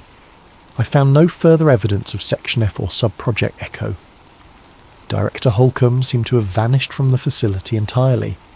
When I carefully inquired about him, I was told no one by that name had ever worked at Los Alamos. Dr. Elbridge remained missing. Official records showed he had requested transfer due to stress, but I knew better. He had been eliminated because he knew too much, and because I had spoken to him. As for Dr. Mercer, he continued to oversee my recovery, prescribing pills that I pretended to take but secretly disposed of. Whatever they contained, I suspected it wasn't meant to help me. The atomic bombs were dropped on Hiroshima and Nagasaki. Japan surrendered. The great secret of Los Alamos was revealed to the world, and the facility began the process of transitioning from wartime emergency to peacetime research. Amid this transition, security loosened. Personnel began to rotate out. new faces appeared. The rigid compartmentalization that had defined the project started to break down. It was during this period of relaxed vigilance that I made my attempt to escape. I had carefully prepared for weeks, memorizing guard rotations, gathering small supplies, creating a false identity using skills I somehow possessed, but couldn't remember acquiring. The irony wasn't lost on me. I was using techniques likely taught to my alter ego against the very people who had created him. My opportunity came during a scheduled power test that would temporarily disable certain security systems. In the brief window of darkness and confusion, I slipped away from the main complex and made my way to the perimeter fence. Using wire cutters I'd stolen from maintenance, I created an opening just large enough to squeeze through. For one exhilarating moment, I thought I had succeeded. The desert night stretched before me, promising freedom, a chance to expose what had been done at Los Alamos beneath the cover of the Manhattan Project. Then floodlights blazed to life, illuminating me in harsh white light. Sirens wailed. Armed guards appeared as if from nowhere, surrounding me with weapons drawn. And standing at their centre, looking not at all surprised, was Director Holcomb. "Did you really think we wouldn't anticipate this, Lieutenant?" he asked, as guards secured my hands behind my back. "Your escape attempt was predicted with 94% accuracy. The timing, the route, even the wire cutters." He shook his head. "We know you better than you know yourself." I was returned not to the main facility, but to a sub-level I hadn't seen before, a space that seemed designed specifically for containment. A cell with a bed, a desk, and little else. No windows, a single door of reinforced steel. Holcomb visited me there the following day. He carried a folder and wore an expression that might almost be called regretful. "I had hoped for a more cooperative outcome," he said, seating himself on the room's only chair. "You've set our timeline back considerably." "What timeline?" "Your deployment, of course. You were to be our first field-ready operative, a prototype for the next generation of intelligence assets." He opened the folder, revealing photographs of me in various contexts I couldn't remember, meeting with individuals I didn't recognize, operating equipment I'd never seen. "Your alternate personality performed admirably in simulations, perfect infiltration metrics, flawless information retention and retrieval under stress conditions." "You can't keep me here forever," I said. "People will notice I'm missing." "Will they?" "Lieutenant Thomas Greaves is currently on record as having been honourably discharged and returned to civilian life. Your parents received a letter from you last week explaining your decision to remain in New Mexico, having accepted a research position in Santa Fe." He produced a copy of the letter, written in my handwriting, signed with my signature. "That's forgery." "No, Lieutenant. You wrote it yourself, or rather the part of you that cooperates with us did," Holcomb sighed. "This resistance is becoming tiresome. We've invested too much in your development to start over with another subject. Then kill me and be done with it." "That would be wasteful." "No, we have a more elegant solution." He produced a document and placed it before me. "This outlines a modified protocol, one that will preserve your capabilities while eliminating the conflict you're experiencing." I scanned the document, my blood running cold as I understood what it proposed. A complete suppression of my original personality. Not just temporary control as they'd achieved before, but permanent erasure. Thomas Greaves would cease to exist in any meaningful way, replaced entirely by their creation. "You're asking me to consent to my own murder. I'm offering you integration, Lieutenant. An end to this internal war you're fighting." Holcomb placed a pen beside the document. "Sign, and we proceed humanely. Refuse, and we proceed anyway. But the process will be considerably more traumatic." I stared at the paper, at the pen, at Holcomb's impassive face. "Why even bother with my signature? You've already proven you can make me do whatever you want. Compliance reduces psychological resistance. The integration will be more stable if some part of you accepts it." He stood. "I'll give you 24 hours to consider, though I suspect we both know what your decision will be." After he left, I sat motionless on the edge of the bed, contemplating my options. There seemed to be none. I was trapped in a facility where my very identity was being erased, replaced by something else, something created to serve their purposes. That night, as I lay sleepless on the hard cot, a strange calm descended over me. If they could create false memories, implant experiences that never happened, perhaps the reverse was also true. Perhaps they couldn't completely erase what made me who I was. Some core element might survive, might remember, might one day find a way to expose what had been done. When Holcomb returned the next day, I signed the document without protest. "A wise decision," he said, tucking the paper into his folder. "The procedure will begin tomorrow. I suggest you rest." But that night, as the facility grew quiet, I made one final act of resistance. Using a small piece of metal I'd worked loose from the bed frame, I scratched a message into the underside of the desk, hidden but findable by someone who might someday occupy this cell. They split my mind beneath Los Alamos. Find the lab below Subproject Echo. What they did to me, they will do to others. The bomb changed the world above, but below, they found a way to change people. Minus Lieutenant Thomas Greaves, August 1945. The next morning they came for me, Holcomb, Mercer and several technicians I didn't recognise. I was strapped to a gurney and wheeled into a laboratory filled with equipment both familiar and strange. Electrodes were attached to my head, an IV inserted into my arm. "This won't hurt," Mercer assured me, as he prepared a syringe of pale blue liquid. "When you wake up, the confusion will be gone. You'll be whole again." As the drug entered my system and consciousness began to fade, I focused on a single thought, repeating it like a mantra. I am Thomas Andrew Greaves. I was born in Boston. I am Thomas Andrew Greaves. Darkness claimed me. Santa Fe, New Mexico, 1975. The old man sorted through the boxes in his attic, preparing for a long-postponed move to a retirement community. 30 years in the same house had accumulated more memories than he cared to count. Photographs, letters, mementos from a career spent in government service that he couldn't discuss even now, decades after his retirement. His hands, spotted with age but still steady, paused as they encountered a locked journal he didn't remember owning. The leather was cracked with age. The lock a simple mechanism easily opened with a letter opener. Inside, the pages were filled with handwriting he recognised as his own, yet somehow different, more frantic, less controlled than his usual careful script. The entries detailed experiences that seemed impossible, secret laboratories, mind control experiments, alternate personalities created through drugs and conditioning. "What nonsense," he murmured, yet something prevented him from closing the journal. The final entry caught his attention.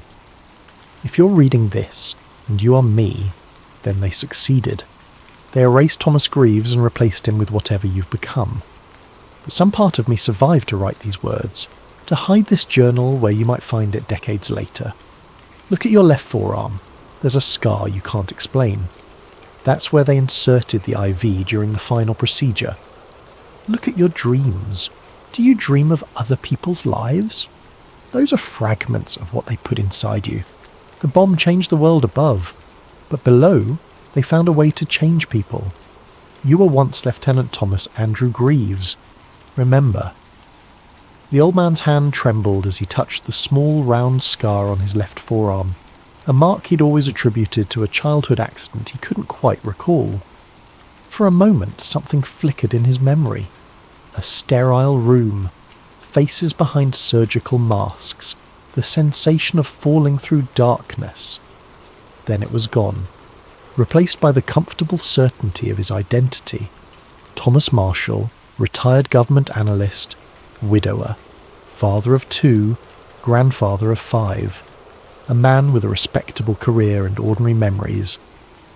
He closed the journal and placed it back in the box. Clearly some strange fiction he'd written years ago and forgotten. perhaps inspired by those spy novels he used to enjoy. Nothing more. But that night, as he lay in bed staring at the ceiling, a name surfaced from some deep recess of his mind. Sub-Project Echo. The name meant nothing to him, yet it carried a weight, an importance he couldn't identify. Just an old man's imagination, he murmured to the empty room. He drifted off to sleep and dreamed of a young lieutenant discovering a hidden laboratory beneath Los Alamos in 1944. In the dream, the lieutenant scratched a message into the underside of a desk, a warning to those who might come after him. When Thomas Marshall awoke the next morning, he couldn't remember the dream, but he found himself standing at his desk, staring at a phrase he'd apparently written during the night and left beside his bed.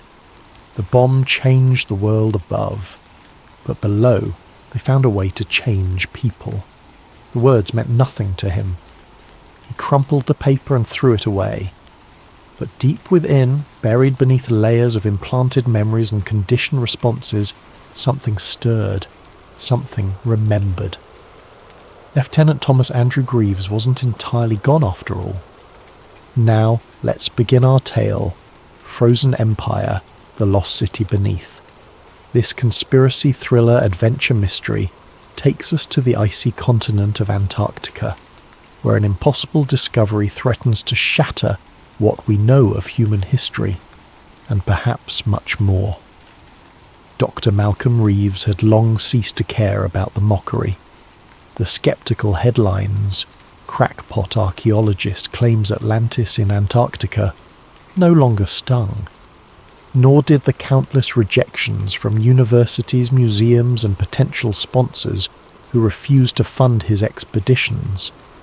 His once-admired career had vanished beneath a mountain of ridicule, and yet here he was in a small cluttered office in Buenos Aires, standing across from a man who actually wanted to make his delusions a reality. "I've read your papers," said the man, voice smooth with confidence. "I don't think you're delusional at all." He extended a well-manicured hand. "Victor Langley." Malcolm recognized the name immediately. Victor Langley was a self-made billionaire, known for pioneering breakthroughs in biotech, communications, and renewable energy. Yet in the last few years, rumour hinted he had grown obsessed with the idea of lost civilizations, funneling private money into obscure archaeological pursuits. The media portrayed him as half visionary, half eccentric. Perfect, Malcolm thought. At last, someone who might be just crazy enough to believe me.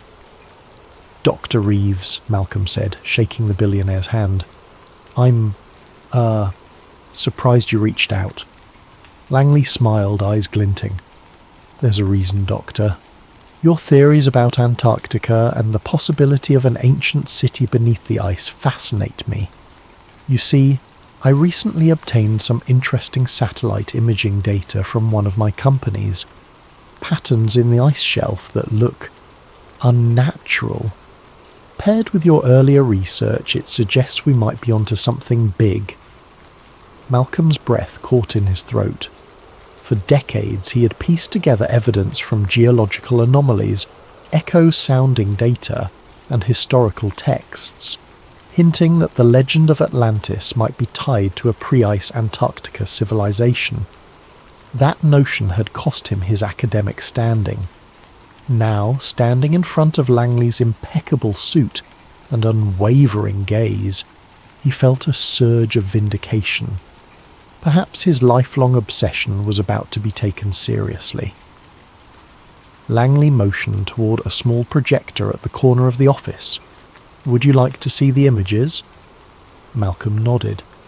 In moments, the projector cast stark white shapes across a dark screen, vague rectangular outlines buried beneath miles of ice, some lines curved with too much regularity to be mere natural formations. He stared, heart pounding. This might be the proof," he murmured. Langley clicked the projector off. "I'm launching an expedition. High-tech drilling rigs, autonomous drones for ice penetration scanning, the best geology equipment. If we find what you suspect, it could rewrite the story of civilization." "I don't know what to say," Malcolm whispered. "Say yes, Dr. Reeves.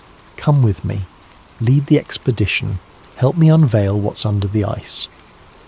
Malcolm's fingers clenched around the arms of his chair. He had a million questions, but only one answer. "Yes," he exhaled. "Absolutely yes." Months passed in a whirlwind of preparations. Malcolm couldn't recall the last time he felt such hope, balanced by an undercurrent of dread.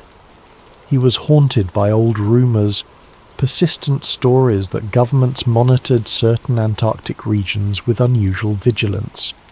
Conspiracists claimed secret military projects, hidden subglacial lakes teeming with unearthly microbes, or classified research stations. Malcolm always wrote such rumours off, but a part of him now wondered if prying eyes might be watching them. Joining the expedition were two key figures. First, Dr. Emily Carter, a renowned geologist with a specialty in extreme polar environments. She was known for her methodical approach and dry wit, though Malcolm could sense the skepticism behind her greenish-brown eyes when they first met at the briefing. "I'm open-minded," she had said, scanning his notes about possible megalithic structures. "But extraordinary claims require extraordinary evidence," she tapped a foot. "And I've seen no shortage of hoaxes." Malcolm bristled but kept his tone civil. "By the end of this, you might change your mind," she shrugged.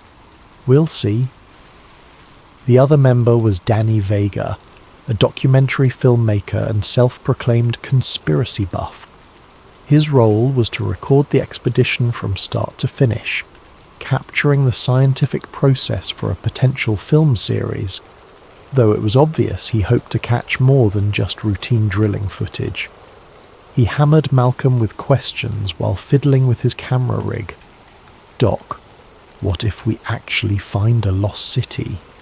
Do you think it'll match Plato's descriptions?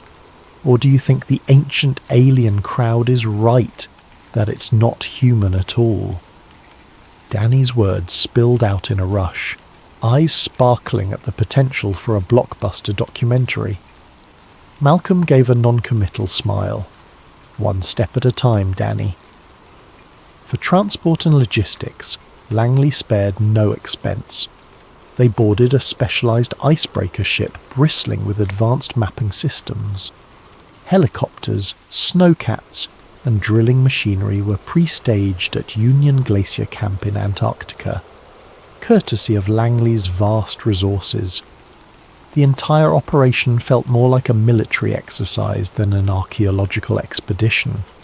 Dozens of staff, from engineers to security contractors, each sworn to secrecy. As the ship neared the frozen continent, Malcolm couldn't help noticing a US Navy vessel gliding on the horizon. It maintained a steady distance, never venturing too close. "It's just routine patrol," said one of Langley's staff dismissively, but Malcolm felt a quiet tingle of unease. They reached their designated ice shelf, an expanse of white so vast that the horizon blurred into the sky. A sense of awe and foreboding settled over the team. The temperature was merciless, wind ripping across the plains at speeds that could flay exposed skin. But the expedition camp rose swiftly. Heated domes, a mess hall, medical tents, secure labs, and the core drilling site. Flags bearing Langley's corporate logo flapped in the Antarctic gale. The first few days were spent calibrating the equipment. Emily led a crew drilling ice cores and setting up sensors. She reported anomalies in the sub-ice radar readings, patterns that could imply something more solid than typical Antarctic bedrock. Meanwhile, Danny documented everything, from close-ups of the drilling rig to wide shots of the endless snowfields. Each evening he'd retreat to the mess hall, excitedly editing footage. eager to craft a narrative that might shock the world. Malcolm immersed himself in every data set. The shapes gleaned from the scans defied geological explanation. Vertical columns, rectangular outlines. He pored over them like sacred texts. "We're seeing consistent angles," he told Emily in a hushed voice over a laptop screen. "Nature rarely forms right angles," she frowned, eyes flicking over the data. "No, it doesn't. I'd still like more drilling before jumping to conclusions, though." A faint smile tugged Malcolm's lips. "You're the scientist. I'm just the dreamer." But inside, excitement crackled through him. It's real. One evening, Victor Langley called a meeting inside the largest dome. The entire team gathered, their breath fogging in the chilly air. Langley stood at the head of a makeshift table, electric lanterns casting dramatic shadows across his face. "Friends, we've made remarkable progress. The sub-ice scans confirm large anomalies far beneath us. Our next step, deeper drilling and a possible access shaft if the structural layout supports it. I believe we're on the cusp of rewriting history." A ripple of excitement stirred the group. But behind the hush, a subtle tension thrummed, like they were prying open a tomb that had lain sealed for millennia. Emily exchanged a glance with Danny. Malcolm noticed the flicker of worry in her eyes. He understood. Curiosity was driving them forward, but some part of them feared what they might find. Outside, the Antarctic night pressed in, an endless dark punctuated by howling winds. Far in the distance, silhouettes of unfamiliar aircraft occasionally cut across the horizon, skimming low. Danny filmed a couple, but they vanished before he could identify them. The team joked it was just the Antarctic Tourist Patrol. Malcolm, however, couldn't shake a creeping paranoia.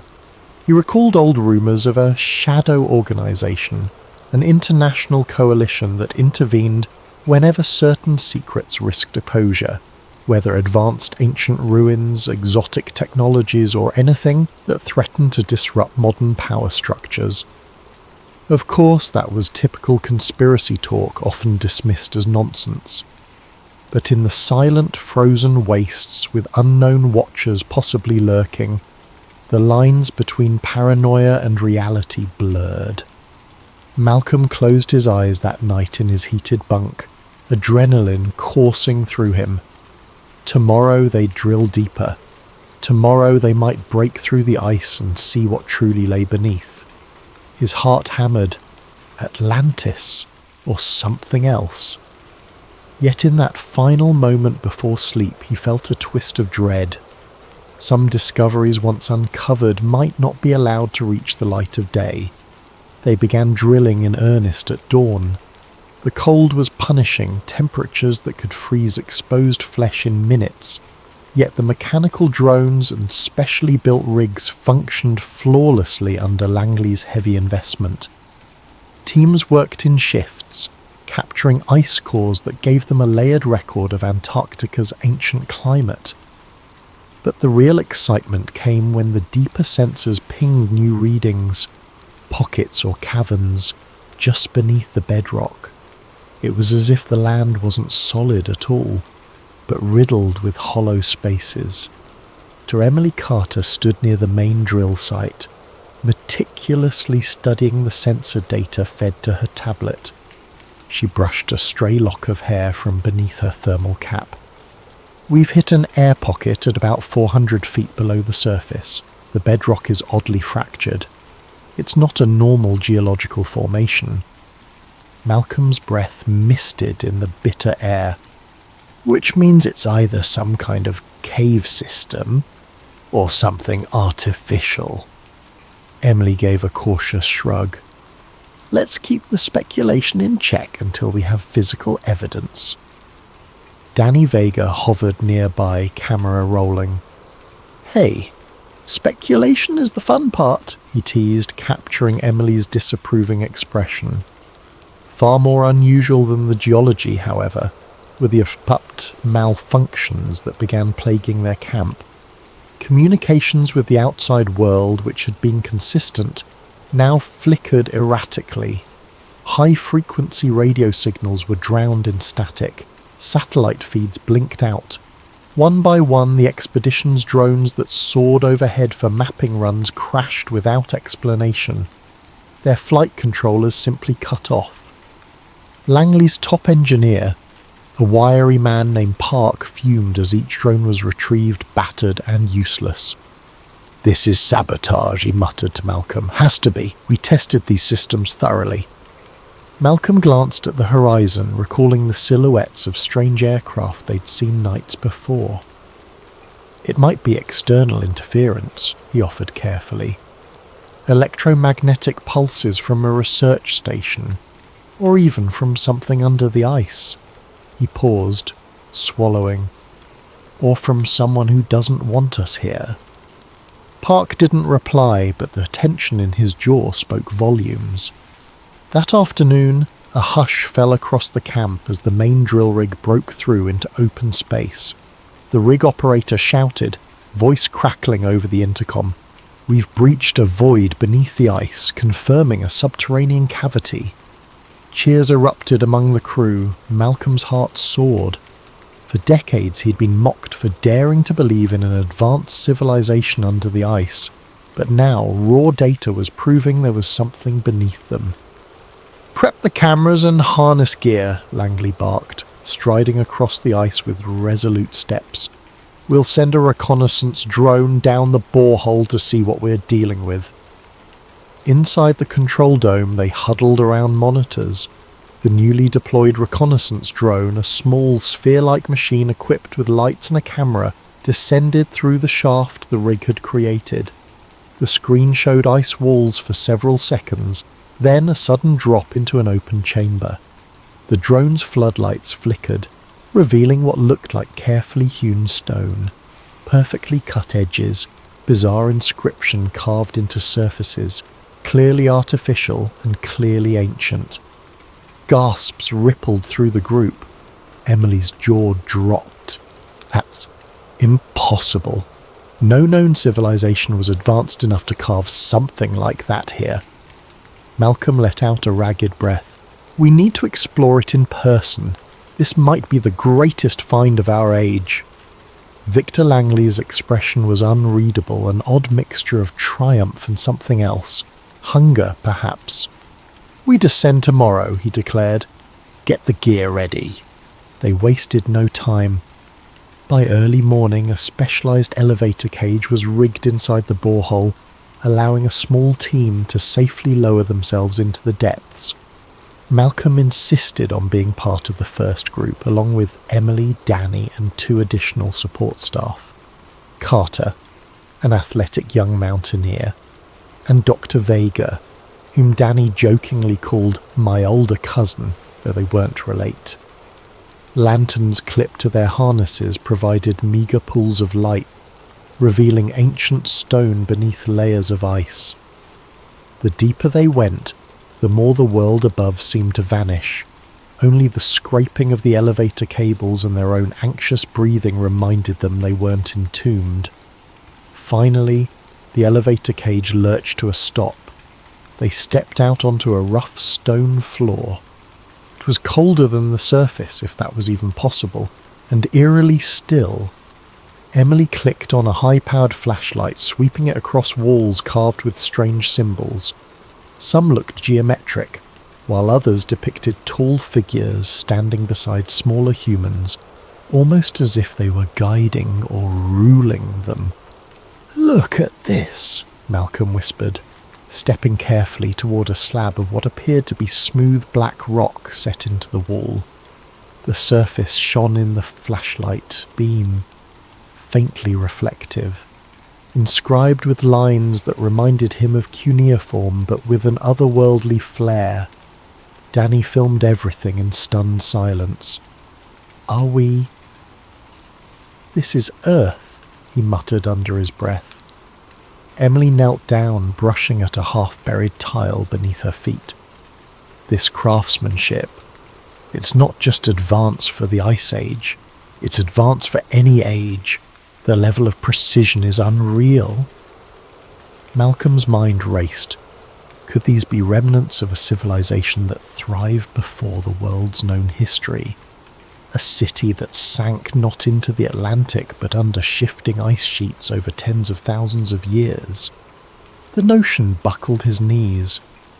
I knew we'd find something, he said, voice trembling.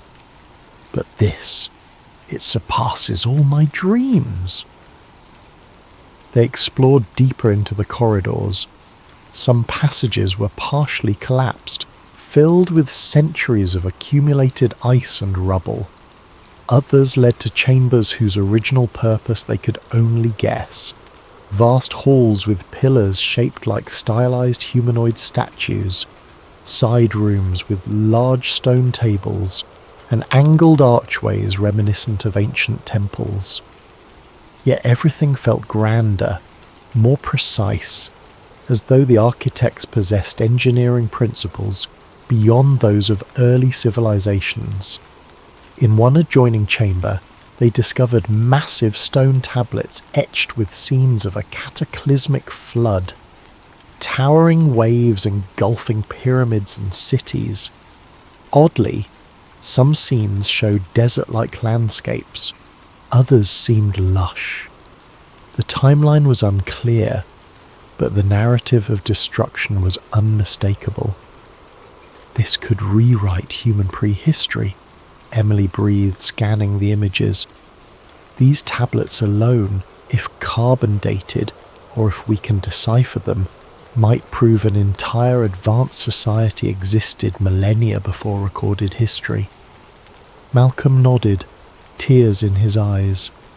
And it looks like what we'd call Atlantis is only part of the story. Then they found the first artifact that truly defied explanation, a metallic object embedded in a carved stone alcove. Though blackened by time, it had smooth edges and ridges reminiscent of modern electronics. When Carter and Dr. Vega tried to pry it loose, a faint hum resonated through the corridor, making the hair on the back of their necks stand on end. Danny filmed as Emily carefully wrapped the artifact in protective material. Whatever this is made of, it's not normal steel or iron. Feels lighter. Some alloy? Malcolm stared, heart pounding. If this object does what I suspect, some kind of power source or device, then we're looking at a technology that predates everything we know by tens of thousands of years. By the time they returned to the surface, it was late evening. Tired but exhilarated, they presented their initial findings to Victor Langley and the rest of the team. Langley listened intently, eyes gleaming with excitement. "We go deeper," he pronounced. "We must find any evidence of advanced machinery, written records, anything that could show what this civilization was capable of." Emily tried to voice caution. "We should thoroughly document each step. The entire environment down there is fragile. We could easily destroy valuable information if we push too fast." Langley gave a tight smile. "Duly noted, De Carter. However, time is of the essence, especially given our sudden drone malfunctions and communication losses." "What about the possibility that someone else is interfering?" Malcolm asked carefully. "We've seen unmarked planes overhead. The United States has a research station not far away." Langley's gaze hardened. "We remain vigilant, but let's not jump to paranoia. Our security detail is trained. We'll keep watch." He moved on to address the entire group, his voice resonating with persuasive charm. "Friends, we stand at the threshold of a discovery that could reshape humanity's self-understanding. I won't let us be slowed by outside forces or bureaucratic red tape. Tomorrow we proceed."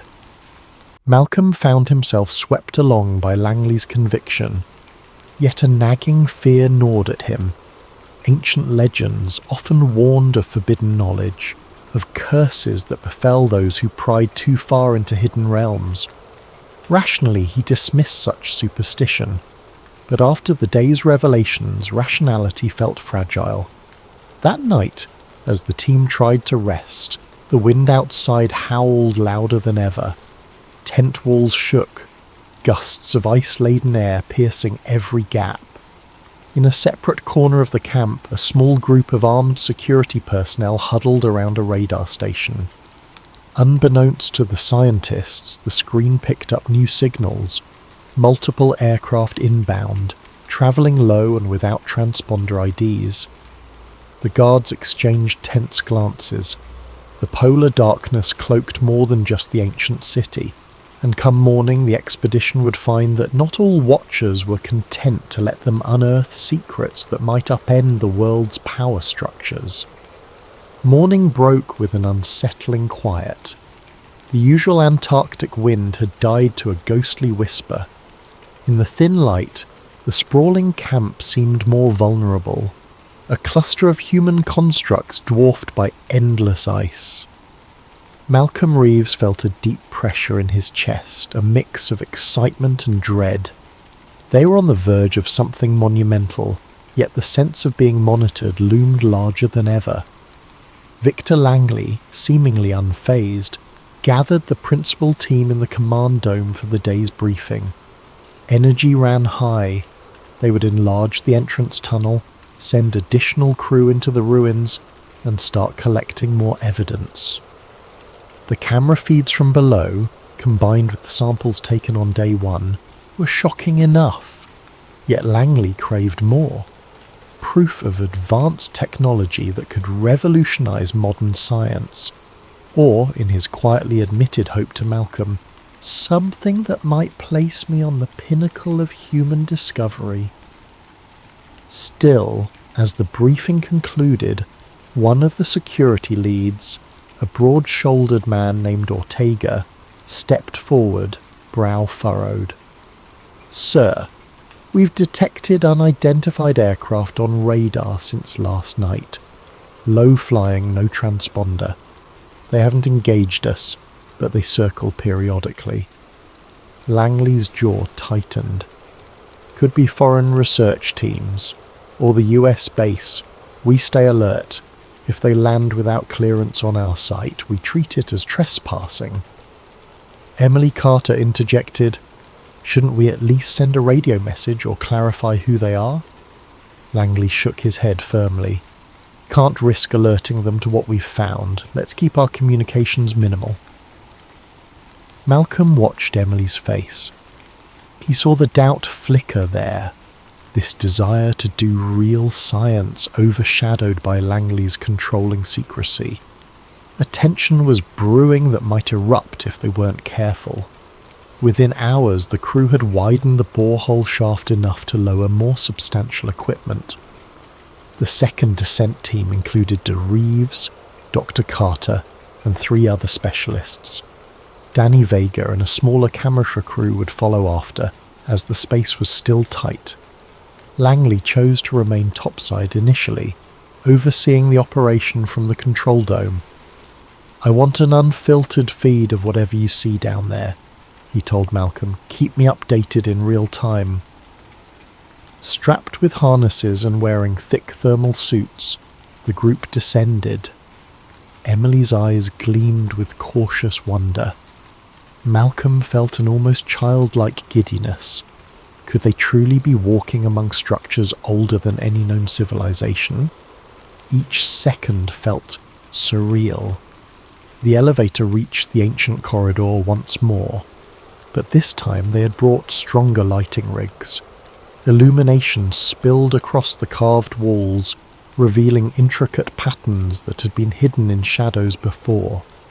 The lines told stories, towering waves, cities of spired architecture, humanoid forms in conflict with bizarre serpent-like creatures. Interspersed were mysterious symbols reminiscent of an unknown script. "It's some form of proto-writing," said a linguist named Hayden, who had joined the second descent. He carefully traced one symbol with a gloved finger. but I can't even guess at its meaning. We'll need high-resolution images. Moving onward, they found new passages blocked by ice, requiring their portable heaters and the manual labour to chip away at the frozen barrier. After an hour of painstaking work, the team broke through into what looked like a vast underground atrium.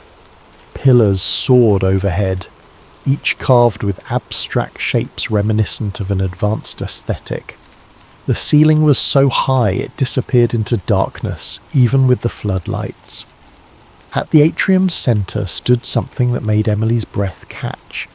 An enormous stone statue, at least 20 feet tall, depicting a humanoid figure with elongated limbs, swirling robes, and an ornate headpiece.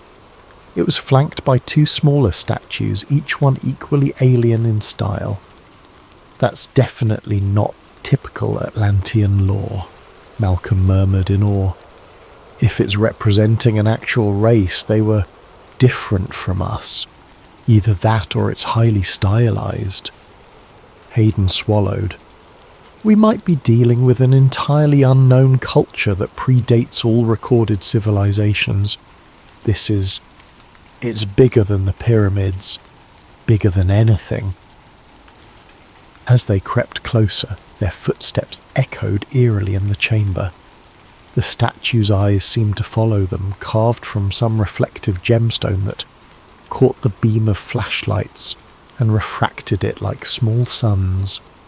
Malcolm suppressed a shiver, recalling half-remembered myths of watchers or guardians in fabled lost cities. Just stone, he told himself, but a chill prickled his spine. At the statue's base they found a large circular platform made of a metallic alloy. Although discoloured with age, it resonated with a faint hum when struck. Emily knelt down with a portable sensor. It's giving off a low-level electromagnetic field. This shouldn't be possible for inert metal, unless there's a power source somewhere. Malcolm's heart hammered. A lost city with a functioning power source after millennia? The notion defied all logic, yet here they were. He felt a swirl of excitement and dread, fearful of what else might be hidden beyond their understanding. Meanwhile, topside, Danny Vega was busy filming as the second descent commenced. He captured the elevator cable's lowering gear, the tense faces of the expedition members left behind. A hush of anticipation coated the camp. In the distance, the wind picked up, scattering ice crystals that gleamed like diamonds under the dull Antarctic sun. Then everything changed. A watchtower guard spotted movement on the horizon. Several vehicles, heavily tracked, heading straight for them. Helicopters rumbled overhead. Zrenia, black silhouettes slicing through the pale sky. The guard shouted into his walkie-talkie, "Inbound approach, military vehicles, unknown affiliation." Danny spun his camera in time to see armed men pouring out of the helicopters as they touched down. They wore no overt insignias, save for subdued patches that might have been some covert division. Leading them was a tall, stern-faced figure with close-cropped hair and a fixed glare. Agent Elias Grant. Victor Langley burst from the command dome, hands raised. "This is private property. We have all necessary permits for scientific research." Grant cut him off with a curt gesture, flanked by a line of armed soldiers. "By order of the United States Special Division, this area is under federal quarantine.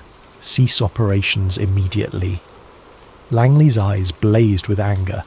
"Special Division? I've never heard of..." Grant's expression remained rigid. "I don't care what you've heard. We have authority here. You and your people will stand down or face detainment." Around them, the camp erupted in confusion.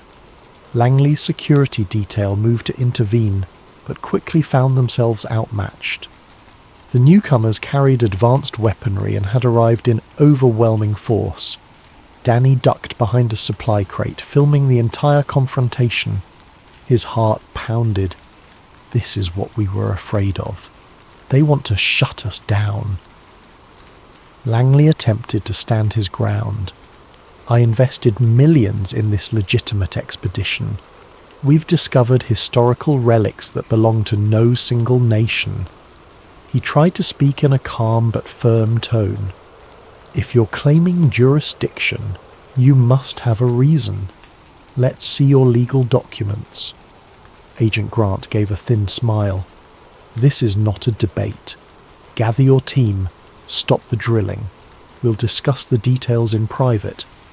He snapped his fingers, and soldiers advanced, pointing rifles at the drilling machinery, the data stations, everything. A soldier smashed the camera on a tripod with the butt of his rifle.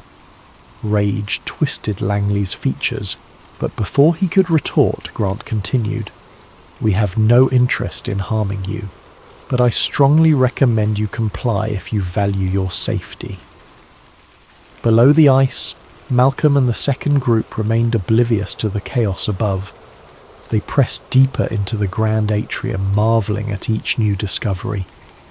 Emily's voice carried over the comlink to the surface, describing the environment, but only static crackled back. She frowned. "We've lost contact. Could be the interference again." Malcolm nodded. "We'll head back up soon to relay everything in person." He turned to examine a corridor branching off from the atrium. Even from several feet away, he sensed a faint vibration underfoot, like a hidden heartbeat. Could it be subterranean geothermal activity? Or was it something else powering the metallic platforms? Suddenly, the overhead lights flickered. One by one, the portable floodlights they'd set up began to fail, plunging the chamber into a gloom lit only by their headlamps.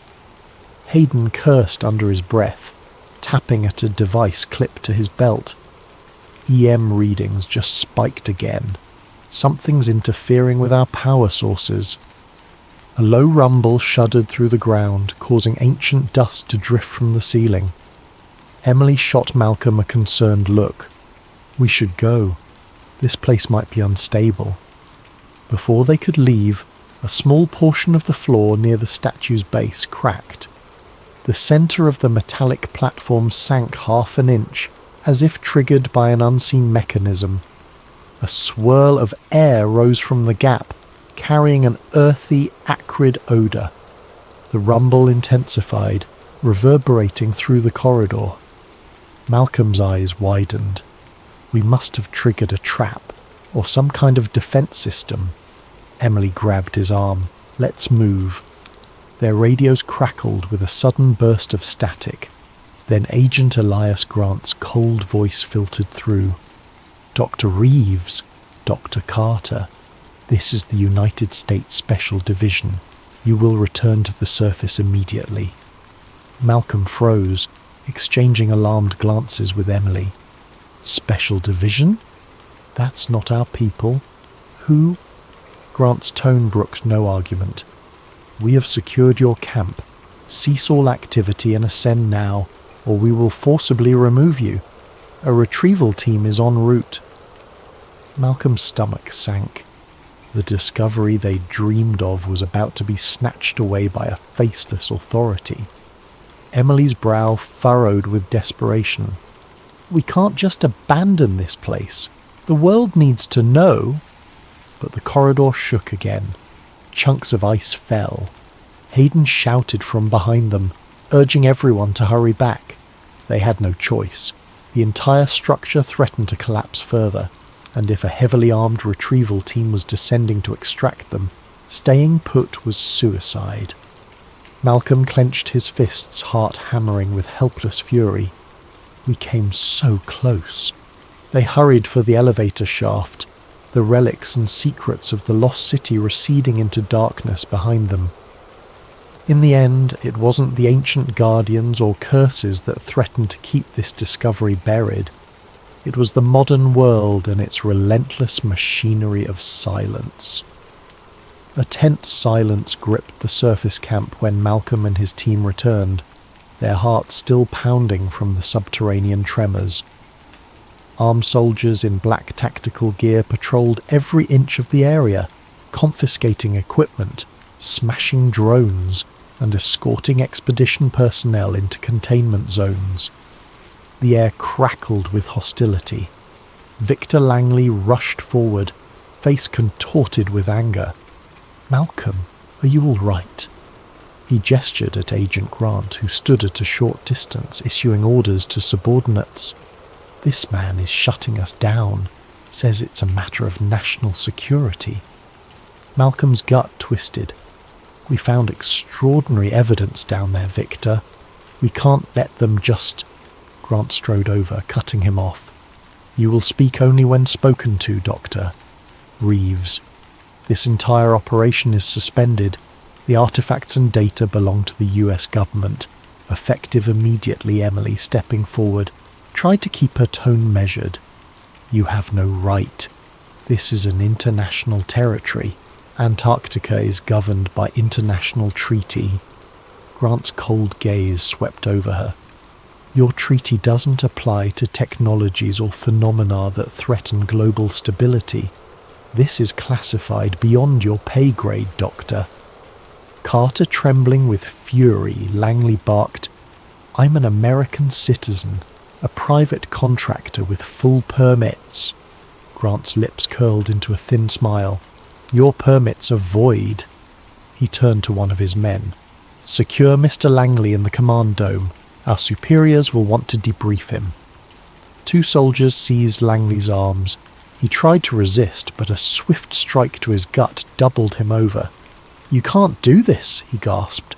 "I'll sue—" Grant dismissed him with a wave. "Take him away. The rest of you, drop your gear. Move to the containment tents. Now." The group looked at each other, uncertain. Fear coiled in Malcolm's belly. He could see the lethal glint in the soldiers' eyes. They weren't bluffing. One by one, the expedition members complied, relinquishing cameras, laptops, protective cases holding artifacts.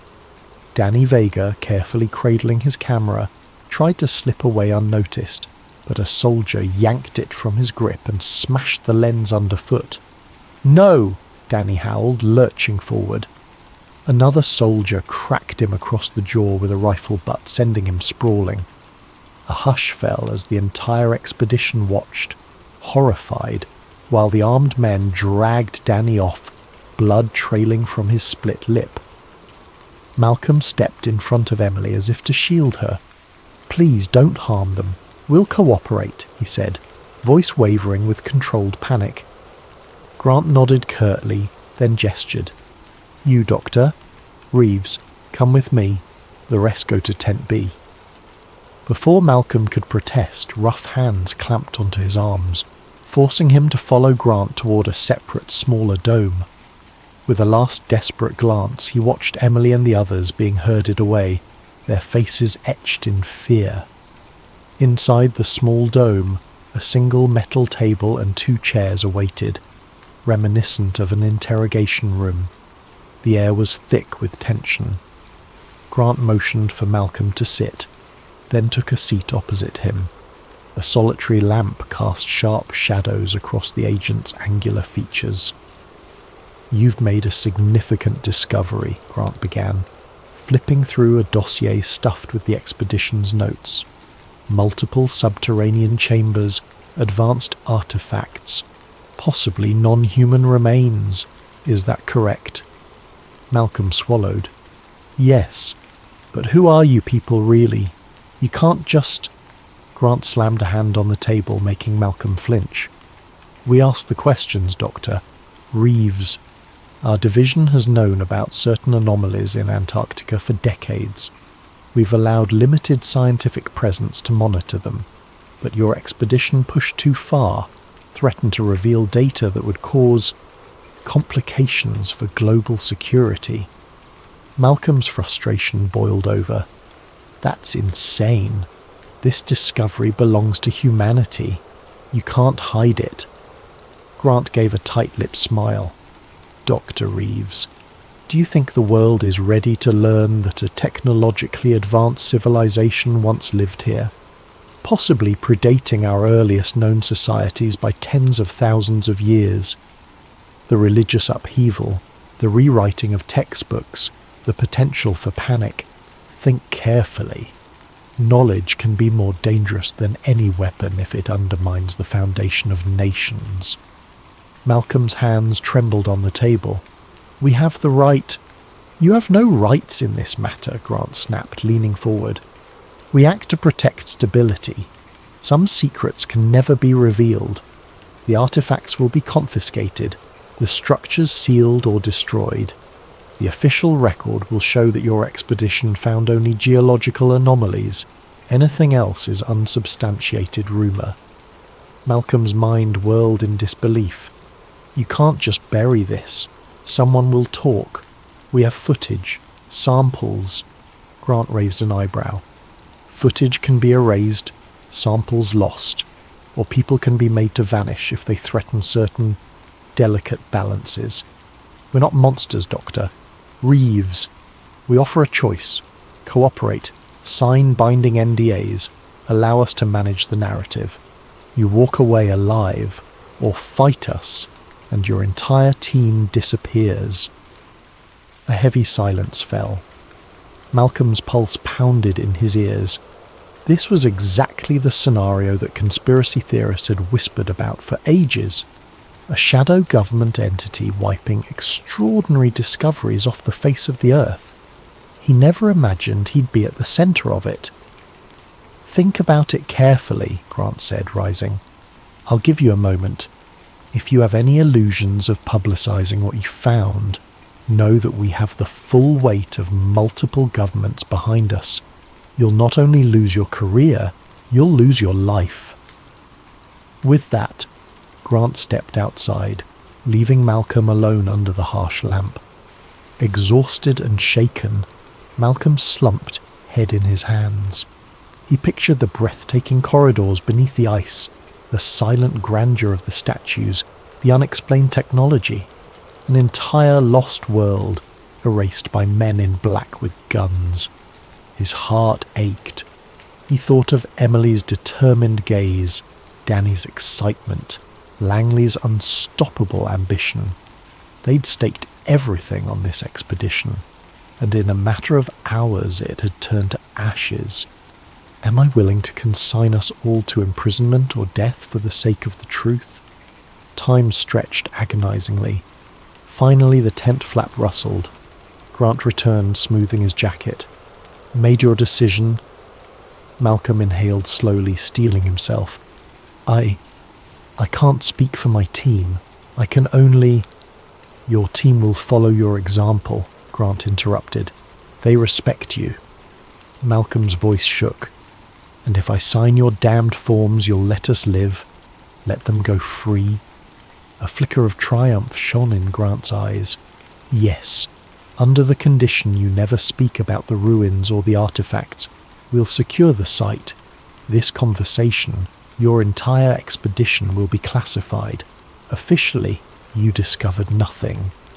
The words stung, but the thought of Emily and Danny being harmed was worse. Malcolm clenched his fists. Let me see them. Let me confirm they're safe. Grant motioned to a guard. Take Dr. Reeves to Tent B. Then, to Malcolm, he added quietly, You'll find them unharmed, provided they remain cooperative. They led Malcolm through the camp.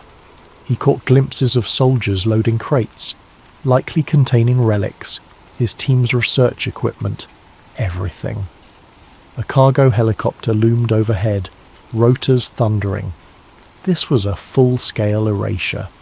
He spotted charred remains of documents in a burn pit. The entire record of their discovery was being systematically destroyed. In Tent B he found Emily, Danny, with a bandage on his swollen lip, and the others huddled on cots. Relief flooded their faces at the sight of him. Emily rushed forward, gripping his arms. Are you okay? What's happening? Malcolm forced a thin smile. They want us to sign NDAs, surrender the evidence, then they'll let us go. They confiscated my footage, Danny muttered, eyes blazing. Destroyed my backups, but I hid one micro SD card, he added in a lower tone, glancing around nervously. If I can get it out of here... Don't, Malcolm whispered urgently. It's too dangerous. They're searching everything. If they find contraband, we could all vanish. Emily's eyes darkened. So that's it? We just walk away? Let them bury the biggest archaeological discovery in human history? Malcolm stared at her, sorrow and helplessness warring in his gaze. I don't see another way. These people, they'll kill us, Emily. They've likely done it before. Silence settled. No one wanted to yield, but the stark reality was undeniable. If we're alive, maybe we can find another way, Emily said finally, voice trembling. Before they could discuss further, a soldier entered, brandishing a clipboard. You have 2 minutes to sign the documents. Then you'll be escorted off the continent. Malcolm gently took the pen. His hand shook as he scrawled his signature, an act that felt like betrayal of everything he stood for. One by one, the others followed suit, some with tears of frustration. In that moment, the dream they had all shared was extinguished under the iron boot of secrecy. Outside, the howling wind picked up, throwing a swirl of snow across the camp. Black helicopters awaited, engines droning. Soldiers hustled the scientists aboard, offering no chance for parting glances. Danny's camera, once his prized tool, lay crushed in the frozen mud. Emily, hugging her arms, cast a final haunted look at the white horizon. Malcolm forced himself not to cry. High above, Agent Elias Grant watched impassively as the helicopters lifted off, carrying the expedition members away like prisoners. His mission wasn't over yet. He turned, barking orders to demolish the main borehole entrance. The entire site needed to be sanitized. The lost city below would remain a myth, its secrets sealed once more beneath the ice. Grant knew that some truths had to stay hidden, and if that meant burying entire civilizations and the dreamers who dared to uncover them, so be it. 3 days later, the battered remains of the expedition team arrived at a remote US outpost in southern Chile. Shorn of their passports, equipment, and nearly every physical trace of their quest, they were left in a sterile debriefing room under heavy guard. Finally, in a bizarrely anticlimactic gesture, men in suits returned to distribute newly printed passports, each marked with an exit stamp. Their official travel route had been fabricated. All mention of Antarctica was conspicuously absent. "You're free to go," one of the men stated, handing out the documents. "Return to your countries. Do not speak of what happened. You have been warned." The group exchanged hollow glances. They were free in name only. Each carried a silent weight, knowing the truth about something that the powers that be had decided must remain buried. Malcolm Reeves rode a shuttle bus to Santiago, flanked by Emily and Danny. All three stared at the passing landscape with vacant expressions. It seemed impossible that just a week ago they'd been standing on the brink of the greatest discovery in history. Now it felt like a dream, one they were forbidden to share. Eventually Danny broke the silence. "I'm sorry. About the camera.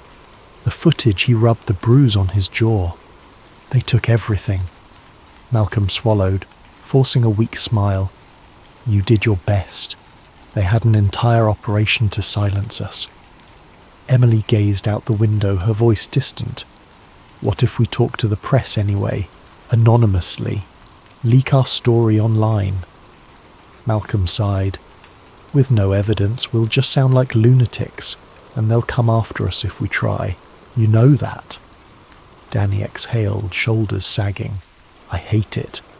We discovered something that belongs to the whole world. Now it's locked away." Silence returned. each of them lost in the swirl of regret. The bus rattled on, delivering them to a world that would never know the truth, at least not from them. Days turned into weeks. The expedition teams scattered, each coping in their own way. Some tried to slip back into academic or corporate jobs, haunted by nightmares of the lost city they had glimpsed. Others broke down emotionally, battered by guilt and fear. A few vanished outright, rumoured to have changed their identities to evade potential watchers. Dr. Emily Carter took a leave of absence from her research institution. She couldn't face her colleagues, not after witnessing wonders that defied all geological understanding, only to have them stolen away. Late at night, she'd dream of that silent subterranean atrium, the statues, the metallic platform humming with ancient energy. Each time she awoke drenched in sweat, feeling the phantom rumble beneath her feet. Danny Vega drifted aimlessly, sleeping on friends' couches, depressed at the thought of returning to mundane filming gigs. The memory of his camera being smashed, the lifelong dream to capture the greatest documentary of all time, undone in seconds. He couldn't let it go. He scoured conspiracy forums, trying to see if any hint of their discovery had leaked. It hadn't. The black helicopters had done their job well. As for Victor Langley, he retreated to his corporate empire, or what remained of it. Rumours spread that large portions of his assets were frozen or tied up in legal complications. Shareholders demanded explanations for the ill-fated Antarctic project, which publicly was described as a failed geothermal exploration. Quietly, Langley tried to call in favours among powerful connections, but phone lines went dead. Old allies turned their backs. The man who once orchestrated philanthropic wonders now found himself a pariah in certain corridors of power. Malcolm Reeves, the aging archaeologist, tried to pick up the fragments of his old life. He returned to his dingy apartment in London, a place littered with manuscripts and half-packed boxes from years of neglected rent.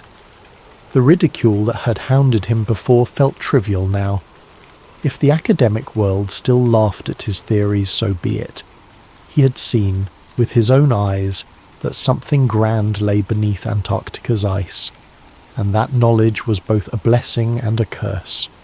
One rainy evening, Malcolm sat alone at his kitchen table, a single flickering bulb illuminating a stack of books about Atlantis myths, subglacial topography, and suppressed archaeology. A knock at the door startled him out of his reverie. He froze. He'd been half expecting an ominous visitor for days, a silhouette from the special division ready to silence him. Heart pounding, he inched to the door. Peering through the peephole, he glimpsed a familiar face. Emily Carter, soaked from the rain. He let out a trembling sigh of relief and unlatched the door. "Emily, what are you—" She slipped inside, water dripping from her coat. Her eyes were intense. Without a word, she held up a small, battered object, a micro SD card. "Danny managed to hide it," she said quietly. "He gave it to me for safekeeping." Malcolm's heart lurched. But they searched everything. How? It was hidden in the lining of his coat. He discovered it after we parted ways. She bit her lip. "It doesn't have all the footage, but maybe it's enough to prove we're not insane." A spark of hope ignited in Malcolm's chest. "Does it show the corridors? The inscriptions?" She nodded. "Some. The resolution's not great, but you can see the carvings. Possibly enough to raise questions." Malcolm carefully took the SD card, as though it were a precious artifact. "If we leak this, we risk drawing their attention again." "They threatened?" Emily's voice shook with emotion. "I know what they threatened, but we can't live in silence forever. Maybe if we distribute it widely and anonymously, let it go viral. They can't kill every rumour, can't chase every link. His mind whirled. The last time they tried to reveal the truth, guns and government heavies shut them down. But the longing in his chest refused to be silenced. He thought of the subterranean city, the advanced relics, the knowledge waiting to be rediscovered. Even a shred of proof might spark others to investigate, to question, to pry open the locked doors of secrecy. He exhaled, meeting her gaze. Let's do it. Carefully. We share it with certain channels, anonymous contacts, open source investigators. We let the world see, even if only glimpses. We make it unstoppable. Emily nodded, tears glistening in her eyes. For the sake of everyone who believed in that project. For the sake of truth. Malcolm rose, rummaging for an old laptop that he'd kept offline, hopeful it remained untraceable. Together they huddled around the dim screen, slotting in the SD card. A series of video clips popped up, some partially corrupted, others heartbreakingly clear. The footage showed glimpses of the massive stone corridors, the swirling inscriptions, the half-buried statue, even a snippet of the metallic artifact. The audio was mostly garbled wind noise, but the visuals were undeniable. People will call it CGI, a hoax, Malcolm murmured bitterly. Emily placed a hand on his shoulder. Some might, but others, serious researchers, open-minded explorers, will investigate. Maybe this starts a chain reaction we can't even foresee. They spent hours preparing an anonymous drop, compressing the clips, embedding them in multiple hidden corners of the internet. Emily used encrypted channels she'd learned about from Danny, who was adept at conspiracy crowd jargon. They wrote a short statement. Footage from a suppressed Antarctic expedition. Ancient ruins discovered, forcibly covered up. Spread this. Don't let it vanish. Their hearts thumped with each keystroke, adrenaline surging in their veins. A single question gnawed at them. Were they damning themselves by doing this? Possibly. But in that moment, conviction outweighed fear. When the upload finished, they stared at the progress bar, each second feeling like a leap of faith. The final beep signaled success. The files were out there, floating in cyberspace waiting to be seen. Maybe they'd be discredited or hammered down, but the spark was lit. A week passed. Nothing seemed to happen. No immediate sign that their leak had caused waves. Malcolm lived on edge, expecting black SUVs or silent drones.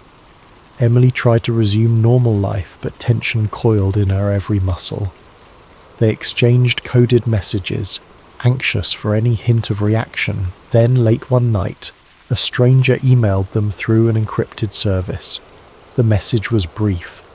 We have seen the footage. Others have too. The truth must be free.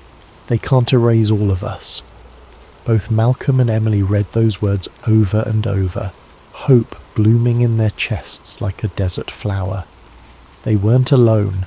Somewhere out there, individuals believed them, championed them. The knowledge of a lost city might still survive in the collective mind, refusing to vanish despite the best efforts of Agent Grant and his shadowy enforcers. Outside, the rain tapped softly on the window. Malcolm closed his eyes, remembering the labyrinth beneath the Antarctic ice. He saw the towering statue, the metallic platform humming with impossible power. Even if the official narrative smothered it, the memory shone within him, a testament to human curiosity, to the unbreakable drive to unravel life's grandest mysteries. As he opened his eyes, the final lines of the old myths drifted through his thoughts, and the lost empire fell into shadow sealed by ice and time, until the day new seekers awakened its slumbering might.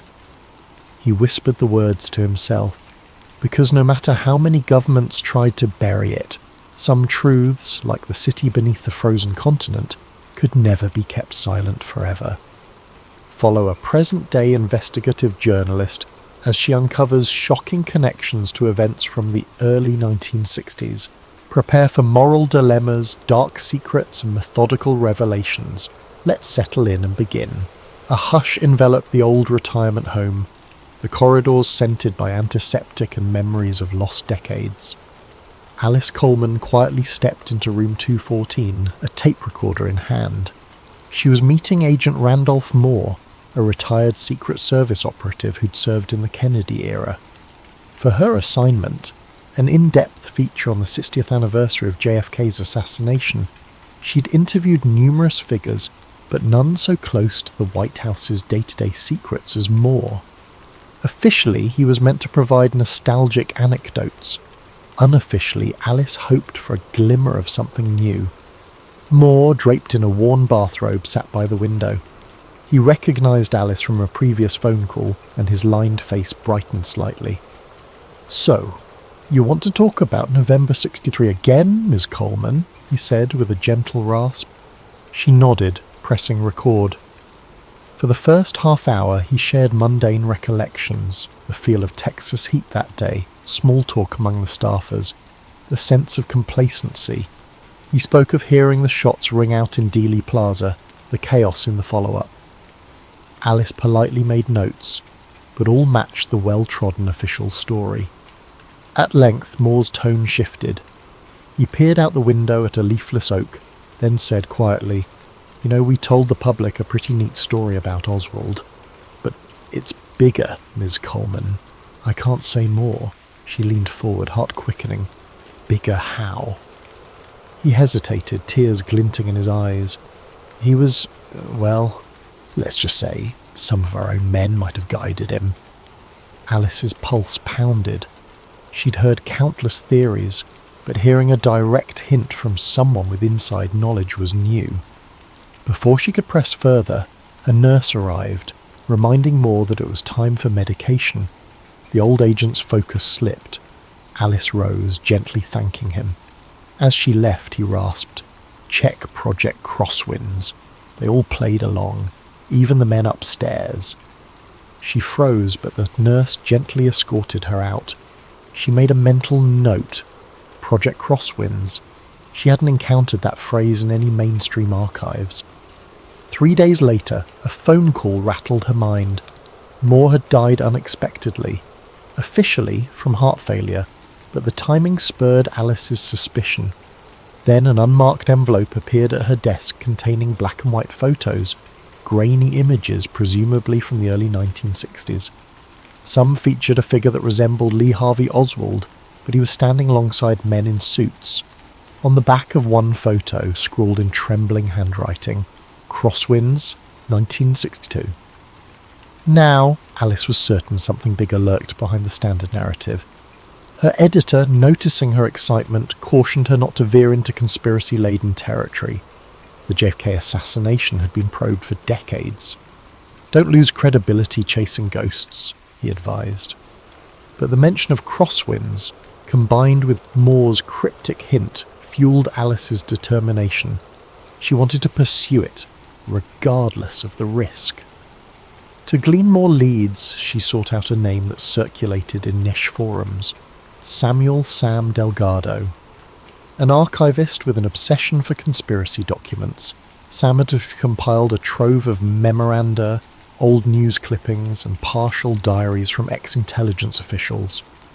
Over a phone call, he told her, "Meet me at my apartment. I've heard that code word, crosswinds, once or twice in old declassified CIA files. It might connect to a plan bigger than Oswald alone." She could sense his excitement. He also sounded nervous, as if being watched. That same evening, she arrived at Sam's cluttered apartment in a rundown building overshadowed by a highway overpass. Stacks of file boxes towered precariously in the living room. Newspapers from the 60s spanned every surface. The only clear space was a small table with a flickering lamp. Sam, wiry and dishevelled, greeted her with a quick handshake. "You said you want the truth, right?" He rummaged through a battered trunk, retrieving a folder labelled Crosswinds. Within that folder, Alice glimpsed typed pages referencing a scenario to remove presidential impediments, talk of foreign misdirection, and mention of a designated patsy. The language was cryptic, but it implied a premeditated plan. Sam pointed to one page. They talk about Oswald's defection being manipulated, how key figures in intelligence wanted a scapegoat to blame. The text wasn't conclusive, but it strongly hinted a part of the CIA or some clandestine faction had orchestrated more than a cover-up, possibly the entire murder. Catching her breath, Alice stepped back. "This is extraordinary," Sam shrugged. "It's a fragment. The real motherlode is out there, some hush-hush directive. I've spent years chasing it, but no mainstream journalist took me seriously. You might be the one to break it if you're careful." He then produced a torn letter allegedly from a CIA official to an army general discussing Dallas' final approach, and rural compartments remained sealed. The date was early November. Just then, the apartment's overhead light flickered. Sam paused. "That happens when the building's wiring acts up, but I also suspect we're being watched. I've noticed a black sedan parked across the street for days." Alice glanced out the window, seeing only darkness. She asked, "You ever confronted them?" Sam shook his head. "I keep my head down, but they want to ensure none of these doxy mainstream coverage." This revelation heightened her sense that they were treading dangerous ground. Though her editor might balk, Alice felt a moral imperative to continue. If these documents were genuine, they undermined half a century of official denials. But verifying them would be essential. "How do we confirm authenticity?" Sam recommended a forensic approach. "Check the typeface, the codes, consult a ballistic expert about references to bullet angles. We can do it if you commit." She nodded. They parted ways with an unspoken agreement. The story must go on. Late that night, back at her apartment, Alice's phone chimed with a withheld number. She answered, hearing only static, then a distant click. She tried to dismiss it as spam, but her instinct said otherwise. She realized she might be stepping into a labyrinth of watchers and enforcers, people who'd do anything to keep the official story intact. Yet for the sake of history, for truth, and for the memory of that old Agent Moore, Alice decided she wouldn't turn back. The next day she'd begin verifying Project Crosswinds, no matter how far it took her. Sunlight filtered through Alice's blinds as she typed notes on her laptop about Project Crosswinds, referencing the partial documents Sam had revealed. She compiled a short bullet list, references to CIA memos from Leighton 62, an army intelligence connection, a patsy plan, and suspicious mentions of removing the occupant of the White House. She felt a mix of excitement and dread. If true, the ramifications would be explosive. Government complicity in assassinating a sitting president. But she needed credible, modern-day experts to weigh in. That morning, Alice drove downtown to meet Marianne Fowler, forensic analyst at a local university. Fowler specialised in ballistic and historical authenticity analysis. Over coffee in a near-empty campus cafe, Alice spread out scanned copies of the Crosswinds text. Fowler donned reading glasses, scanning the typed lines methodically. "The typeface does appear consistent with early 60s government typewriters," Fowler murmured. "But for a definitive test, I'd need the original carbon or original paper. Digital scans make it trickier." She asked about ballistic references. Alice pointed to a paragraph mentioning angles of the bullet trajectory. Fowler frowned. "This matches certain controversies about multiple shooters, though the official line said single bullet. If these notes are genuine, it suggests agency involvement." She paused, caution in her gaze. "I'm not a conspiracy buff, but if what you show me holds up scientifically, it's extremely damning." Alice left the meeting with partial reassurance. Fowler remained sceptical but intrigued, willing to do further checks if they somehow got original documents. Meanwhile, Sam Delgado texted her a new lead. An ex-CIA logistics officer was rumoured to live in rural Louisiana. He might confirm crosswinds, Sam wrote, though he was notoriously reclusive. By midweek, Alice and Sam decided to travel to New Orleans.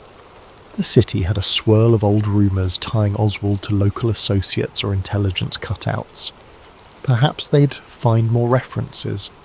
They hopped a flight, quietly checked into a budget motel on the outskirts. Sam insisted on caution, eyeing every parked car suspiciously. "We're definitely on radars now," he muttered. "They won't let Project Crosswinds come out uncontested." In a musty library corner rummaging through local archives, they then encountered fleeting mentions of a Major Garrity, an intelligence operative rumoured to have recruited assets in the early 1960s. This name matched some of the faint scrawls in Sam's docs. T. Garrity. Sam gasped softly. Thomas Garrity, CIA paramilitary officer, known for covert ops in Cuba. If Garrity was part of Crosswinds, he might still be around or might have gone underground. One evening, Sam arranged a secret meeting with an elderly man nicknamed Pappy, rumoured to have been a driver for a mob-linked politician in 1963. They met in a dimly lit bar near the French Quarter. Pappy arrived wearing worn slacks, a cane in hand. Over a slow conversation, he mentioned how men in suits visited certain local crime figures, apparently forging an alliance of convenience to remove Kennedy. He recalled overhearing lines about ensuring the blame falls squarely on that Marine. The name Oswald came up in hushed tones. Pappy's account was scattered, but it matched the gist of Project Crosswinds. He said, "Some folks said the plan was bigger than the Mafia, like high-level spooks steering the Mafia as pawns." When Alice pressed for details, Pappy's voice wavered. "I only know they called it a necessary measure. I didn't want to know more." He looked fearful, as if even decades later, the spectre of reprisal hovered. Moments after Pappy's departure, Sam discovered his notes rummaged through. He'd left them on the bar table for a minute, and now half the pages were missing. "Where?" he hissed. A quiet panic enveloped them. They scoured the bar. The bartender shrugged ignorance. Possibly they'd been pickpocketed. Possibly an agent of Garrity's was lurking, snatching evidence. Sam cursed under his breath, eyes darting about for watchers. Alice realised they must be extremely careful. So far, none of this had gone public, and forces were determined to keep it that way. Returning to the motel, they found the door slightly ajar, the lock jimmied. Inside, the lights were on, the place ransacked. Sam's laptop was gone. The safe with some original documents was forced open. A single note scrawled on the bed. "Stop now."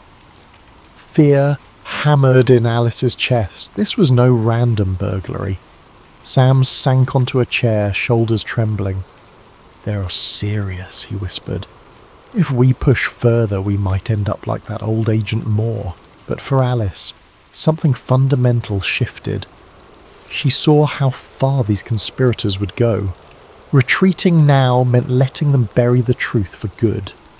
She phoned Manny, her colleague, summarising the break-in. Manny insisted, "You gotta get out of there, or go public now." She hesitated. The documents were partially stolen, the story was half-formed. She responded, "I need better proof. Then we go public. I can't run off a spree." Manny reluctantly accepted, promising to keep a lookout for suspicious activity back at their city. In the following days, as they tried to salvage leads, they spotted a man trailing them, a tall, stoic figure with a military bearing. On a hunch, Sam recognised him from a decades-old photograph. Thomas Garrity. Late one night, Garrity cornered them outside a closed library, leaning against a parked car. "I suggest you two stop rummaging in dead men's secrets," he said, voice low. "No one wants the public undone by illusions of betrayal. Let the past remain in the shadows." Sam tried to protest, but Garrity's cold gaze froze him. Garrity added, "This is your last warning." Then he slipped away, leaving them shaken. The real threat had materialized. An ex-operative who'd once done the system's dirty work, presumably tasked with shutting them down. Alice, though rattled, found renewed resolve. If Garrity was actively interfering, it meant they were onto something truly incriminating. They discussed next steps. "We have to connect these dots. Find a direct chain from an intelligence directive to JFK's murder. Tie it to current power figures," Alice said. "We suspect they never fully lost influence. Perhaps certain politicians soared to prominence under the shadow of crosswinds." Sam nodded. "One name that keeps surfacing in modern contexts is Senator Evelyn Marsh. She has known intelligence ties going back to the 70s. Maybe she's part of a cover-up lineage." Despite the risk, they decided to head for Washington, D.C. to investigate Marsh's circle. The next morning they checked out of the motel, cautious not to be followed. Sam suggested travelling separately. They parted ways. Alice hopped a flight to D.C., Sam took a bus. On the flight, Alice studied her remaining notes, anxious about what might happen if Marsh turned out to be a key conspirator. Marsh was a respected senator known for hawkish stances on national security, often rumoured to have deep intelligence connections. As the plane descended over the sprawl of DC, Alice closed her eyes, recalling how deeply the official story of JFK's assassination was ingrained in public consciousness. Unravelling it threatened the reputations of entire agencies and power structures. No wonder they guard it so tightly, she thought. The break-in, the stolen documents, Garrity's intimidation, these were not mere coincidences. She braced herself for the labyrinth of hush-hush corridors and polite political facades that awaited in the capital. Arriving in Washington, D.C., Alice felt the city's imposing calm. Towering federal buildings, sweeping avenues lined with marble facades, and the constant hum of political manoeuvring. She found a modest hotel near the capital, checked in under an alias, mindful that Garrity or other watchers might track her. That evening, Sam Delgado joined her, having arrived by bus. They set up a small command centre in the hotel room, rummaging through the surviving documents they had salvaged. The plan: approach Senator Evelyn Marsh under the guise of a routine historical inquiry about JFK legislation, see if she slipped any clues. Before confronting Marsh, Alice arranged a quick meeting with Dr. Marianne Fowler, who happened to be in D.C. for a forensic conference. They met in a corner of the conference centre cafeteria. Fowler had done some preliminary checks on the ballistic references from their scanned documents. She revealed, "They strongly imply multiple shooters from different angles. The official single bullet theory collapses if these documents are authentic." She sipped coffee, adding, "I remain cautious. Fakes can be clever. But the language about coordinated triangulation lines up with what certain witnesses always suspected." Then Fowler's brow furrowed. "Just be aware. These findings challenged decades of official statements. Expect pushback." Armed with a set of safe questions and a hidden voice recorder, Alice scheduled an appointment at Senator Marsh's office. Officially, the interview was about a retrospective on Cold War politics. Marsh, a poised woman in her 60s, greeted Alice with a polished smile. "Delighted to offer some historical perspective," she said. The office decor boasted framed photos of Marsh with various presidents, plus an award for national security leadership. Sam waited in the lobby, discreetly fiddling with his phone. Initially, Marsh recited well-rehearsed lines about the era's complexities, praising the intelligence community's efforts to defend freedom. Then Alice gently pivoted to JFK, referencing fresh archival rumours about an inside plot. Marsh's expression tightened slightly. "Those allegations are baseless conspiracy talk. The Warren Commission was thorough," she insisted. Still, her voice carried a subtle tension. Alice pressed further. "What do you know of Project Crosswinds? A newly uncovered directive from the early 60s suggests infiltration by certain intelligence factions." Marsh's jaw clenched. She paused, carefully responding, "I'm not familiar with any such project. Possibly an unofficial rumour. Let's maintain focus on known historical facts." But her eyes betrayed alarm. Sensing the shift, Alice probed. "We suspect the existence of modern guardians of that secret. Would you disavow them?" Marsh stood abruptly.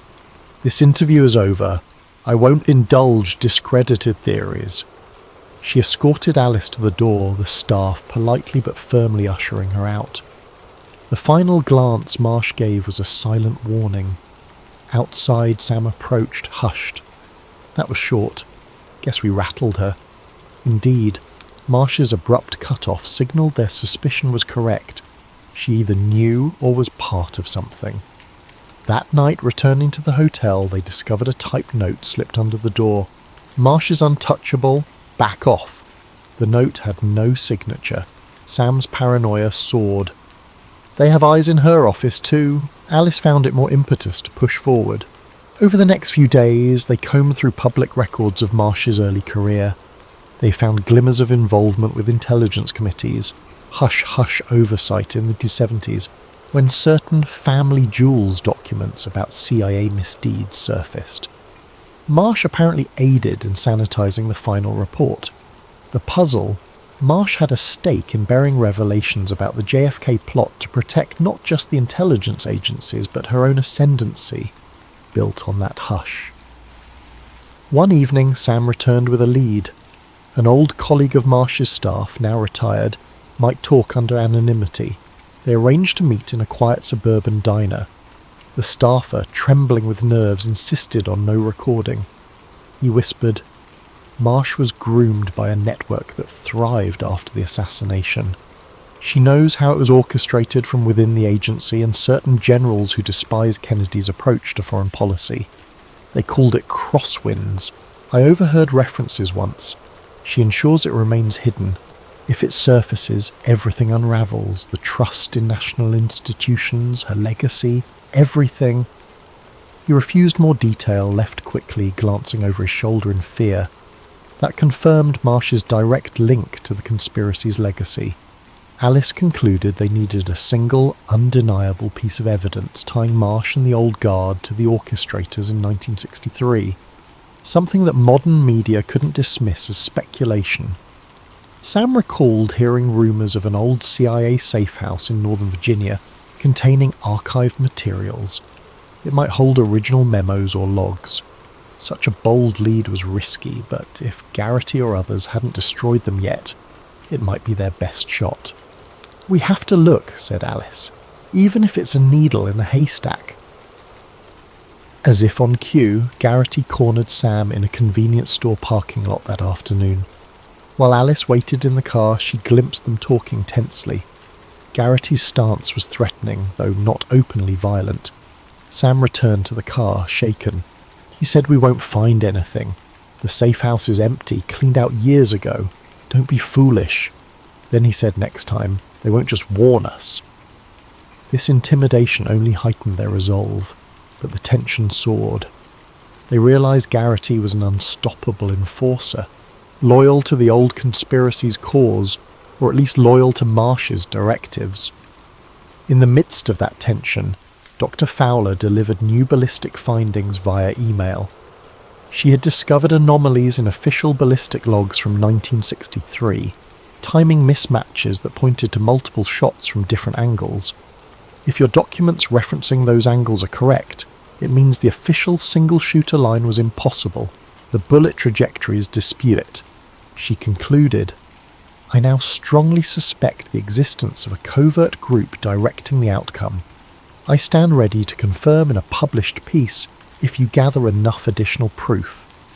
This was a big step for Fowler, who had been initially reluctant to challenge official narratives.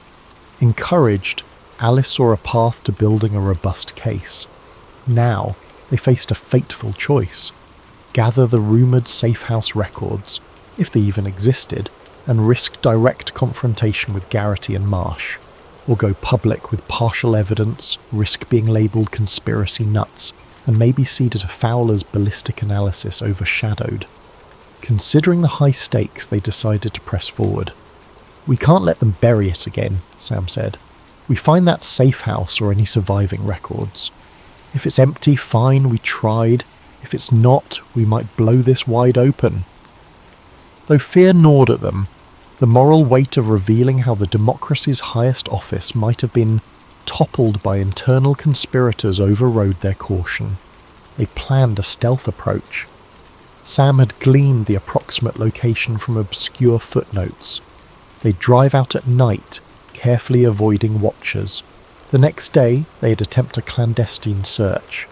The risk was enormous, but with Garrity and Marsh looming, the window of opportunity was closing. So ended another chapter in their increasingly perilous quest.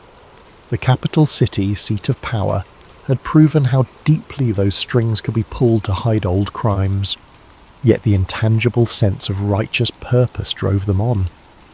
They'd soon find themselves at the threshold of a place that might hold the final puzzle piece, a direct link to the men who orchestrated the shots fired in Dallas decades ago.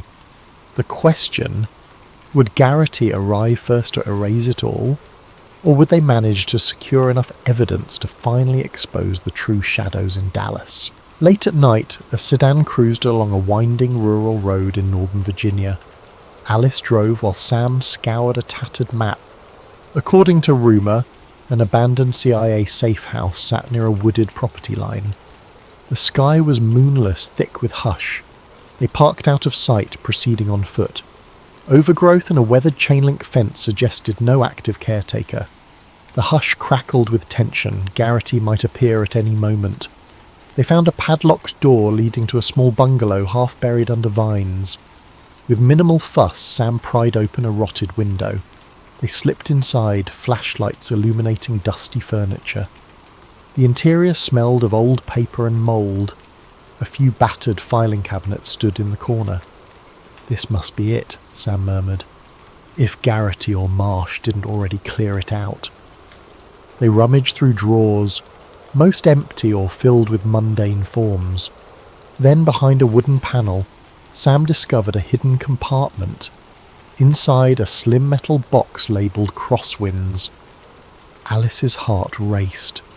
Opening the box revealed typed memos referencing an executive action blueprint detailing infiltration steps, discrediting certain personnel, arrangement of a staged assassin.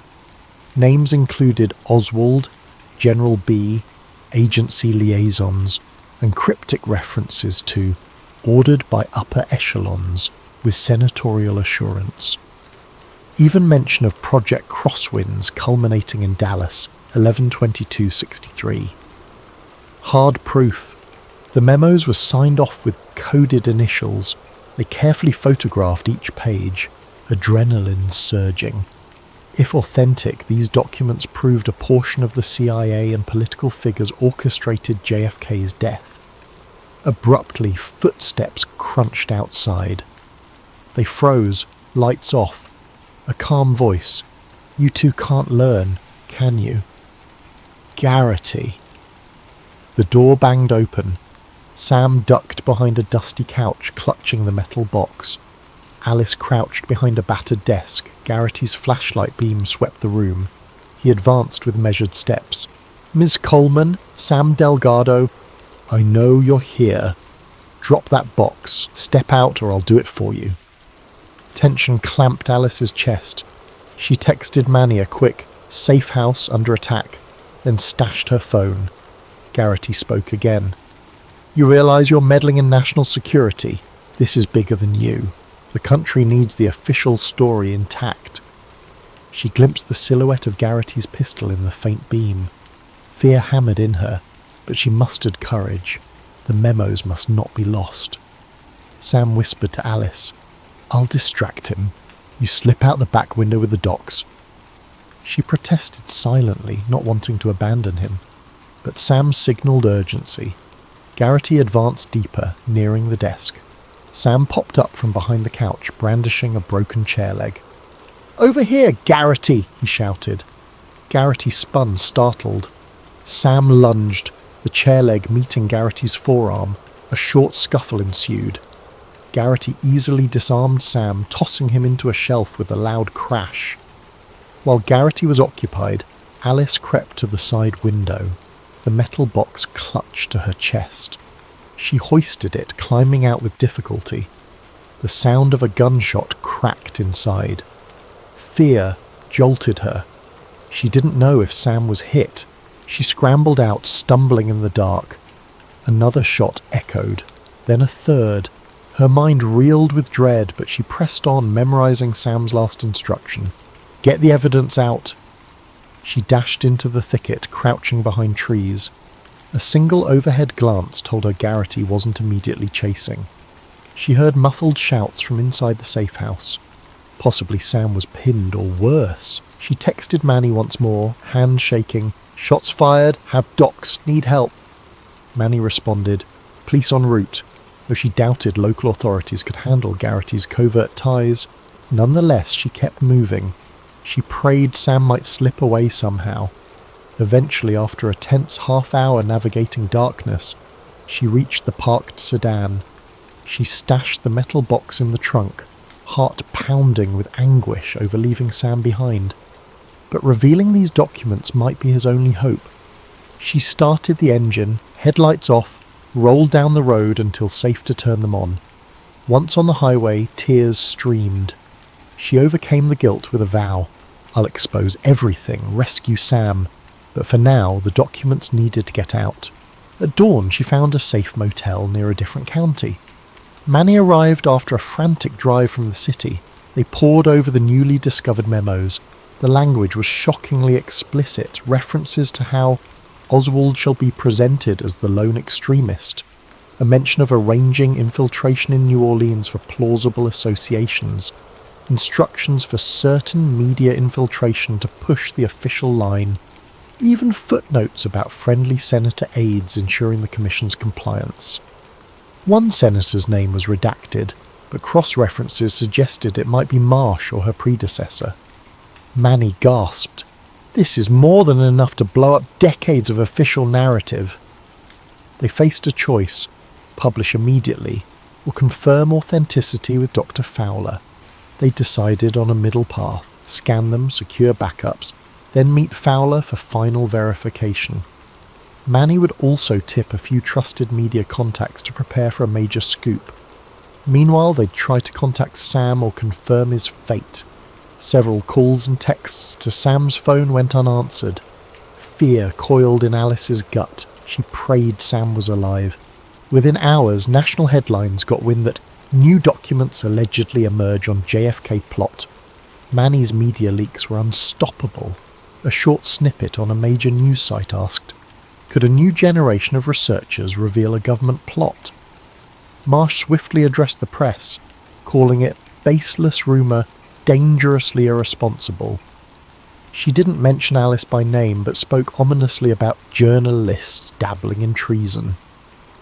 Meanwhile, inside sources told Manny that Marsh had convened a closed-door meeting with intelligence bigwigs. A sense of final confrontation loomed. In a quiet lab, Dr. Fowler examined the box's original typed pages. She used ultraviolet light, checking the paper's age, typewriter patterns. She concluded the documents were very likely from the early 1960s, consistent with official stationery watermarks, showing no sign of forgery. Coupled with ballistic references matching her prior analysis, Fowler was ready to publicly attest that these items were authentic.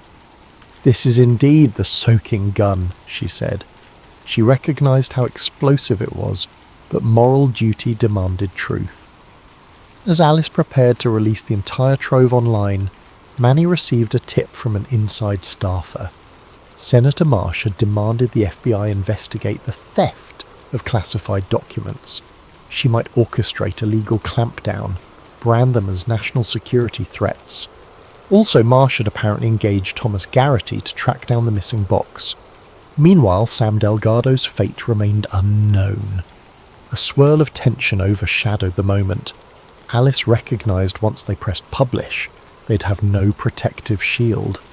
The conspirators might act violently or use legal sabotage. but the only path was forward. Midnight approached.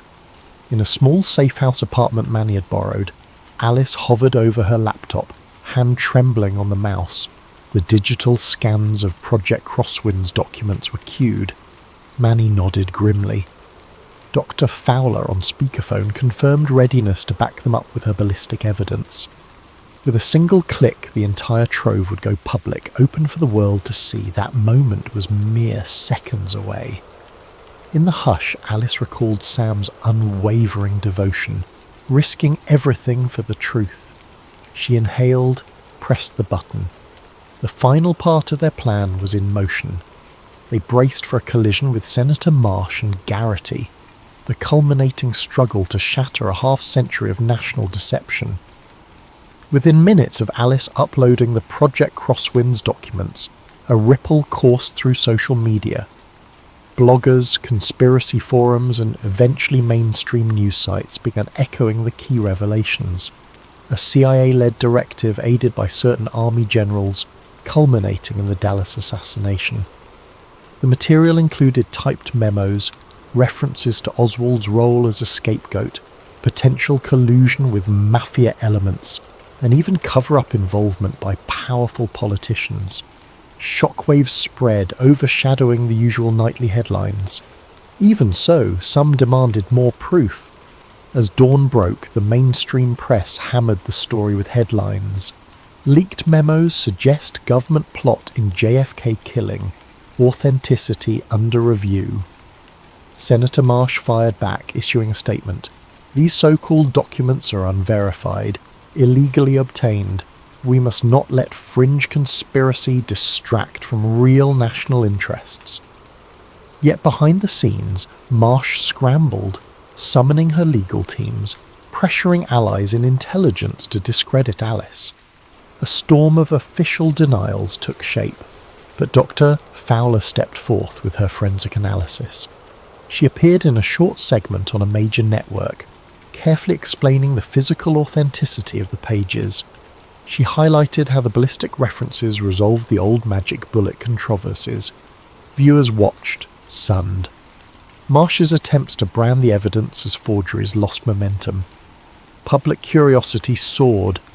In the swirl, Alice arranged a covert meeting with Senator Marsh, offering an off-the-record chance to respond. Marsh surprisingly agreed, perhaps hoping to spin the narrative. They chose a neutral space, an empty event hall after hours. Manny set up a camera feed, ready to stream if needed.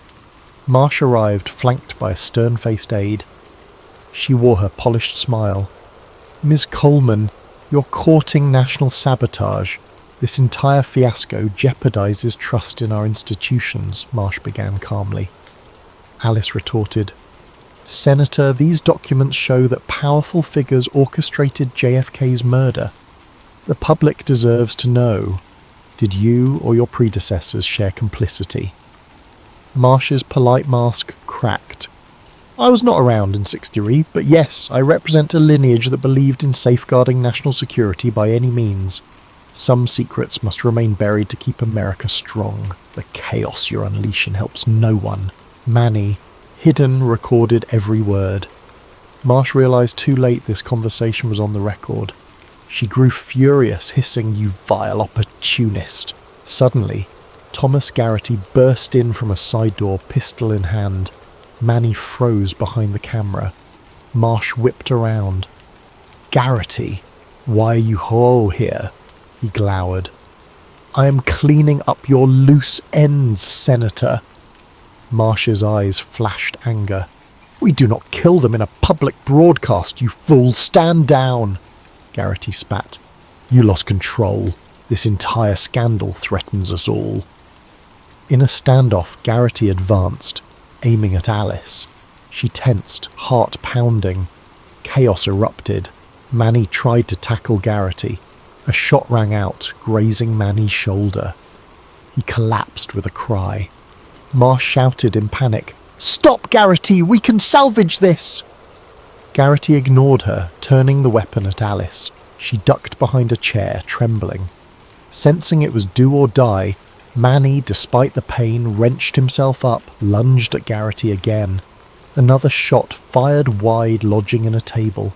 Marsh stumbled back, her perfect composure shattered. She shrieked, "You're destroying everything!" Garrity roared back, "We do what must be done!" The scene was chaotic, but Manny managed to knock Garrity's arm enough to send the pistol skittering. Alice seized the moment, dashed forward, retrieving the gun, holding it unsteadily. Garrity lunged for her, but Manny blocked him and they pinned Garrity down. Unbeknownst to Marsh, Manny's camera had been streaming to a small online platform. The scuffle, the senator's meltdown, Garrity's confessions about ends justify means, it all broadcast live. The partial admission from Marsh about a lineage preserving secrets at all cost went public. Observers on the internet watched, stunned, as it became apparent that a high-level figure condoned lethal methods to keep old secrets hidden. Police sirens soon approached. In the final moments, Marsh tried to salvage dignity, stammering to the camera that everything was misconstrued. But the broadcast ended with uniformed officers storming in, subduing Garrity, paramedics tending Manny's wound. Alice felt relief mingle with exhaustion. They had forced a confession, or near enough, out into the open. The entire conspiracy was effectively laid bare for national scrutiny. In the days that followed, Marsh faced a firestorm. Public calls for her resignation mounted. Congressional committees demanded an inquiry. She tried to disclaim involvement, but the partial meltdown on camera was damning. Garrity was arrested, though rumours swirled he'd take the fall alone.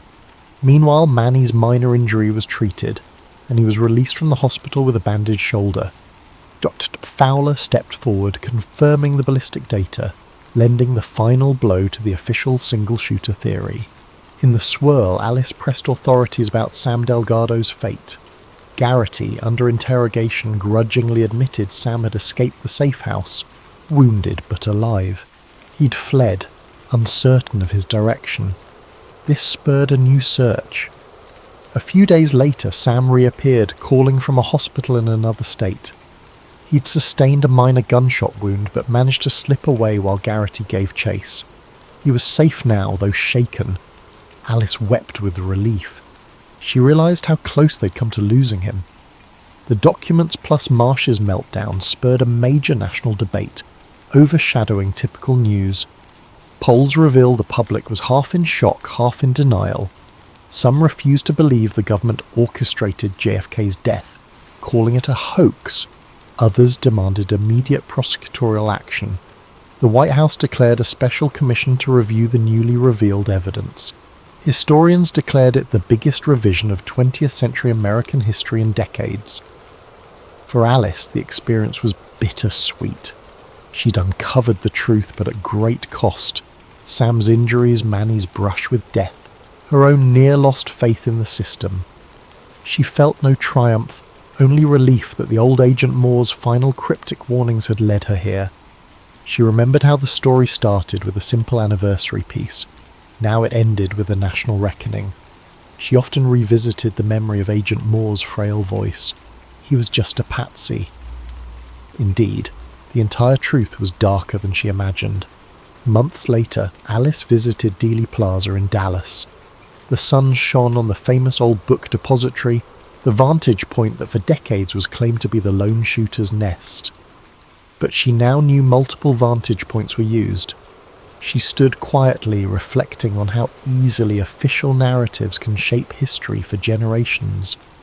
Sam, mostly recovered, accompanied her.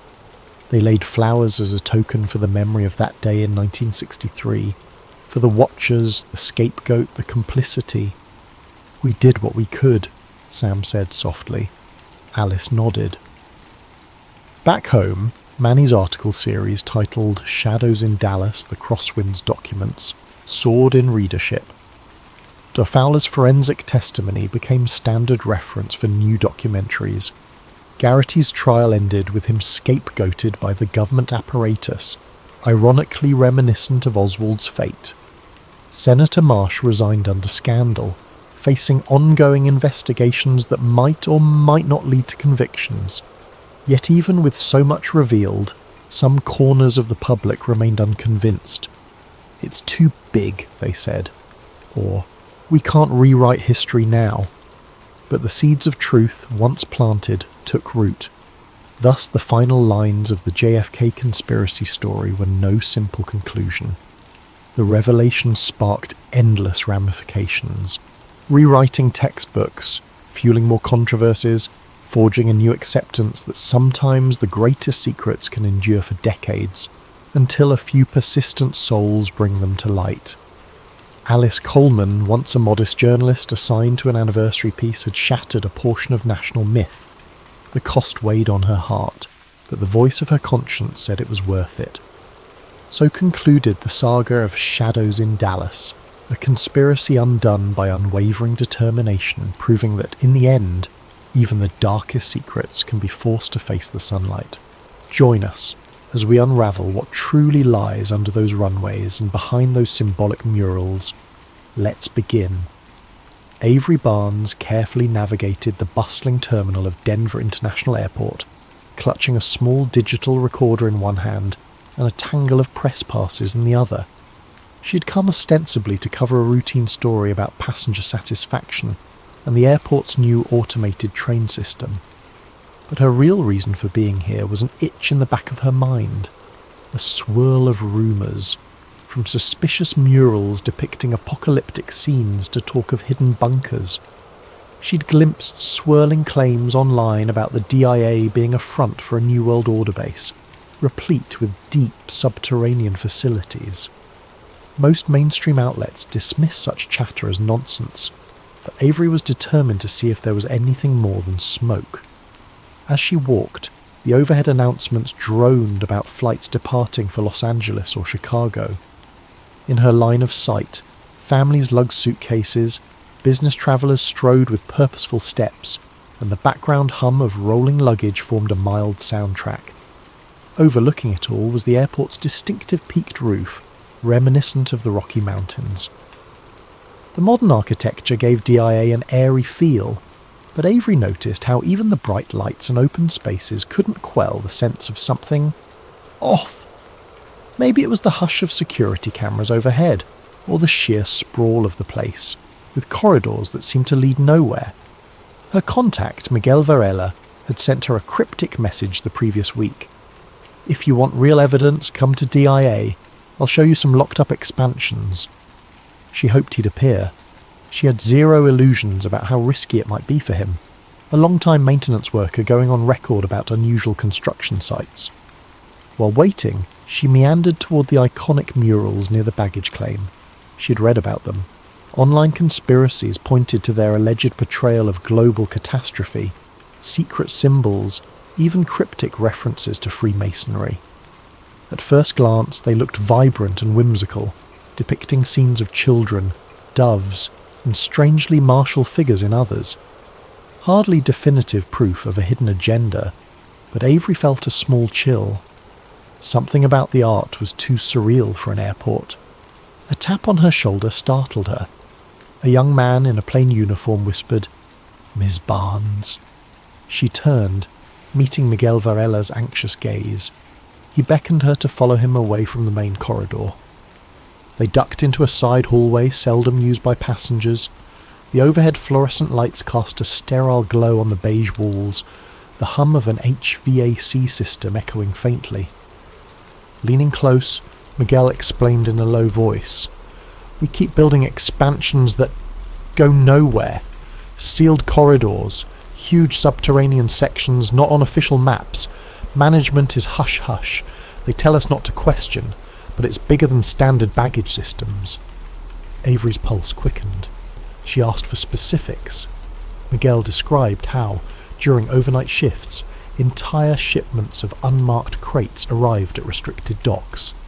He'd also found references to level -4 in some internal documents, yet the official blueprint only listed 2 basement levels.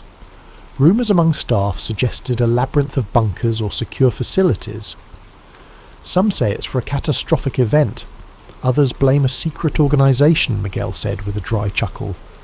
but the fear in his eyes was real. As Avery scribbled notes, a sudden hush fell when a security guard rounded the corner. They both fell silent, feigning normal conversation. The guard passed by with only a nod, presumably noticing nothing amiss. After that brief scare, Miguel said he had a break in about an hour. He'd try to slip her into a maintenance corridor that might reveal part of the subterranean expansions. She agreed to meet him near a staff cafeteria, mind bristling with curiosity. With that, they parted. Needing more background, Avery strolled to an out-of-the-way lounge where she set up her laptop to browse additional leads. She found references to the infamous Blue Mustang statue outside. Locals nicknamed it Blucifer after an accident that cost its sculptor's life. Then there was the Masonic dedication plaque with mention of a New World Airport Commission, fueling conspiratorial chatter about an NWO. Every piece fit the mosaic of hush-hush expansions and weird symbols. Her email pinged. A note from an art historian doctor, Valerie Ung, responding to Avery's inquiry about the airport's mural designs. She offered to meet soon to discuss the symbolic iconography. Good. Another puzzle piece in place. Time passed, and Avery made her way to the staff cafeteria. True to his word, Miguel arrived, wearing an uneasy expression. Quietly, he guided her through a corridor marked Authorized Personnel Only. As they passed locked doors, the environment took on a more utilitarian look. Concrete floors, dull overhead lamps. No travellers in sight, just occasional workers or carts. At a certain door with a coded keypad, Miguel typed in a code. The door hissed open, revealing an industrial staircase descending into a faintly lit space. "Down here is part of the old baggage system everyone jokes about," Miguel whispered. "But deeper, there's sealed expansions. I've only glimpsed them." Avery's heart thumped. She carefully followed him down the steps. The air grew cooler, the hum of machinery more pronounced. They reached a wide corridor with overhead pipes and cables. Miguel led her to a set of double doors labelled Restricted, No Entry. He pressed his ear to it, then motioned for Avery to do the same. The hush behind the doors felt charged, as though a large empty chamber lay beyond. He quietly tested the handle. Locked, of course. "Any chance you can get me inside?" Avery asked, adrenaline spiking. Miguel shook his head. "Not without triggering alarms. But I saw large shipments vanish behind these doors at night." Avery snapped discreet photos. Her camera's flash turned off. She noticed a small symbol etched near the door's corner, a stylized pyramid with a single eye. It was no official airport mark. Her breath caught. Could this be evidence of a bigger conspiracy? She put a gentle hand on the door, imagining the subterranean space behind it. "I suspect deeper passageways lead from here," Miguel said softly. "Word is, staff used to joke about bunkers for VIPs during Doomsday, but management calls them nonsense." Their covert exploration ended abruptly when footsteps echoed from further down the corridor. Startled, they retreated, hurrying back up the stairs. At the top, Miguel parted with a whispered, "Be careful." They watch everything. Then he slipped away, presumably returning to his normal tasks, leaving Avery with her mind racing. She quickly made her way to a more public area, melding with the crowd of passengers to avoid suspicion. That evening, Avery sat in a corner of the airport's main concourse, reviewing her notes. 1,000 questions whirled in her mind. She typed a quick message to Dr. Valerie Ung, setting up a meeting for the next day to examine the mural's hidden or symbolic references. Meanwhile, she planned to request official comment from the airport's PR manager, Rosalind Carter, though she suspected only corporate spin in response. As she gazed at the busy travellers rushing to gates, she felt a swirl of paranoia. Who else might have noticed her wandering? Could there be watchers behind those tinted windows of the security offices? One thing was clear. Denver International Airport's rumoured mysteries weren't mere online jokes. Something truly lay beneath the terminal floors, something so guarded that even staff like Miguel only gleaned glimpses. Avery intended to find out precisely what. She could feel the tension. an unstoppable curiosity colliding with an institutional desire to keep it all under wraps. Folding her laptop, she steeled herself for the next day's challenges, half excited, half uneasy about what further secrets she might unearth in those labyrinthine corridors. Early the next morning, Avery Barnes prepared herself to meet Rosalind Carter, the Denver International Airport's senior public relations manager. She had arranged an official request for comment about new expansions, though her real goal was to see how Carter responded to inquiries about suspicious underground projects. The appointed time was just after 9 a.m. in a glass-walled office overlooking part of the terminal. Avery, sporting her best friendly journalist demeanour, approached the security desk, stating her appointment.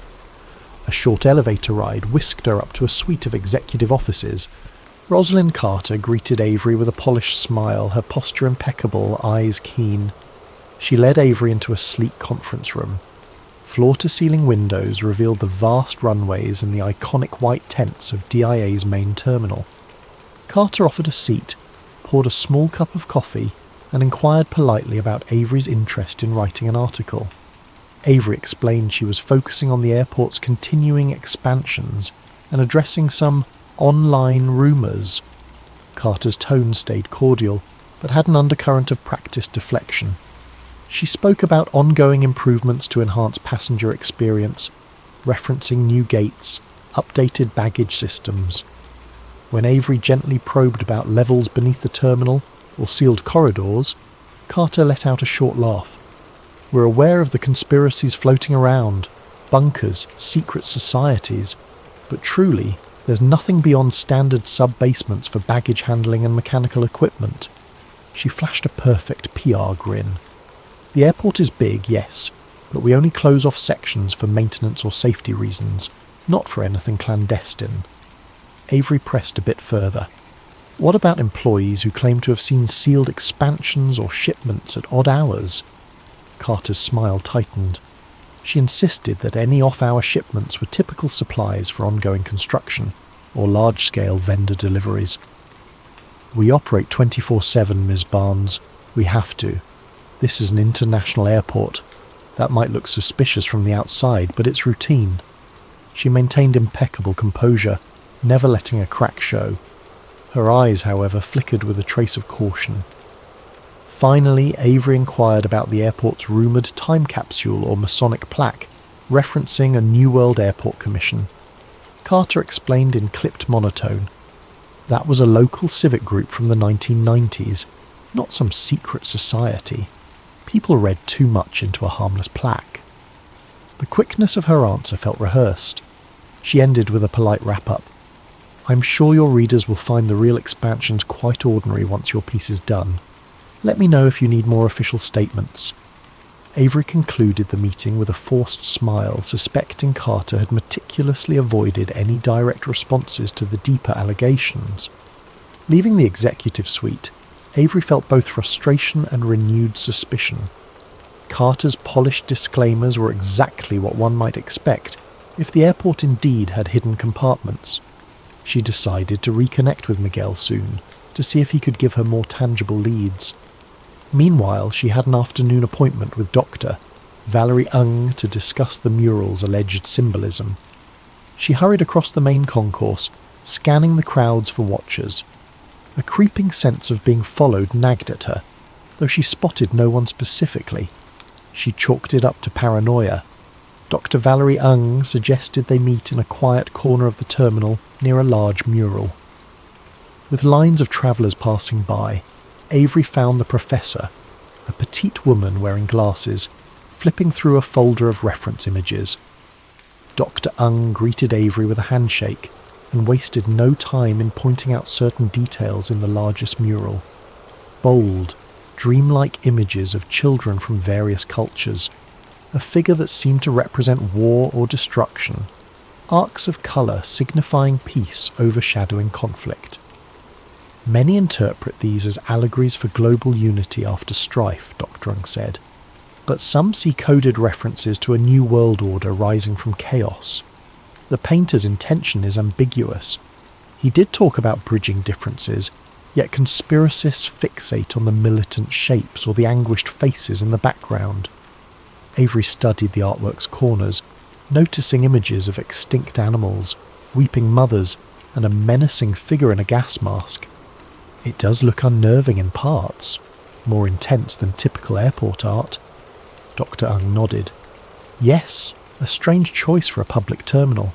Possibly the airport's commissioning board wanted to provoke thought, but I do see curious symbols. A stylized letter resembling the Freemason square and compass, hidden within a swirl, subtle enough to be unconfirmed. Some lines do read as coded messages if you look from certain angles. They stepped to the next mural, which depicted a peaceful scene of children celebrating around a blossoming tree. Dr. Ung pointed at a portion of the painting's corner. Here, the initials N-A. Officially, it stands for the artist's note referencing native Western art or something, but conspiracy folks tie it to the New World Airport Commission. Avery's mind churned. She recalled Carter's denial about that group. Everything felt connected by faint threads. She asked if Dr. believed the rumours about secret societies. The professor shrugged. Hard to say. Artistic coincidences happen, but the sheer volume of strange references does give me pause. Possibly a sponsor had a strong symbolic intention. That's the missing piece. Who guided these commissions? After analysing the final mural, Dr. Ung parted ways, leaving Avery with a deeper sense that the airport's art might be more than random. Avery typed quick notes, references to NWA, covert Masonic or Illuminati hints, talk of a future global cataclysm. It all dovetailed with the rumour of subterranean bunkers built for an elite group prepping for some meltdown.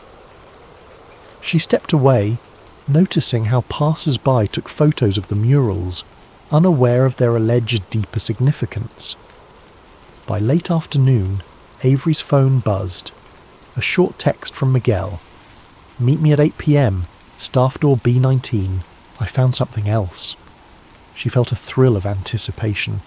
Possibly new evidence about the sealed expansions. But caution soared too. She suspected Carter or some higher power might be vigilant. Already she'd glimpsed a uniformed guard following her for a moment earlier, though it might have been routine. She mentally prepared to keep a low profile. Before the evening meet, Avery decided to do more reconnaissance. She strolled near the iconic giant horse statue. Blue Mustang, infamous for its glowing red eyes. People joked it was cursed or ominous. Up close, the statue's size and intense gaze were disconcerting. She circled it, half hoping to find a hidden panel or code. Nothing stood out, but she couldn't shake the feeling that even that sculpture was part of a bigger tapestry, an attempt to signal something deeper about the airport's underlying purpose. Finally, night fell. The airport's bustling crowds thinned somewhat, though DIA never truly sleeps. Avery found her way to staff door B19, a poorly lit area near a lesser-used terminal hallway. Checking no one was around, she loitered casually, phone in hand. Right on time, Miguel slipped from the shadows, motioning her inside. Fear prickled in Avery's stomach. This was stepping over a line. Trespassing, possibly. Yet the thirst for truth overshadowed caution. As the door clicked shut behind them, overhead fluorescent lights buzzed. She sensed the weight of unseen watchers. No turning back now. She followed Miguel deeper, preparing for the confrontation with real, hidden expansions or whatever secrets the airport's powers sought to bury. Under the flickering hallway lights, Avery Barnes slipped into the restricted corridor behind Miguel Varela, heart hammering at the risk. They both wore subdued clothing, hoping to pass for routine staff if spotted. The hush in these halls was eerie, far from the bustling main terminal. The echo of their footsteps seemed magnified, every scuff on the polished floor a jarring note in the quiet. Yet they pressed on, guided by Miguel's knowledge of certain door codes and maintenance routes. The corridor twisted downward, the environment gradually losing the crisp corporate facade. Exposed pipes, open wiring. They skirted caged areas holding large mechanical units and stacks of building supplies. The overhead hum from fluorescent tubes became more sporadic, some flickering or half dead.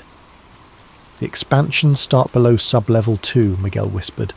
"Officially it's just more baggage infrastructure, but I've seen hints of deeper shafts sealed with heavy blast doors." Avery nodded, adrenaline flooding her system. At a nondescript steel door, Miguel halted. A short keypad glowed beside it. He typed a code. To Avery's relief, the light clicked green, and the door slid open with a mechanical hiss. The air inside carried a faint chemical tang, reminiscent of fresh construction or sanitized surfaces. They stepped through, the door sliding shut behind them. Ahead, a broad hallway spread out, lined with crates labelled with bland descriptions: electrical components, ventilation, stock. The floor was newly tiled, the walls unpainted concrete. It was the kind of place that felt half-finished. Miguel paused, brow furrowed. This corridor's new. Even a month ago it wasn't here. Avery marvelled at the scale. The ceiling soared above, industrial lighting mounted in neat rows. A sign read Section 4B, as if referencing a discrete zone. She snapped a few covert photos with her phone. Each step echoed, the hush unnerving. Eventually they reached a large metal door.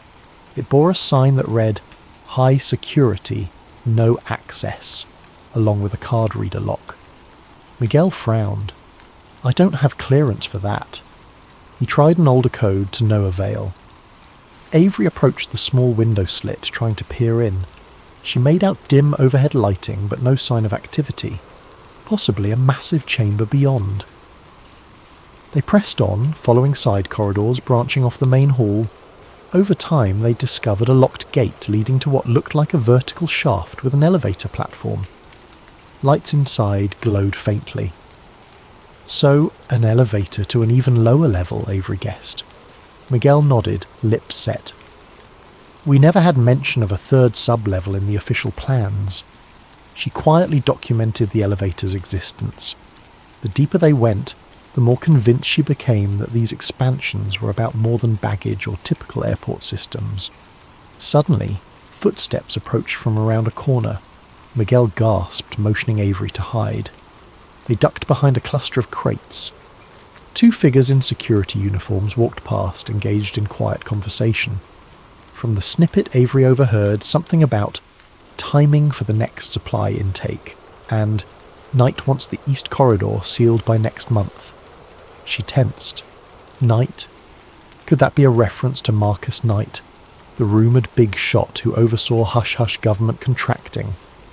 She wanted to follow them, but the risk was too high. After they moved on, Miguel released a breath. They must be top-level security. Regular staff rarely come down here.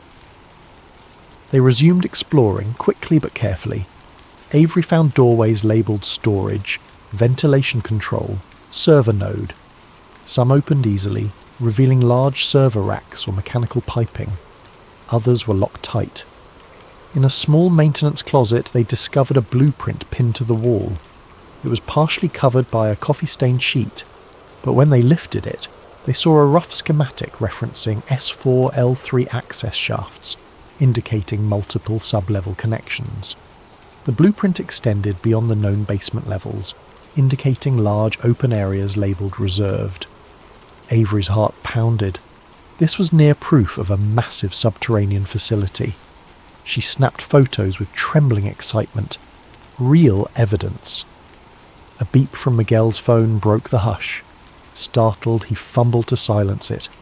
Too late. Footsteps again. Close. They extinguished the small overhead closet light, crouching behind a large shelf. A figure stepped into the closet, shining a flashlight. They froze, hearts in throats. The flashlight beams swept across pipes, nearly grazing Avery's foot. Thankfully, the figure didn't notice them, perhaps assuming the beep was random noise. The beam lingered, then retreated. The door closed. Silence returned, but adrenaline left them shaking. They realised they had to retreat soon or risk capture. Before leaving, they uncovered an old crate with cryptic labelling: Emergency Ration, Series G, plus a date years in the future.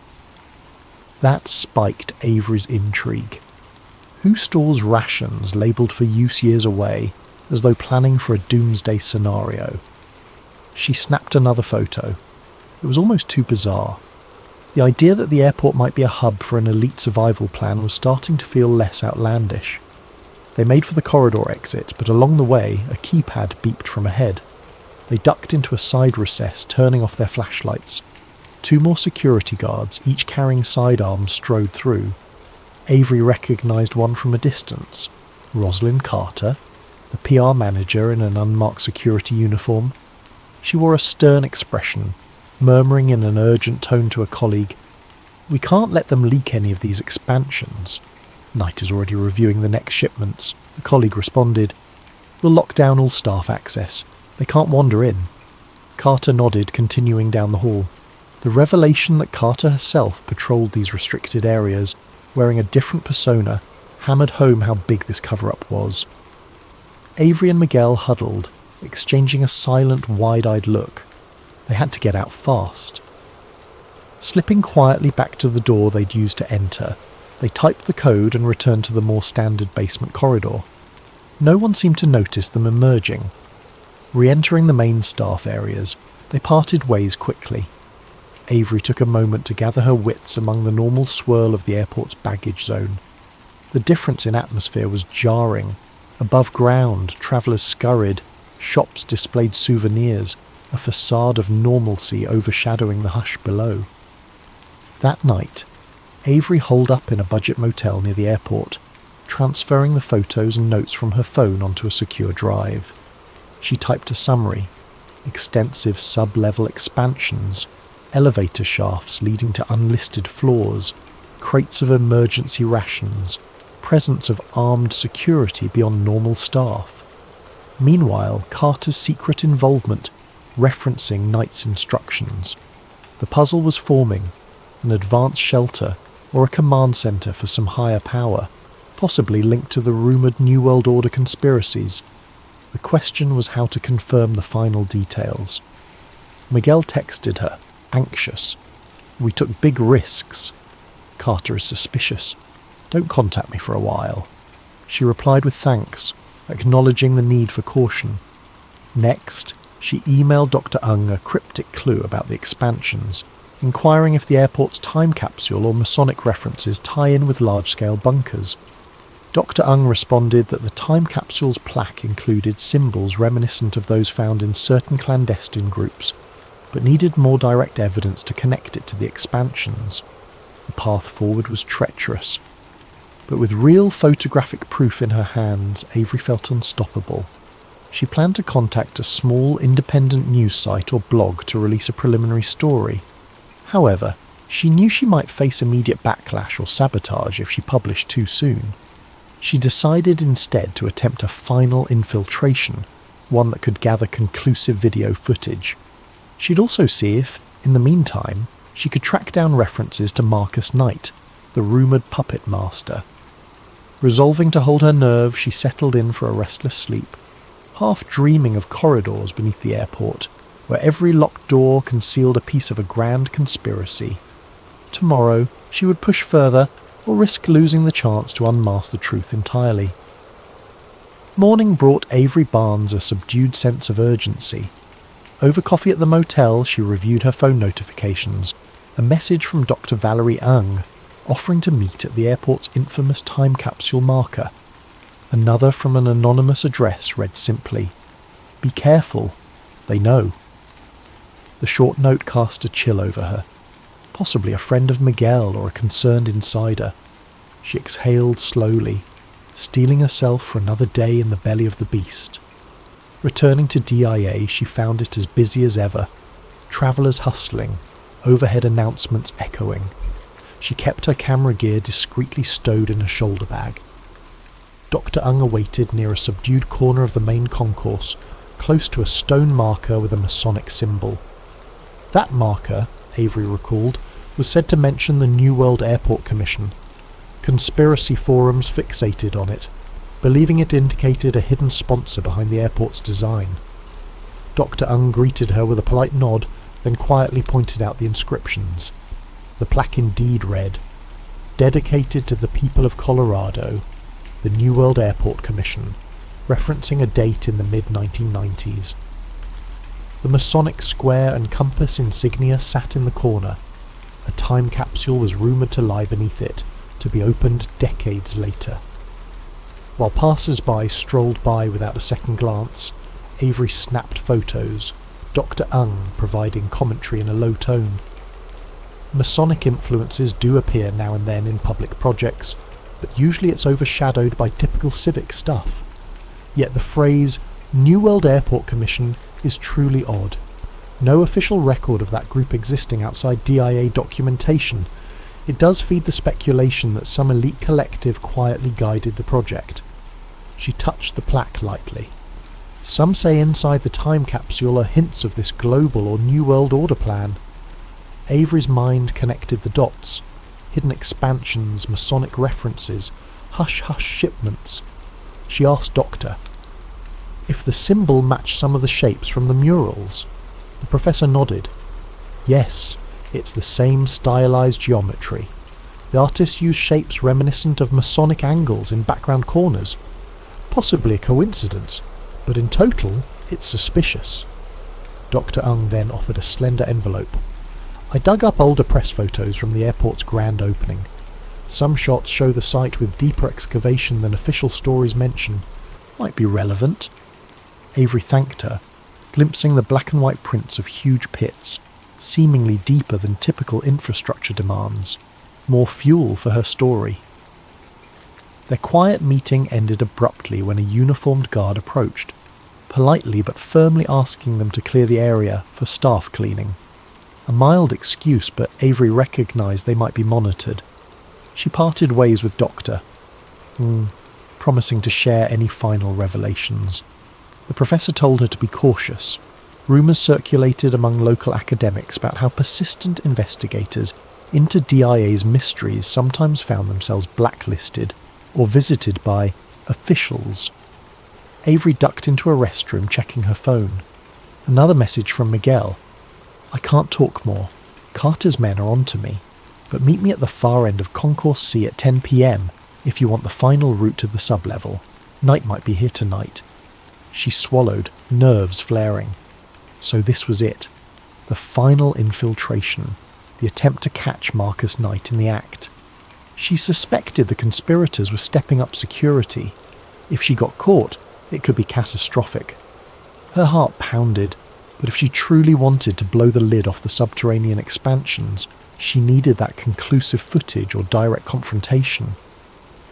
Throughout the afternoon, she prepared quietly, clearing memory space on her camera, backing up her existing photos to a remote cloud, drafting a short article skeleton in case she had to publish quickly. She arranged for a trusted blogger contact to receive her evidence if she went offline. The sense of a final stand weighed on her. Meanwhile, a recurring paranoia dogged her. Any uniformed staff might be an agent of Carter or Knight. She tried not to meet eyes with passing security, maintaining a normal facade by sitting in a coffee shop or strolling the terminal shops. Evening fell, the terminal's hustle gradually thinning. The overhead lights dimmed in certain sections. Avery kept close watch on the time. At 9:45 p.m, she slipped toward Concourse C, aware that late flights still disembarked, but traffic was quieter. She found an out-of-the-way corridor near some service rooms. At 10 sharp, footsteps approached. A tense-faced Miguel glancing over his shoulder. He whispered, "We don't have much time. Knight is rumoured to do an inspection or meeting in the sub-lower expansions. Let's move." He led her through an employees-only corridor. This time they bypassed a standard checkpoint by following a narrow passage behind mechanical piping. Overhead fans whirred in a subdued roar, the temperature dropping a bit. They surfaced at a security door with a numeric keypad. Miguel typed in new codes, presumably gleaned from some updated staff log. The door beeped. They slipped in. Darkness reigned. lit only by an emergency bulb. Avery's heart hammered with the knowledge that any camera footage might blow her entire investigation wide open. Descend. The corridor led to a freight elevator. Miguel produced a keycard, scanning it. By some stroke of luck, it worked. The elevator shuddered downward. The panel displayed no floor numbers, just a blank readout. As they descended, the hush thickened. Only the hum of machinery thrummed in the background. When the doors slid open, they stepped into a wide sub-level corridor, quite unlike the standard basement. The space was furbished with advanced electronics and thick cables running overhead. The overhead lights had a faint flicker. Avery quietly turned on her camera, hoping to capture raw footage. Miguel pointed to a far corner with large metallic doors. That's a main security checkpoint deeper in. Knight might be inside. He motioned her to keep quiet.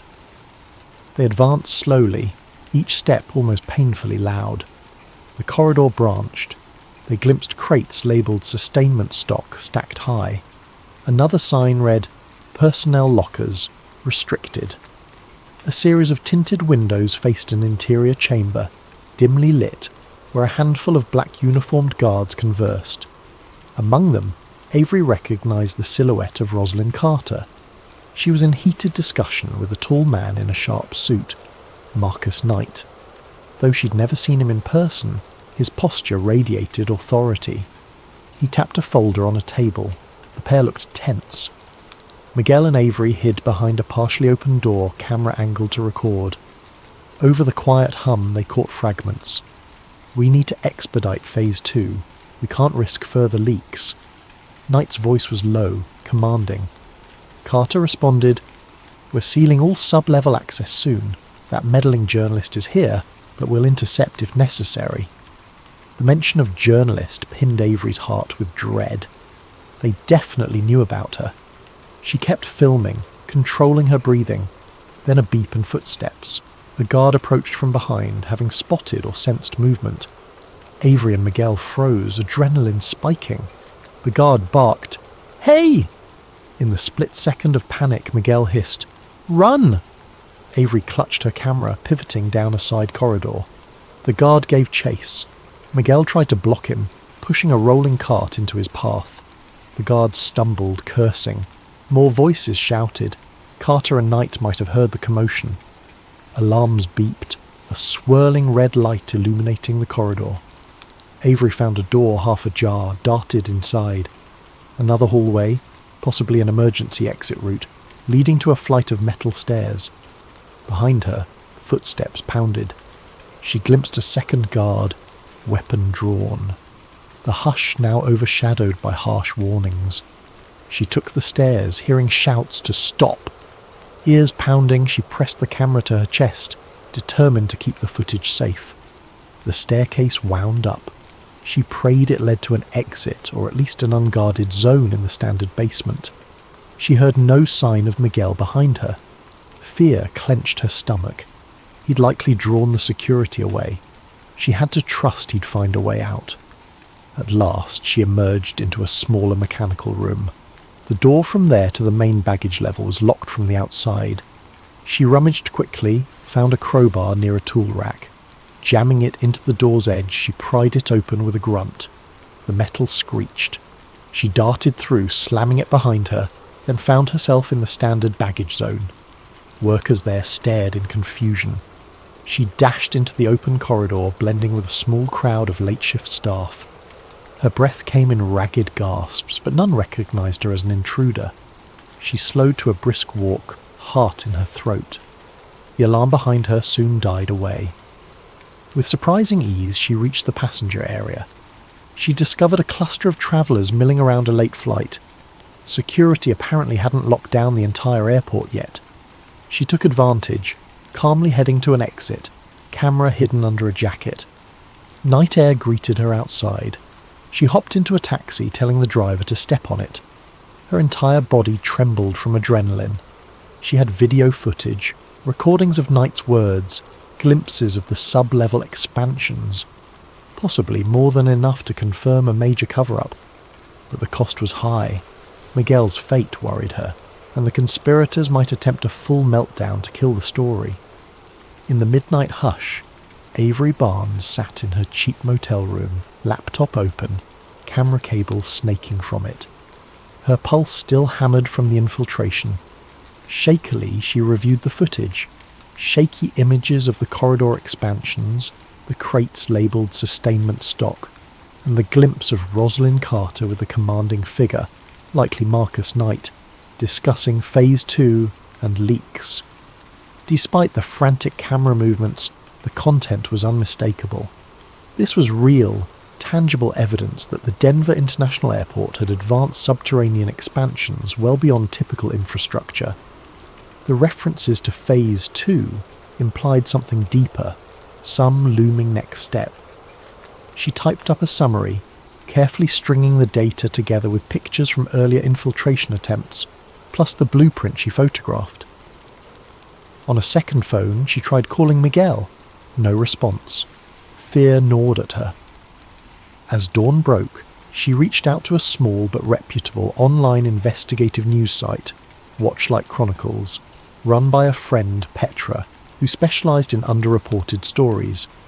She emailed the preliminary article and attachments. Petra responded swiftly, half incredulous, half excited.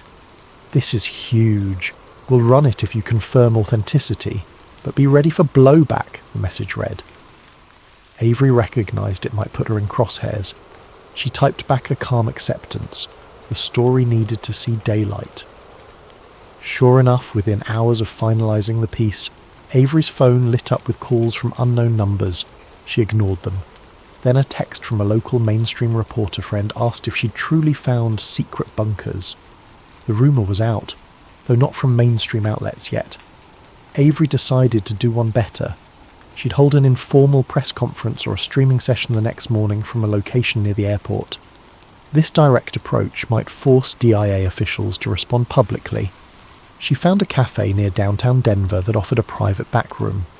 She scheduled an early press gathering, inviting a handful of local bloggers, small radio hosts, and a couple of bigger outlets who might be curious. She kept it low profile, but word travelled in certain circles. That night she barely slept, half expecting a black SUV to appear, whisking her away. But no one came. Perhaps Carter and Knight were unprepared for how fast Avery moved. Early next day, about a dozen folks gathered in that cafe's back room. Tired baristas served coffee to half-awake reporters. Avery pinned up a small selection of printed photos, the sealed expansions, the blueprint referencing sub-level S-4, the crates labelled suspiciously. She played a short video clip on a projector showing the corridor infiltration, though it was dimly lit and shaky.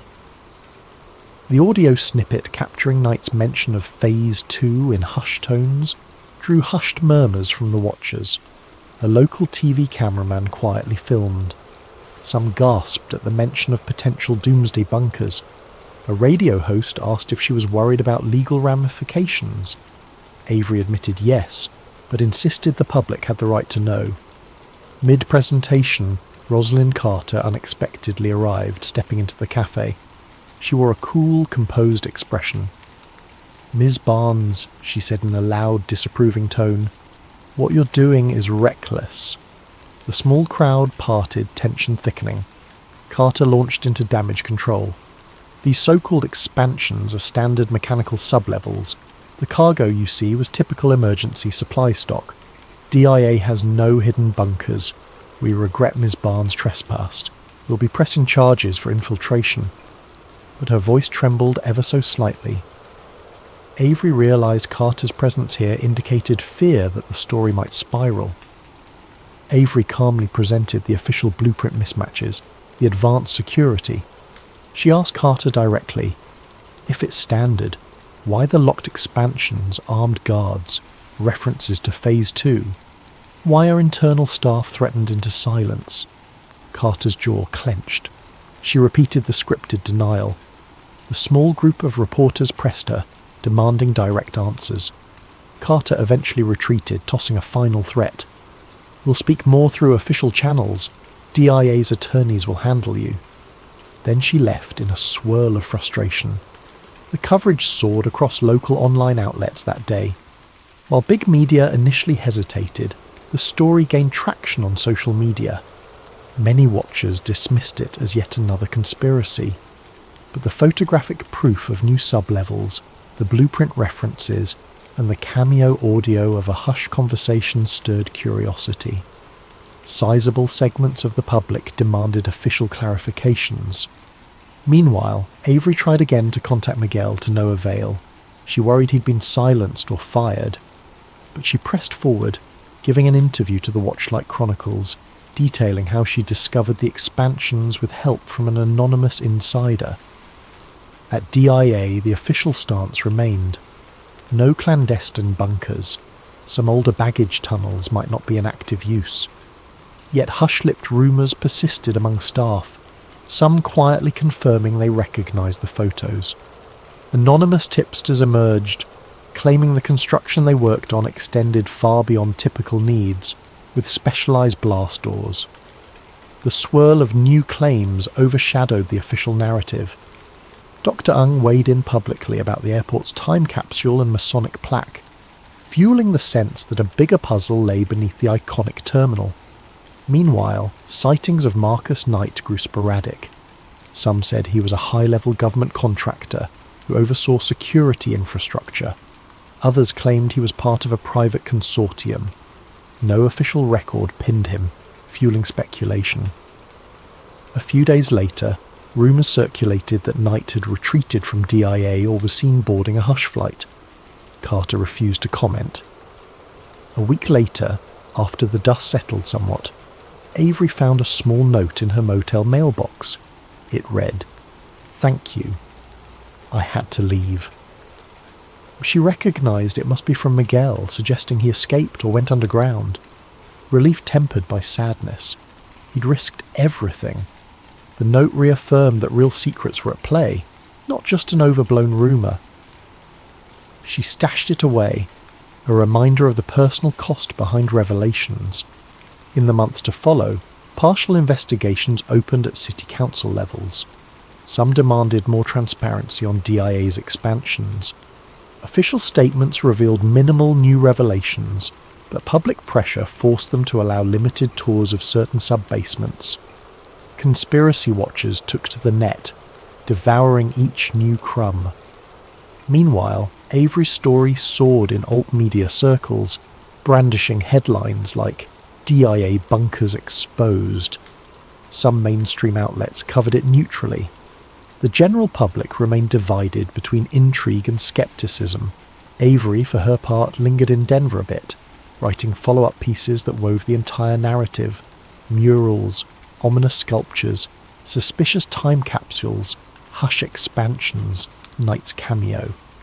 She suspected the labyrinth below was far more extensive than official tours showed, but she'd achieved enough to confirm the existence of large restricted levels, advanced security, and a swirl of suspicious references to doomsday or a controlling power.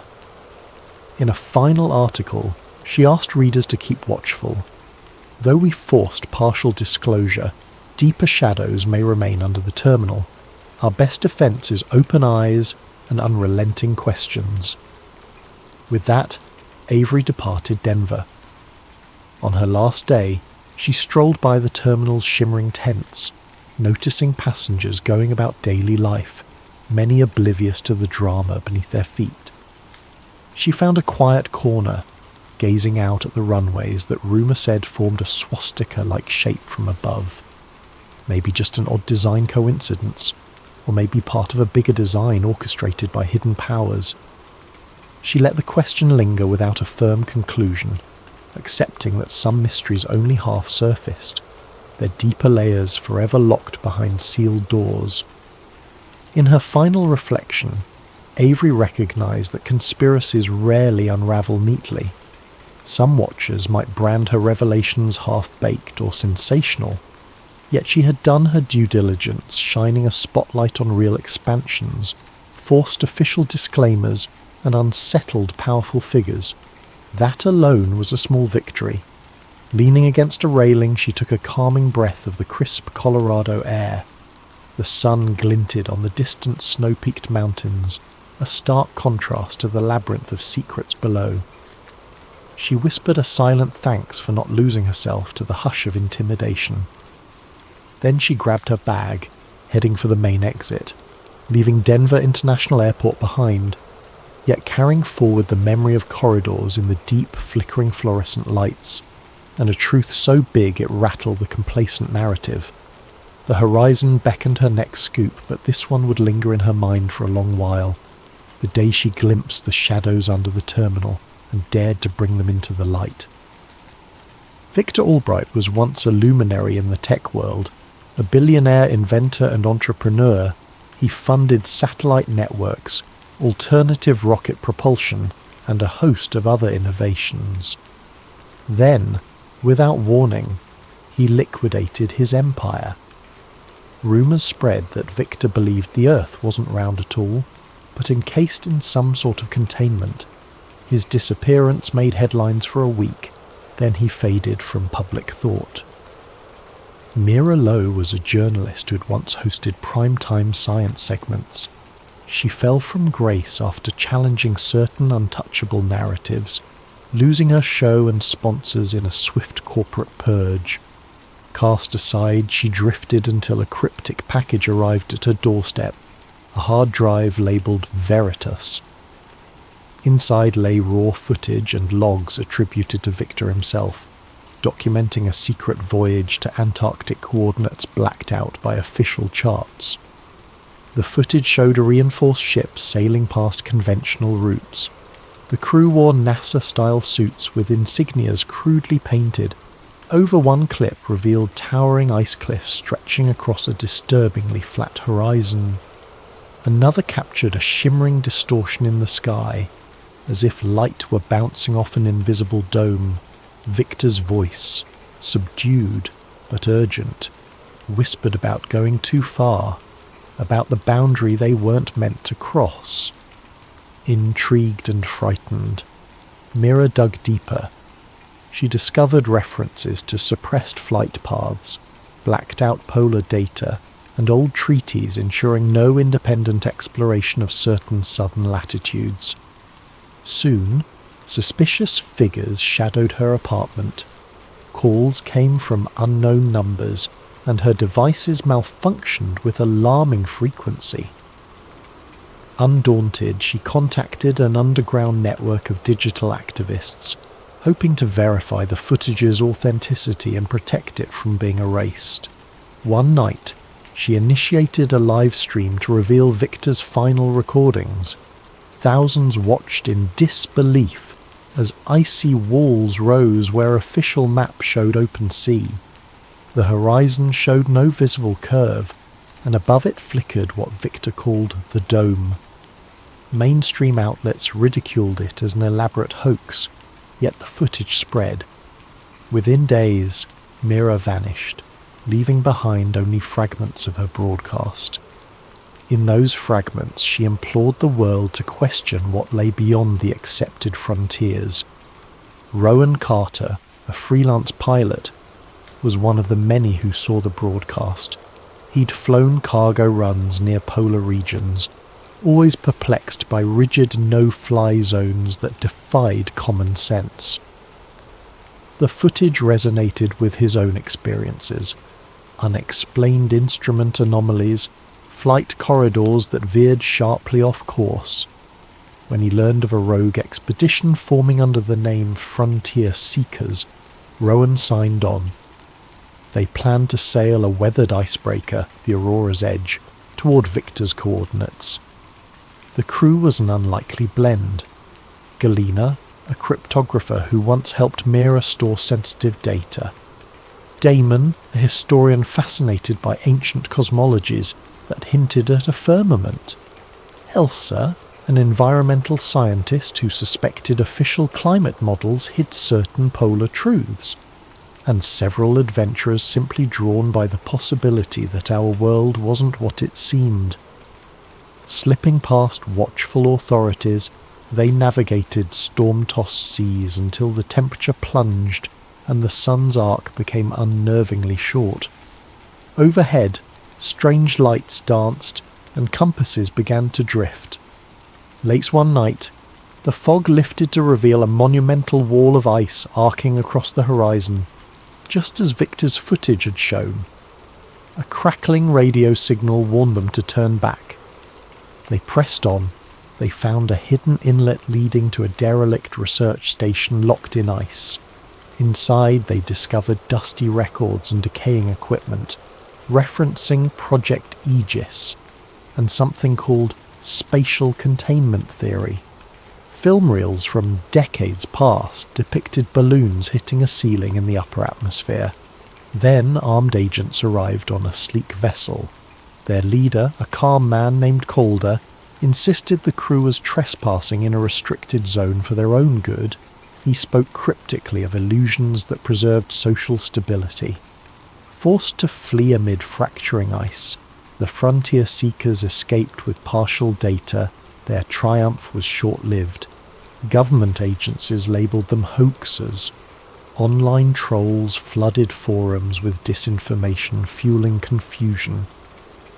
Meanwhile, Rowan's group discovered further evidence that Antarctica might encircle the known continents, forming a vast boundary. No official map acknowledged a luminous phenomenon overhead seemed to confirm ancient myths of a dome-like vault.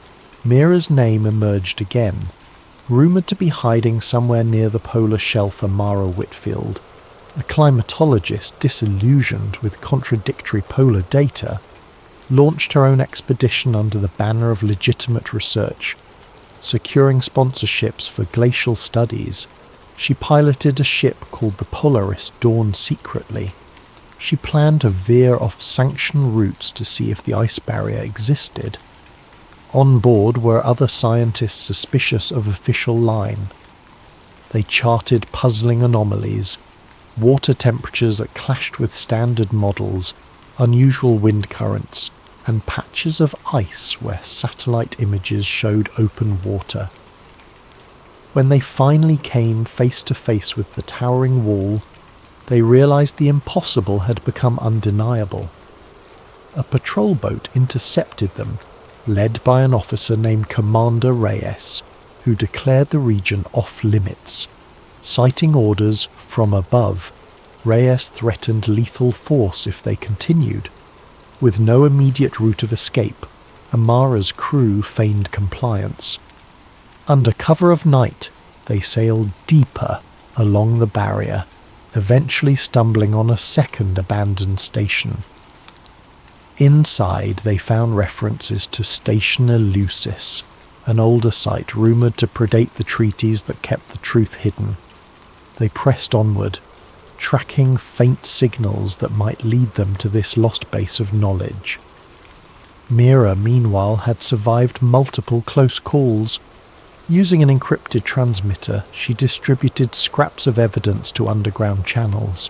She'd learned that entire fleets enforced the secrecy, and that misguided attempts to protect society drove powerful factions to suppress any discovery of the boundary. She vowed to finish Victor's mission, show humanity the shocking reality of their world's confinement. Fate brought these threads together when the Polaris Dawn and the Aurora's Edge crossed paths. Both had been chased by patrols, both had lost crew in violent confrontations, and both clung to data that might crack open the facade. In an uneasy alliance, they pooled resources, determined to reach Station Eleusis. Ancient rumours suggested that its founders had documented a direct encounter with the dome. If intact, such evidence would be irrefutable. Their journey was fraught with sabotage attempts, jamming signals, and mechanical breakdowns that felt orchestrated. At night, sleek aircraft circled overhead, shining blinding spotlights. Each close call tested their resolve. Fuel ran low. Tensions flared between those who feared unleashing chaos on civilization and those who believed ignorance was the greater danger. In hushed arguments, some asked whether humanity could handle the truth, or if panic would erupt upon learning we might be living in a sealed environment. At last, parted to reveal the craggy shoreline where Station Eleusis lay in ruins. Battered sign confirmed its identity. Exploring collapsed corridors, they uncovered stacks of paper logs and ancient film reels describing experiments that shot rockets skyward, only for them to collide with something at high altitudes. One log mentioned unbreakable overhead boundary at approximately 70,000 feet. Another recounted horrifying storms unleashed whenever they tried to breach it, as though the system defended itself. Mira found a sealed archive containing old radio transcripts from frantic explorers who saw the wall, men babbling about endless ice edges extending in all directions, as if the continents were islands in a giant ringed sea. A few references even described hearing whispers on the wind, like the boundary was alive or guarded by watchers. The more they read, the more it seemed that knowledge of our entrapment had surfaced before, only to be repeatedly quashed over generations. While they documented these findings, footsteps echoed outside Reyes and Calder's joint force had arrived, weapons bristling over loudspeakers. They demanded immediate surrender of all materials. The conspirators had cornered them at last. A countdown began. In desperation, Lila, the cryptographer, rushed to patch a signal through Station Eleusis' archaic antenna system. She intended to broadcast everything in one unfiltered wave across open frequencies. Gunfire erupted, bullets smashing through ancient walls. The explorers barricaded themselves in a central chamber. Outside, the chanting of authorities reverberated. "For your own safety, stand down!" Deafening cracks rattled the station as grenades tore holes in the structure. With tension at a breaking point, Rowan and Mira led a diversion, drawing gunfire while Lila prepared the final data dump. Sparks flew from the antenna array, but the broadcast indicator blinked green. Eleusis' trove of evidence, film stills, typed records, audio transcripts, began uploading to clandestine servers worldwide. A single shot from an agent destroyed the transmitter mid-broadcast, but Lila believed enough had gone through. They'd done it. The truth was out, or at least enough of it to shake the foundations of the official narrative. The station ceiling collapsed, forcing a hasty escape. Smoke and ice dust choked the corridors. Reyes' men flooded in, capturing whomever they could. Commander Reyes himself confronted Amara in the chaos, seething that her actions threatened global stability. Amara argued that people deserved to choose how to respond to reality. Reyes barked that illusions kept order, that civilization would unravel if everyone realized the horizon ended in ice. Suddenly, a chain reaction of structural failures rocked the compound. Beams crashed, and flickering light revealed a gaping fissure in the ice outside. Calder, battered and bleeding, appeared, urging Reyes to retreat. Their forces withdrew amid swirling debris, taking some prisoners but leaving others behind in the confusion. The explorers scattered, some slipping away through hidden tunnels, others commandeering battered snow vehicles to flee across the ice. Mira, Rowan, Amara, and a handful of survivors emerged into a howling blizzard. The battered forms of the Polaris Dawn and Aurora's Edge lay half-submerged in shifting pack ice, their hulls too damaged for further voyages. Only a small craft hidden beneath tarps remained operational. They piled in, determination outweighing exhaustion. They had enough supplies to attempt an escape, or at least to evade immediate capture. Behind them, Station Eleusis groaned and collapsed in a shower of ice. Overhead, the sky flickered again with that ghostly shimmer, as though the dome itself registered the disturbance. Through the swirling snow, it was impossible to tell day from night. They navigated by a jury-rigged compass that half the time pointed nowhere. Yet they clung to hope. The partial broadcast might have reached sympathetic ears. Sparking the next wave of revelations, they found refuge in a glacial crevasse that concealed them from aerial scans. Huddled in the frigid dark, they listened to shortwave radio signals, hearing faint chatter about new footage flooding the internet, clips from old Eleusis reels, logs detailing an overhead barrier, the ring like nature of Antarctica. Some voices called it a doomsday hoax, but others marched in protest, demanding answers from governments. Already the first cracks in official denials were starting to show. Within that icy sanctuary, Mira made one last transmission on a hidden frequency, addressing anyone still listening. She spoke of Victor, his obsession of the crew, his perilous discoveries, and of the unstoppable torrent of questions now unleashed. They tried to silence us because they feared our reaction to being contained, but maybe we were stronger than they think. Maybe the real threat to civilization is a lie. This big... As her voice faded, the near-perpetual twilight deepened. A hush fell, broken only by distant aircraft engines searching in vain. In that stillness, each survivor felt the weight of an uncertain future, one in which the shape of the planet was no longer a given, and the sky above might be less an endless void than a barrier built for reasons unknown. Yet they also felt the spark of a new freedom.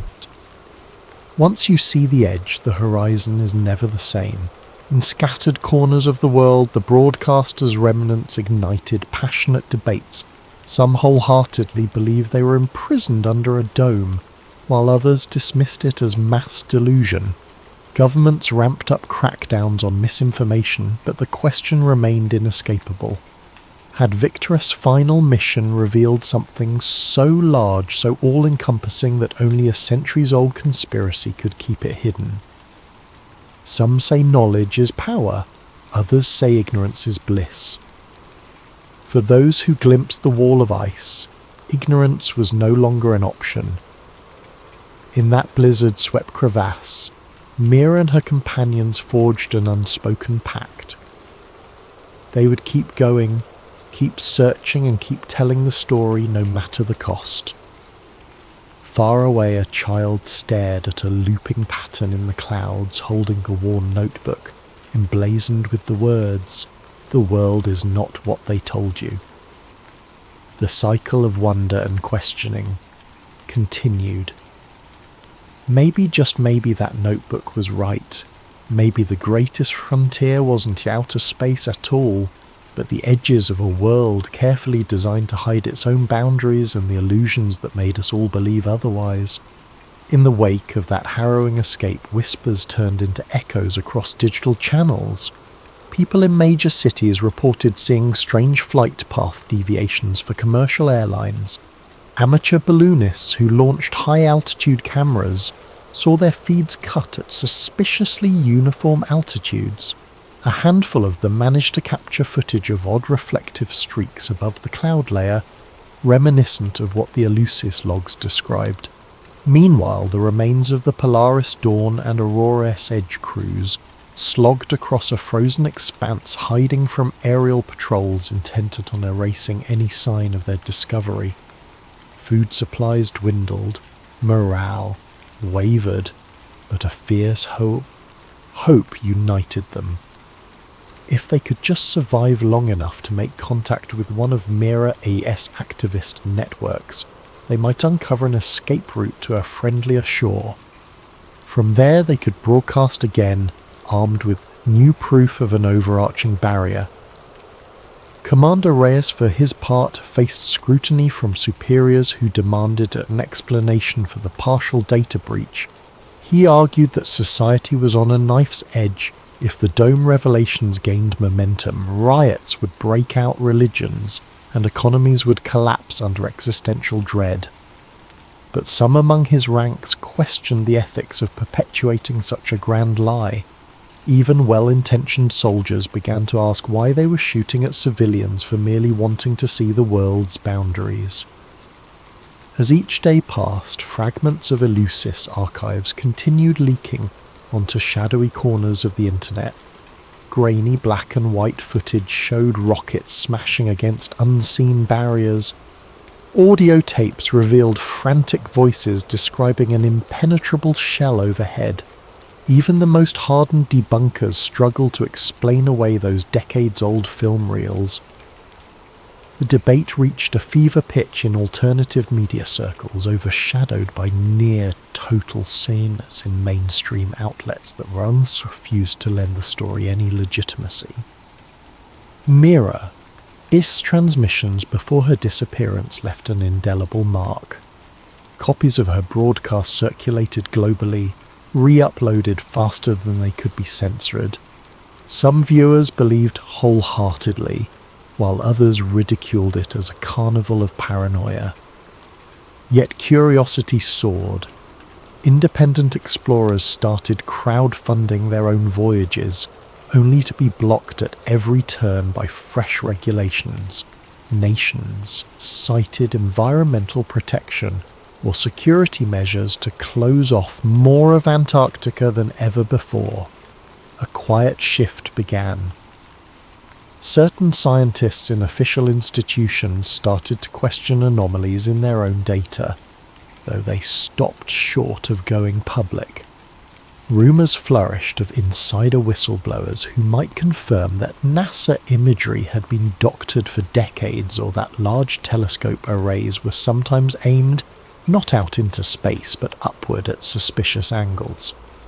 From astrophysics labs to climate research centres, a subtle tremor of doubt rippled beneath the facade of normalcy. One night, as Mira's group huddled in an abandoned geodesic shelter near the edge of a vast ice plain, a distant boom rumbled across the frozen landscape. Rising to investigate, they glimpsed faint lights dancing along the horizon, as if someone had triggered a chain reaction miles away. The next morning, a swirl of black smoke marred the pristine white horizon, but they dared not venture closer, suspecting it might be a trap set by Reyes or Calder. In whispered discussions around their makeshift campfires, Rowan confided that he no longer simply wanted to prove the Earth was different. He wanted to understand why. Who built the dome if it existed? Was it natural or artificial? The same question weighed on Amara, whose scientific mind refused to accept unproven theories, yet also couldn't dismiss the evidence of her own eyes. Tenzin offered a spiritual perspective, hinting that ancient texts always spoke of a firmament, perhaps not metaphorical but literal. Could it be that ancient civilizations knew the truth long before modern institutions? As resources ran low, a stroke of luck came when they stumbled upon an old resupply depot near a weather station. Though the station was occupied by a small official crew, a moment of confusion allowed Mira's group to slip in, grab canned goods, fuel and medical supplies. A confrontation seemed imminent, but the station's personnel, apparently more concerned with routine meteorological tasks, barely challenged them. Whether it was apathy, fear, or silent agreement with their cause, the explorers didn't stay to find out. They fled under cover of a polar twilight that never quite turned day or night. In the outside world, governments ramped up spin. Talking heads on major networks presented experts who explained away the footage as old science experiments gone wrong. They claimed that film damage or lens flares accounted for illusions of collisions with the sky. Well-funded debunking campaigns rehashed the phrase, Antarctic illusions, turning it into a viral joke. Meanwhile, border closings around southern latitudes tightened further, couched in ambiguous language about maritime hazards. Even shipping routes for essential goods were rerouted north. fueling rumours that something catastrophic was happening in the far south. Small-scale unrest broke out in several port cities where expedition-minded civilians demanded passage to Antarctica, only to be turned away by armed coast guards. Some protesters carried homemade signs depicting an ice wall or a dome overhead, chanting that knowledge belongs to the people. Law enforcement responded, forcefully arresting ringleaders. Footage of these clashes circulated on social media, stoking the fires of both belief and skepticism. At last, a breakthrough arrived in the form of a coded message to Mira S' encrypted channel. A contact known only as Bellwether claimed to have critical documents from inside Calder's operation, verifying the dome and the ring of ice. If they could rendezvous at a specific coordinate near the polar coastline, Bellwether would hand over incontrovertible proof. The question was whether to trust this source or fear a trap. Ultimately, desperation won out. They had no other leads and time was running out. The journey to the rendezvous was punishing. Freezing winds howled unceasingly and the Group S battered. Snowcat lurched over ridges, often skirting precarious crevasses. Tensions flared. Rowan worried they were walking into an ambush. Tenzin counselled calm, while Mira insisted they had to risk everything for the chance at final clarity. Even if it cost them their lives, the truth must be known. At the designated coordinate, a wide windswept expanse dotted with broken ice pillars, they found no sign of Bellwether. Hours of searching yielded only silence. Evening was falling, the temperature dropping to lethal levels. Just as they prepared to leave, a faint glow lit the horizon. An unmarked hovercraft glided toward them, its engine an eerie hum. Out stepped a figure in full cold weather gear, who introduced themselves in a modulated voice. "I am Bellwether," they said simply. Bellwether produced a sealed case containing what they called the last puzzle piece transcripts of internal memos from a global council that apparently overseen the containment secret for generations. These memos confirmed that flight data, satellite imagery and polar expeditions were manipulated to sustain the illusion of a globe. The rationale cited ranged from preventing panic to maintaining religious and social structures. Bellwether claimed even Reyes and Calder were mere operatives in a larger chain, powerless to halt the cover-up entirely.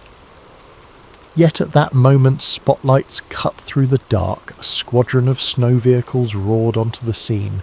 Commander Reyes' voice bellowed through a megaphone, ordering all parties to stand down. Agents dismounted, guns levelled, demanding the documents. Mira S Group and Bellwether formed a defensive circle around the sealed case. Tenzin, unarmed, stood at the forefront urging dialogue, but Reyes had other ideas. A standoff ensued. Wind whipped sheets of ice across the ground and tension crackled like electricity. Finally, a single shot rang out, fired by an agent or perhaps a frightened explorer. Chaos followed. Flares lit up the night, revealing a swirling snowstorm overhead. Mira grabbed the case. Rowan tackled an armed soldier and Bellwether tried to flee in the hovercraft, only to have its engine disabled by gunfire. Caught between the squads, the small group faced annihilation. Then, in a stroke of fortune or fate, the ice underfoot began fracturing. Echoing with a thunderous roar, great cracks snaked outwards, swallowing vehicles. Reyes' S-men scrambled back while the explorers dashed for the snowcat. Bellwether threw them the sealed case, shouting, "Whoa, expose it all!" A moment later, the ice buckled and Bellwether vanished into the dark chasm, leaving no trace. Mira S. No cat tore across the unstable ice, bullets whizzing past. At the last second they jumped a fissure and vanished into a white haze. Reyes, furious, ordered pursuit, but half his forces were stranded by the growing ravine. Screams and mechanical grinding echoed as the ground shifted, forcing them to retreat. Under the safety of night, Mira S. Group examined the sealed case. Inside were the memos accompanied by images showing the true shape of Earth's land masses ringed by a colossal continent of ice. Even more chilling were diagrams hinting at advanced technology embedded in the dome itself, suggesting it might be artificially maintained. The group was speechless. No wonder the powers that be guarded this secret with lethal force. With renewed urgency they pressed forward, guided by vague references to an ice tunnel that might lead them to the open sea. If they could escape Antarctica, they might re-establish contact with Mirae S's activist circles and publish the final damning evidence. In the outside world, tensions were at a boiling point. Some governments wavered, suspecting the costs of covering up the dome were too high. Others doubled down on censorship. Meanwhile, ordinary people glimpsed the edges of the lie and demanded more. Weary, half frozen, the group eventually found a labyrinth of ice caverns rumoured to exit near a remote coastline. Navigating treacherous drops and underground streams, they felt at times like they were journeying to the planet's end. Tenzin recited mantras for courage. Rowan fought mechanical failures in the dying snowcat, and Mira clutched the case as if it were the key to humanity. Freedom.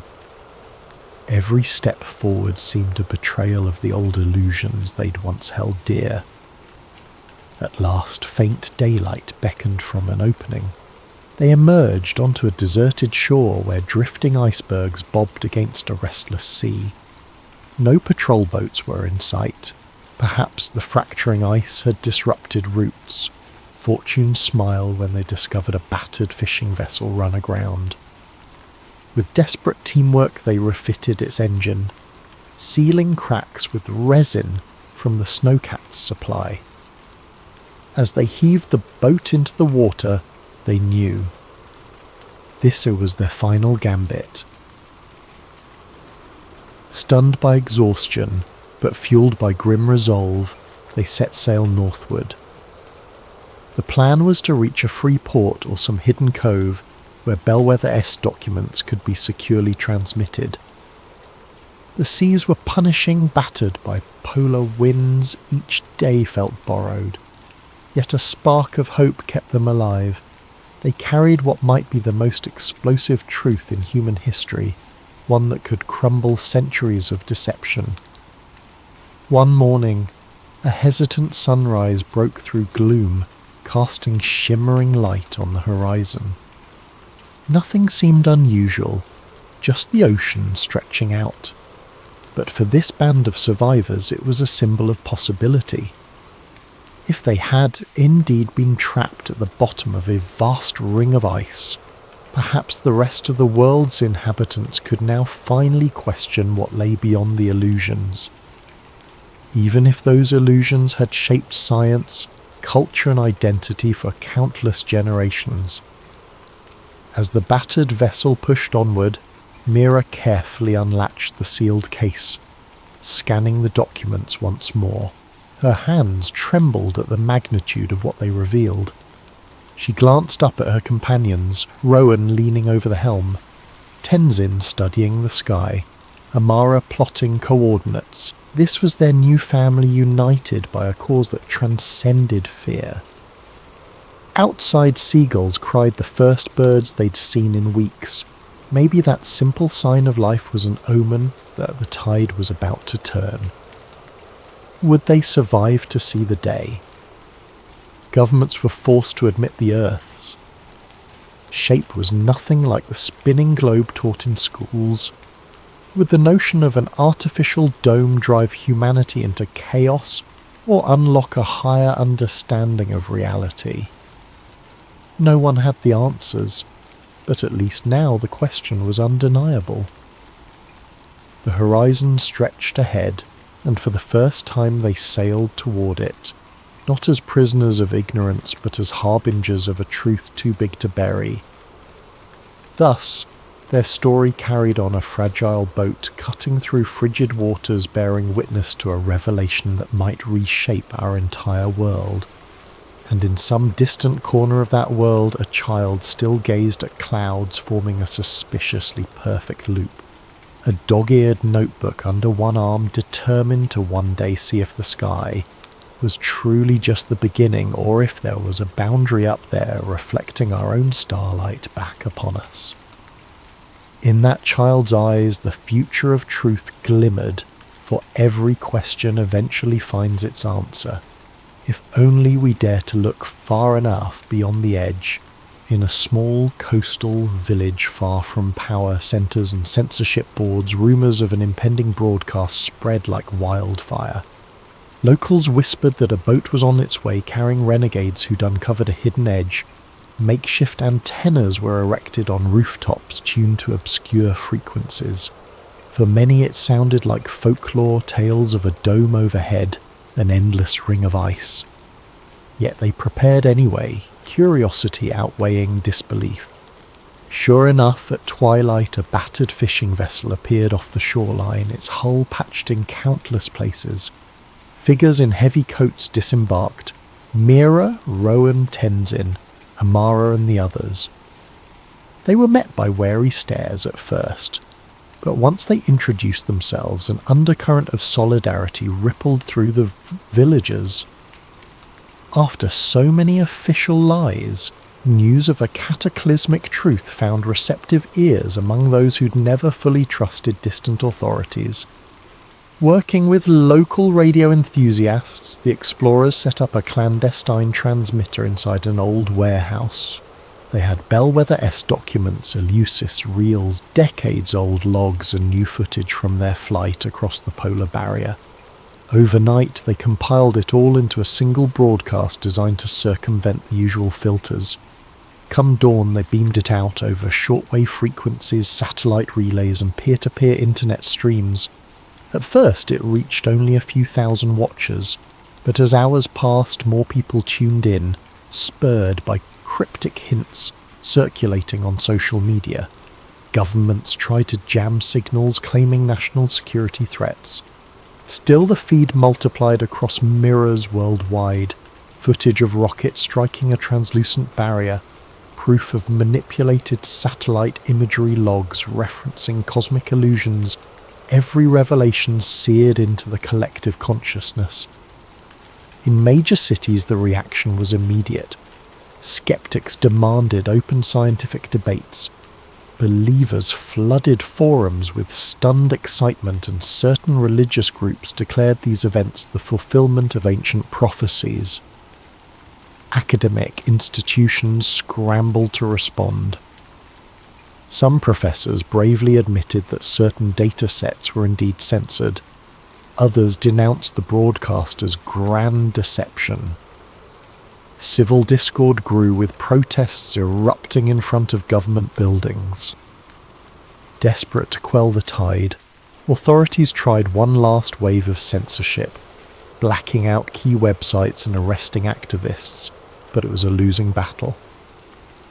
Within 24 hours, the so-called edge disclosure was unstoppable.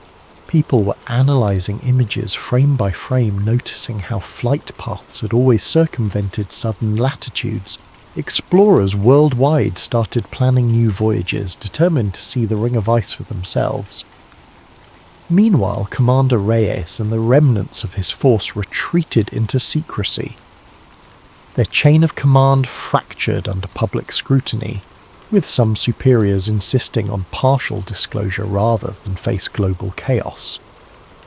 Calder vanished, entirely rumoured to have fled to a facility near the boundary. No official statements came forth admitting a dome or a ring of ice, yet the silence spoke volumes. In that seaside village, Mira-S group finally allowed themselves a moment of relief. They had done it. They had unleashed proof that even the most powerful institutions couldn't contain. Though uncertain what upheavals would follow, they believed humanity deserved the choice to confront reality head-on. Tenzin led a quiet prayer for balance, hoping that new truths wouldn't tear society apart. Over the next weeks, glimpses of a shifting paradigm seeped into daily life. Some airlines cancelled polar routes altogether, citing unforeseen hazards. Cartography websites quietly updated disclaimers about data voids near Antarctica. A few politicians publicly conceded that global treaties on the Emily Brooks was not the kind of journalist to wait for official sources to hand her a story. She was the type who, at 12 years old, camped in her parents' backyard hoping to catch a glimpse of extraterrestrial lights. And if you asked her colleagues, they'd say she never outgrew that fascination. The perpetual night owl, Emily had recently started a small podcast called Midnight Frequencies, uploaded under the umbrella theme of sleep theories to reach an audience equally fascinated by the weird, the unexplained and the downright bizarre. Sure, some called her a conspiracy nut, but in a small, quiet town on the outskirts of suburban America, she was one of the few people with enough curiosity, or audacity, to go chasing after lights in the sky. That very sky had erupted in rumours over the last few weeks, rumours of bright, sudden flashes at odd hours, flickering across farmland and forest. So, Emily decided to do what any dedicated, starry-eyed investigator would. She grabbed a camera, a high-powered microphone, her beloved night vision binoculars, and headed out into the fields just before midnight. There, the tall grass swayed under a thin moon. Emily had done her usual check. Fresh batteries, backup memory cards, all set. She was talking into her phone's microphone, live streaming to about a dozen dedicated watchers. Her voice was hushed but electric. It's about 11:47 p.m. local time, folks. We've had an upswing in UFO sighting reports over the past 6 nights. I'm out here in, well, I'll keep the exact location to myself for now. But suffice it to say, the conditions are perfect. Let's see what we can capture. She waded deeper into the field, scanning the horizon. Occasional crickets broke the silence. Suddenly a brilliant white flash lit the sky, so bright it momentarily drowned out the moon. Emily gasped, fumbling with the camera to pivot it upward. Her phone's feed blurred with static as something zipped across the darkness, leaving a faint phosphorescent trail. Then, just as abruptly as it appeared, the light vanished. Silence. Emily's phone screen flickered, the connection faltering, and for a moment all she heard was the rapid thud of her own heart. That was unusual. Even if a plane or meteor had streaked by, it wouldn't usually cut her camera feed and cause the phone to glitch. When the feed came back online, Emily's chat was going wild, viewers claiming they saw a streak of silver and blue or a silent explosion. Adrenaline coursed through her veins. "Did you guys catch that?" she whispered into the phone. "We might have just stumbled onto something big." Unbeknownst to her, another event was unfolding just a few miles away in the cosy cul-de-sac where Hannah Gray lived. A beloved elementary school teacher, Hannah had the kind of life that rarely courted drama. That night, however, something extraordinary happened. Around the same time Emily witnessed the sky flash, Hannah Gray disappeared from her locked home. Her front door was still bolted from the inside, and there was no sign of forced entry. Her car keys were left on the kitchen counter, half a mug of tea growing cold next to them. By morning, the entire small town hummed with whispers. No one knew where Hannah could have gone. The local police, unused to serious crime, were at a total loss. Emily caught wind of the story while scrolling social media in a diner, bleary-eyed from her late-night stakeout. She recognised Hannah's name. Everyone in town did, at least a little. A wave of excitement and dread rolled over Emily. A suspicious disappearance mere hours after a bright flash in the sky. If that didn't ring every conspiracy alarm, nothing would. She quickly messaged Andrew Miller, her friend and occasional partner in research. He was a lanky tech genius with a knack for cracking open encrypted files, pulling data from obscure corners of the internet, and tracking unusual radio frequencies. Andrew was also prone to stress-induced rambling and conspiratorial tangents, which Emily secretly found endearing. "Did you see the news about Hannah Gray?" Emily asked. Andrew typed back in quick bursts. "Yeah, it's all over the local forums. She just vanished. Could be foul play or something else." "We need to talk," Emily replied. "Meet me at the station cafe in 30. While waiting, she pulled out her phone, scanning last night's footage. The bright flare in the sky was definitely there, but the device had glitched at the crucial moment. All she had was a blurred orb. Still, it was enough to get her adrenaline pumping. Andrew arrived, a bundle of nerves, with a laptop under one arm and a half-eaten protein bar in hand. "I tried analysing local power grids last night," he said by way of greeting, sliding into the booth across from her. "There was a massive voltage drop around the time you mentioned the flash. Not just your phone. Some entire sectors lost electricity for a few seconds." Emily's eyes widened. "So it wasn't just me?" He shrugged. "Could be a surge.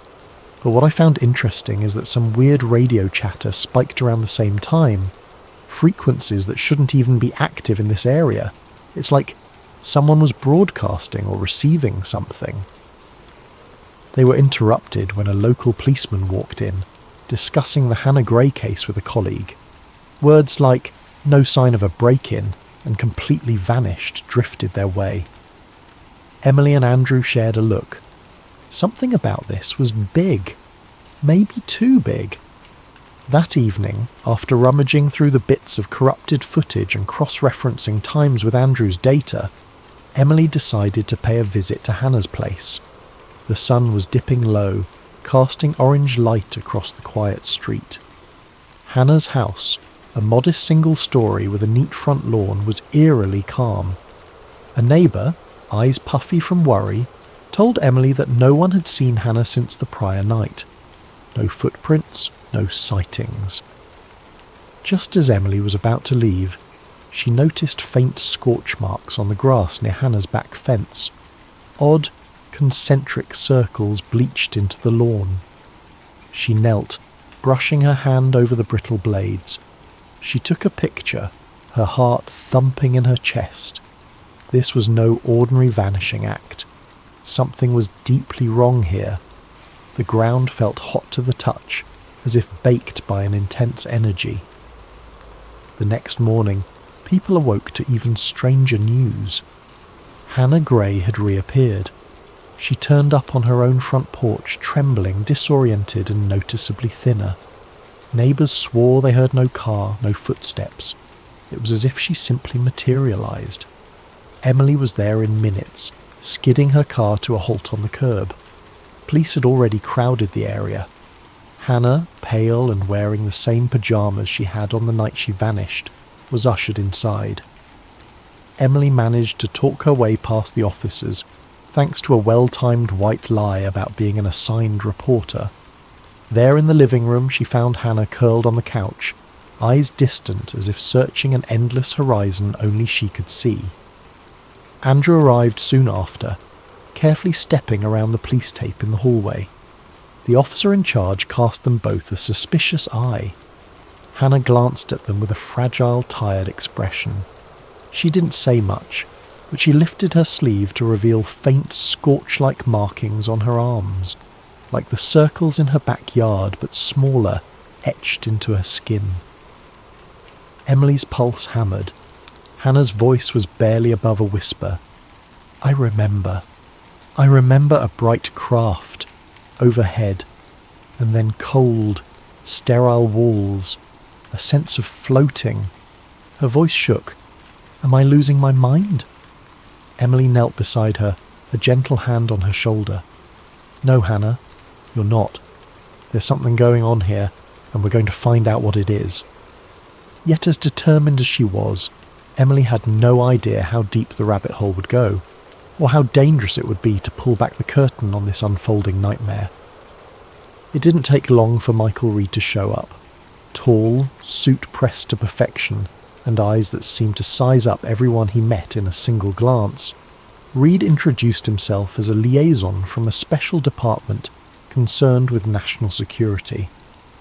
He had the practiced smile of a bureaucrat, but there was something slightly off-putting about him, like a coiled snake playing at politeness. Michael Reed informed Hannah's small cluster of friends, relatives, and curious onlookers that she had experienced an acute stress episode. He claimed to represent a government health initiative that specialised in mental health crises, but Emily wasn't buying it for a second. While local cops seemed convinced, or at least too intimidated to question him, she recognised a cover story when she heard one. Moments after finishing his official spiel, Reed cornered Emily outside Hannah's living room. "Miss Brooks," he began, his voice low, measured, "I understand you're a journalist. I'm sure you can appreciate the importance of not spreading panic." Emily forced a smile. Panic about what exactly? He returned her smile with something close to a smirk. "It's best if you keep certain rumours, UFO sightings, alleged abductions, out of the public eye, for Hannah's sake as well as the community's." There was a flash in his gaze that brooked no argument. "You have no idea what you might be meddling with." She felt a chill but refused to back down. "I'm just trying to get to the truth." "Truth?" he echoed, chuckling softly. "Truth is slippery, Miss Brooks. It can twist into 100 shapes, some of them quite ugly. I'd hate for you to see that happen." He left it at that, slipping away with the smoothness of a polished predator. Emily didn't need an official threat to know that was precisely what he'd just delivered. An hour later, outside, Andrew found her pacing on the sidewalk, clearly rattled. He gave her a worried look. "You okay?" "Fine," she answered too quickly, eyes narrowing at the departing black SUV that carried Reed away. "That guy is serious bad news. We have to double down on this. They're trying to bury something." Andrew's face blanched. "Maybe we should step back. This might be bigger than we realise." Emily shook her head. "Number. Look at Hannah. She's traumatised. If we don't find out what happened to her, who will?" They parted ways to gather more intel. Andrew delved into the digital realm, determined to find the unusual signals that had spiked the night of Hannah's disappearance. Emily visited local radio stations, talked to older residents who claimed to have seen lights in the sky for years. Almost everyone had a story, if you dug deep enough. Strange booms, missing livestock, random blackouts. It seemed their quaint town had been a hotspot of odd phenomena for quite some time, but no one had drawn the dots together until now. In the meantime, Hannah's condition only grew more perplexing. Friends who tried to visit reported that she occasionally lapsed into staring spells, eyes unfocused, as if listening to something inaudible. On 2 separate occasions she collapsed momentarily, then got back up with no memory of it. A doctor gave her a clean bill of health, but a nurse whispered to Emily that Hannah's blood work had anomalies, a subtle chemical shift that didn't match anything in normal medical databases. The next day, Emily met Andrew at his cramped apartment, the place awash in the glow of multiple computer screens. Energy drink cans dotted the table. He greeted her with more urgency than usual, even for him. "Emily, I've been analysing the signals from last night." He tapped on a keyboard, bringing up a screen full of waveforms. There are encrypted bursts, faint but repeating. They don't correspond to any standard communication frequencies I'm aware of. And the weirdest thing, the bursts peak around midnight, then vanish. "Could it be satellite transmissions?" Emily asked, peering at the data. "Maybe, but I'm not so sure. I tried to cross-reference them against known satellites. There's no match. It's almost like a hidden network, piggybacking on top of standard radio. If you didn't specifically know where to look, you'd never see it. He hit another key, and the times line up with local sightings of weird lights, including the night Hannah vanished. Emily felt a surge of excitement. So we have potential proof of something, some clandestine broadcast that syncs with abductions, or at least with sightings. Andrew hesitated, chewing his lower lip. It's only partial. I mean, we don't know who or what is sending it. Could be the government, could be... He swallowed. Could be something not from around here. Exactly. We need more data, more on-the-ground evidence. We can't rely on official channels because apparently they're keen on shutting this down. Together they planned an impromptu excursion. Armed with Andrew's equipment, a portable frequency scanner, a parabolic mic for capturing distant noises, a thermal camera, and Emily's never-ending resolve, they set out into the countryside that night. She had mapped a route of rumoured hotspots, old farmland where a neighbour claimed to have seen dancing orbs, a lonely road by the old quarry where a teen once snapped a photo of a strange craft, and a remote vantage point near a chain of wooded hills. They arrived at the farmland first. The night was quiet, the air crisp. Andrew set up his gear on the hood of Emily's car while she scanned the horizon with her binoculars. Crickets droned their lullaby, occasionally punctuated by a distant hoot of an owl. Nothing seemed unusual until Andrew's scanner beeped erratically. "Signal spike," he murmured, adjusting dials. "It's here, just like in the data logs." Emily felt her heart rate climb. "Look over there." She pointed to a patch of ground behind a barn. At first glance it was just dirt and weeds, but a closer look revealed a faint burned ring, not unlike the circles in Hannah's yard. She clicked on her flashlight, the beam revealing a circle of charred earth about 10 feet across. "Another scorch mark," she whispered, kneeling. "Something has been landing here. Hovering, maybe. This is the real deal, Andrew." He nodded, scanning the skies. "We should hurry. There's a black SUV parked down the road, engine off. Could be them again." Emily's pulse quickened. "We've got to keep moving." She snapped pictures and quickly gathered soil samples in small plastic bags. Andrew shut off the gear. As they hopped back into the car and rolled onto the main road, headlights appeared behind them, bright, following. Emily accelerated, heart hammering. Sure enough, the SUV gained on them. "Drive, drive, drive," Andrew hissed. They careened onto a side route, dust kicking up as the SUV's lights bobbed behind them. Emily took a series of unmarked turns through the farmland, adrenaline spiking with every squeal of the tyres. Finally, after about 10 frantic minutes, the SUV dropped back, its headlights fading. Emily exhaled shakily, pulling over near an old oak tree off a narrow lane. "Think we lost them," she whispered. The tension in the air was thick as both tried to catch their breath. Andrew's face was pale, eyes darting in every direction. That was definitely them.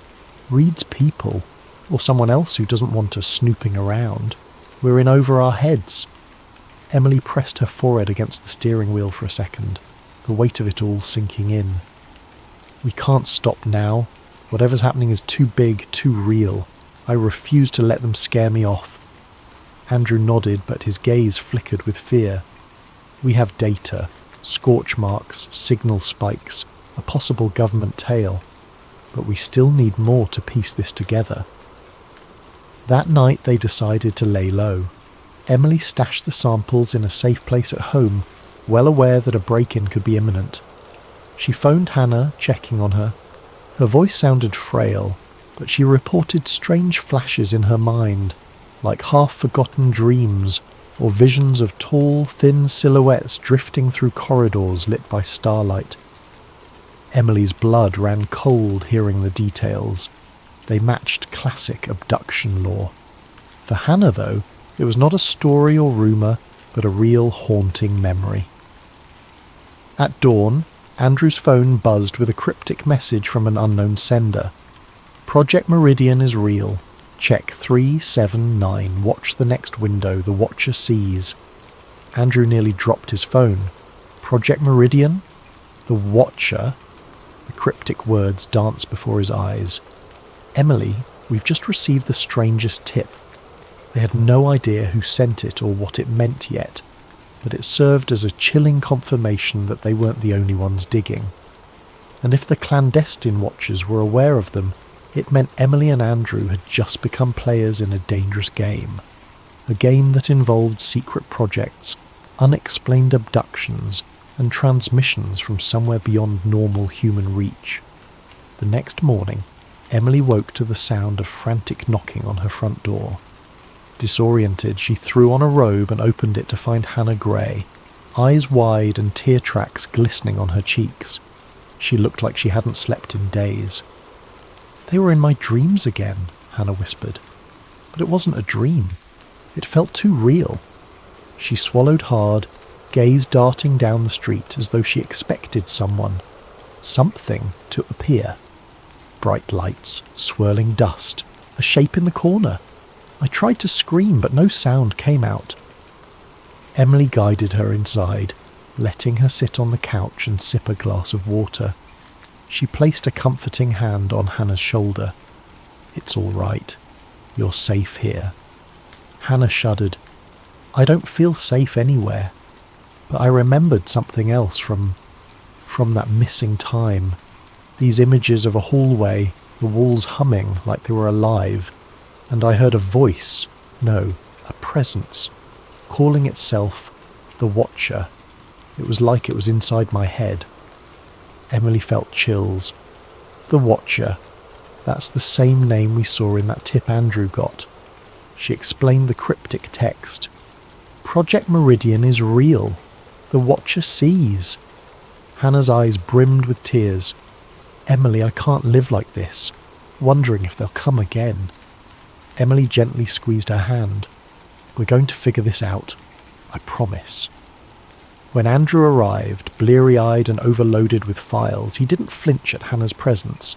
He'd been expecting this meltdown. He wasted no time showing them both his latest discovery. Partial documents referencing Project Meridian, gleaned from an obscure data cache that likely belonged to Reed's agency. It contained lines like scheduled harvest windows and targeted abductee list. Next to Hannah's name, along with a handful of others, was a cryptic note. Stage 2. "This is insane," Emily breathed. "It's proof that there's some government or quasi-government group tracking abductees, and it's calling it a harvest? That's horrifying," Hannah's voice trembled. "Harvest for what?" Andrew scrolled further.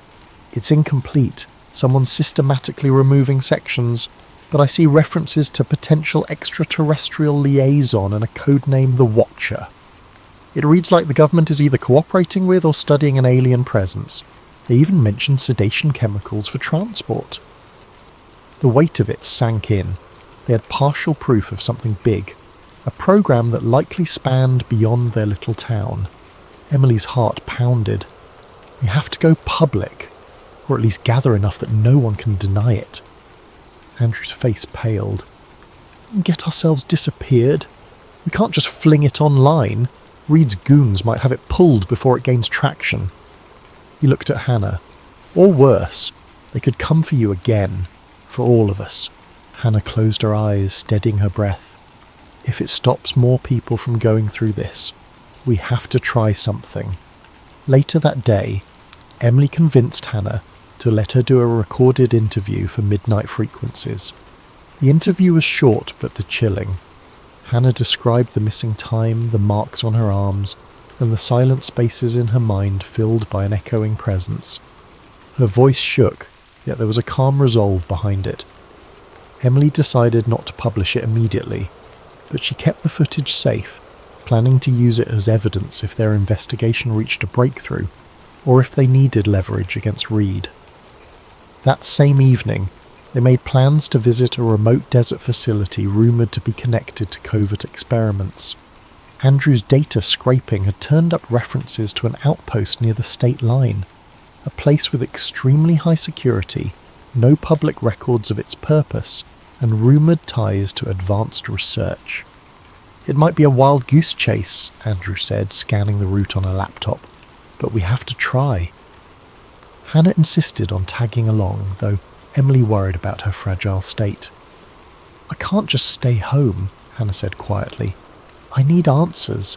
Maybe being closer to whatever it is will trigger more memories. She touched her temple, as though the inside of her head were an alien place too. So, that night, the trio set off in Emily's aging SUV, loaded with cameras, scanning devices, and a sense of steel determination. The desert roads were empty, illuminated only by the headlights and a pale sliver of moon. About an hour into the drive, the radio scanner Andrew had rigged up began to crackle. The odd frequencies he'd detected before started pinging, intensifying as they neared the facility's coordinates. Then, out of nowhere, the wind picked up, swirling dust across the road in a sudden, blinding gust. Emily slowed to a crawl. Andrew tapped at the scanner. It's spiking hard. He shot a nervous glance at Hannah, who was in the back seat trembling. Hey, are you all right? Hannah blinked. I see a shape. Tall, elongated arms just beyond the dust. She pressed her hands to her eyes. Stop the car. Emily braked. The swirling dust parted, revealing a silhouette in the desert gloom. It was too far to see clearly, but something about it was deeply wrong, like it defied the normal sense of proportion. As they watched, a faint glow emanated around it, a soft, ethereal shimmer. Suddenly, an intense headache stabbed behind Emily's eyes, making her grip the steering wheel to steady herself. Andrew groaned, clutching his temples, while Hannah's sob turned to a gasp. She opened the door and stumbled out, nearly collapsing onto the sandy roadside. Emily and Andrew followed, hearts pounding. The silhouette flickered, as if it were a projection being disrupted by the swirling dust. A wave of silent pressure rippled through the air, and Hannah collapsed fully, eyes rolling back. Emily yelled her name, dropping to her knees. Andrew tried to pull Hannah up, but she was dead weight. Just then, a pair of headlights appeared from behind them, another vehicle. For a split second, Emily feared it was more of Reed's men, but the headlights swerved off into the swirling sand, the car door opening to reveal a figure in a hooded jacket. Get her up, quick, the stranger ordered in a gravelly voice. Emily didn't recognize him. He had a beanie pulled low, face half concealed by the collar. Yet somehow he seemed to know exactly what was happening. You can't stay here. It's feeding off the psychic energy. Andrew blinked. Feeding off? What are you talking about? The figure cursed under his breath and jerked his head. We have to get moving before it fully manifests. That's not a real corporeal form out there. It's a partial projection. If you stay, you'll either black out or worse. Now hurry! The words partial projection snapped Emily into motion. She and Andrew lifted Hannah, guiding her back into the SUV. The stranger hurried back to his own vehicle. Through the dust he shouted, "Follow me if you want more answers. Trust me." Then he sped off, his taillights cutting through the haze. Emily exchanged a look with Andrew. They didn't know this person, but it was either that or linger under the ominous silhouette. She turned the key, and the SUV roared to life. They tore off after the stranger, the swirling dust forming a tunnel around their headlights. The beep of the scanner was near deafening, as if the broadcast was in meltdown. After a few precarious minutes of desert driving, the dust settled, and the silhouette was out of sight. The stranger led them to a rocky outcropping, hidden by boulders. He stepped out, removing his hood carefully. "You got guts, I'll give you that. I've been trying to blow the whistle on Project Meridian for months, but they keep locking down my data. Name's not important." He looked at Hannah, who was starting to come to. "She's the key, isn't she?" Emily bristled protectively. "She's a person, not a key," the stranger nodded. "Right. But if you're trying to stop the abductions, you'll need her memories. They're stored in there, somewhere, the Watcher's telepathic signature imprinted on her. Reed's people want to keep that quiet. Hannah sat up, disoriented but stable. Who are you? Someone who can't watch this happen anymore, he said simply. Then he pulled out a small flash drive, tossing it to Andrew. Coordinates, partial logs, even some video feeds I managed to snag. You can see the abduction schedule. They call it a harvest because these beings harvest genetic samples or psychic potential from humans. The government looks the other way. Some twisted deal for technology, or maybe they're just terrified. Either way, if you want to stop it, you'll have to get inside that facility. He pointed toward the faint glow on the horizon, presumably the compound's perimeter lights. Emily's head spun. She asked the question burning inside her. Why us? Why come to us now? He shrugged. Because you're stubborn enough not to quit and naive enough to think you can survive this. With a wry smile, he added, that might give us a fighting chance. Before they could press him further, the faint rumble of engines echoed. The stranger flinched, scanning the dark. We've been followed. Stay off the main roads. I'll contact you when it's safe. Then he hopped back into his car, disappearing into the desert with practiced skill. Andrew stared after him. That was intense and unbelievably sketchy. Emily nodded, turning to Hannah, who rubbed her temples as if they ached. You okay? She nodded unsteadily, eyes filled with worry. This is so unreal. But it's happening, Emily said softly, and we're not backing down now. In the distance, the swirling dust had calmed, but an unsettling hush had fallen over the desert. Emily felt that hush wrapping around them like a warning, as if the watcher's gaze was locked onto them wherever they went. 2 days later, they finally discovered the location they'd only heard about in rumours. A hidden complex, miles away from any paved highway, accessible by a single unmarked dirt road that wove through rocky hills.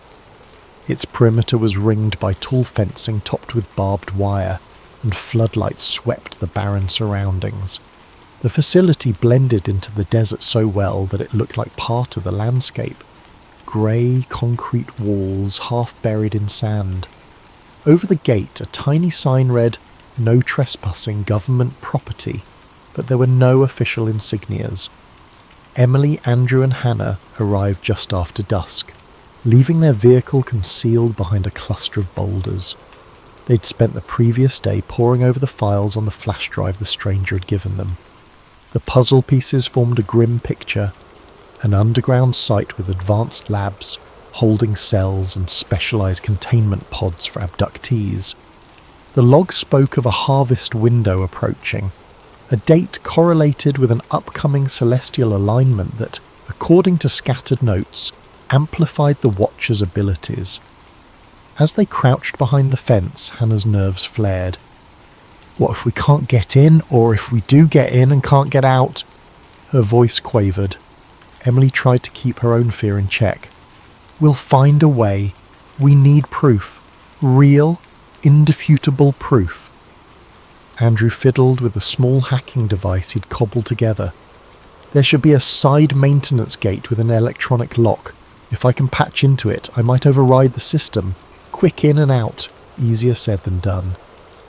As they sneaked around to the far side, the desert wind kicked up dust.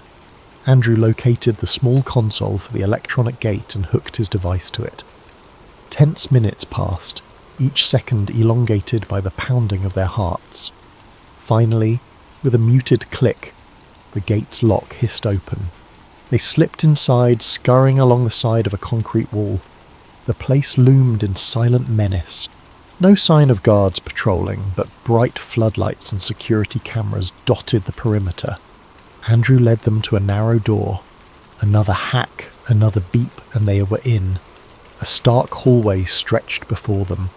Steel panels lined the walls, with overhead fluorescents casting an anemic glow. Each step felt like an echo of dread. Emily's phone was rolling video as they went, determined to capture every detail. Moments later they heard footsteps echoing. The trio ducked into a side nook. 2 uniformed guards strode past, discussing a transfer scheduled for midnight. "The sedation trucks arrive in 2 hours," one guard said. "They want them in holding bay 3. The mention made Hannah swallow hard.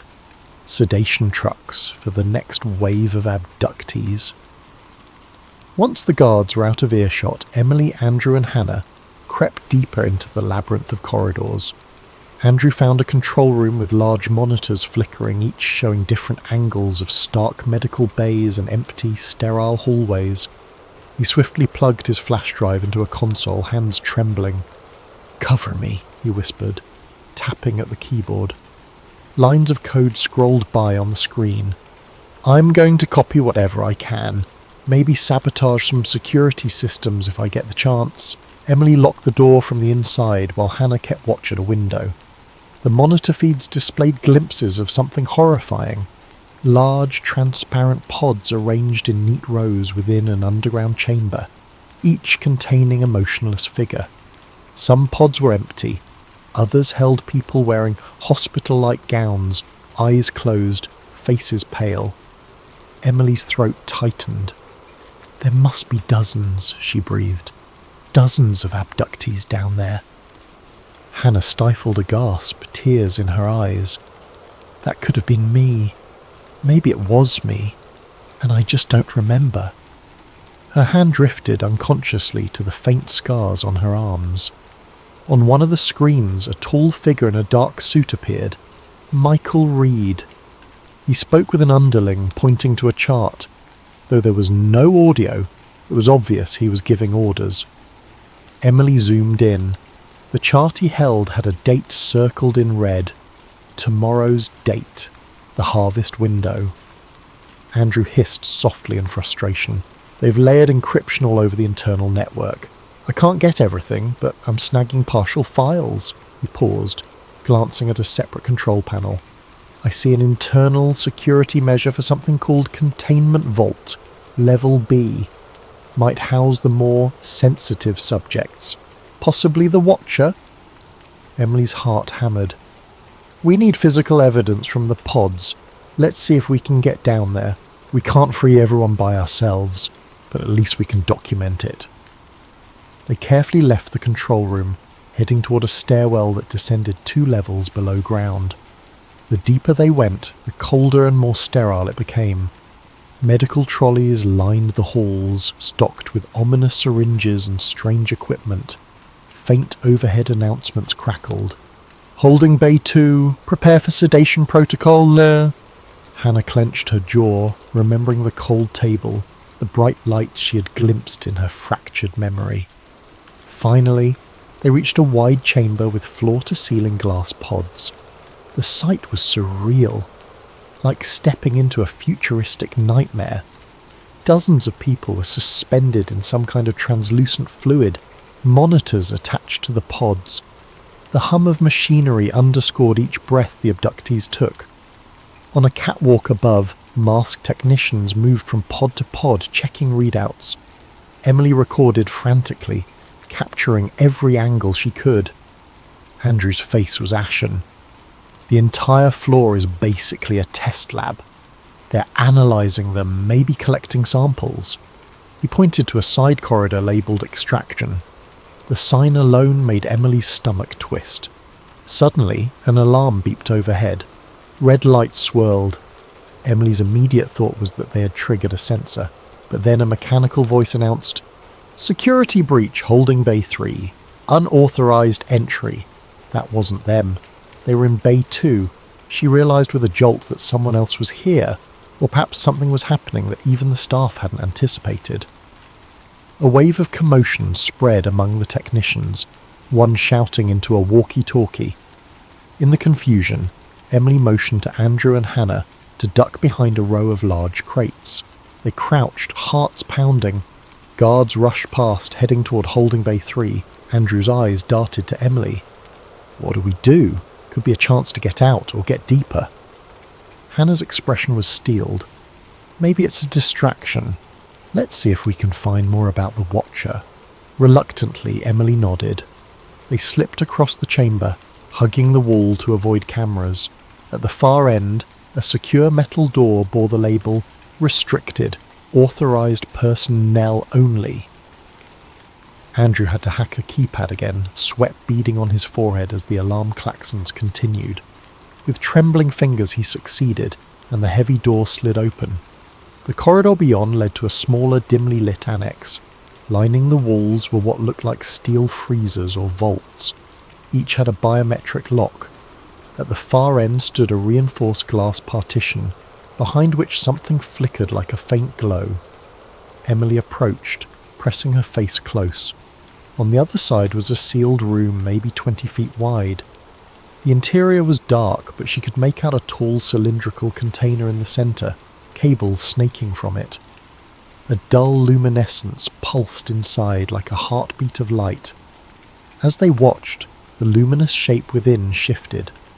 For a split second, Emily swore she saw an elongated limb press against the container's surface. She swallowed hard. Could that be the Watcher? Hannah's eyes fluttered.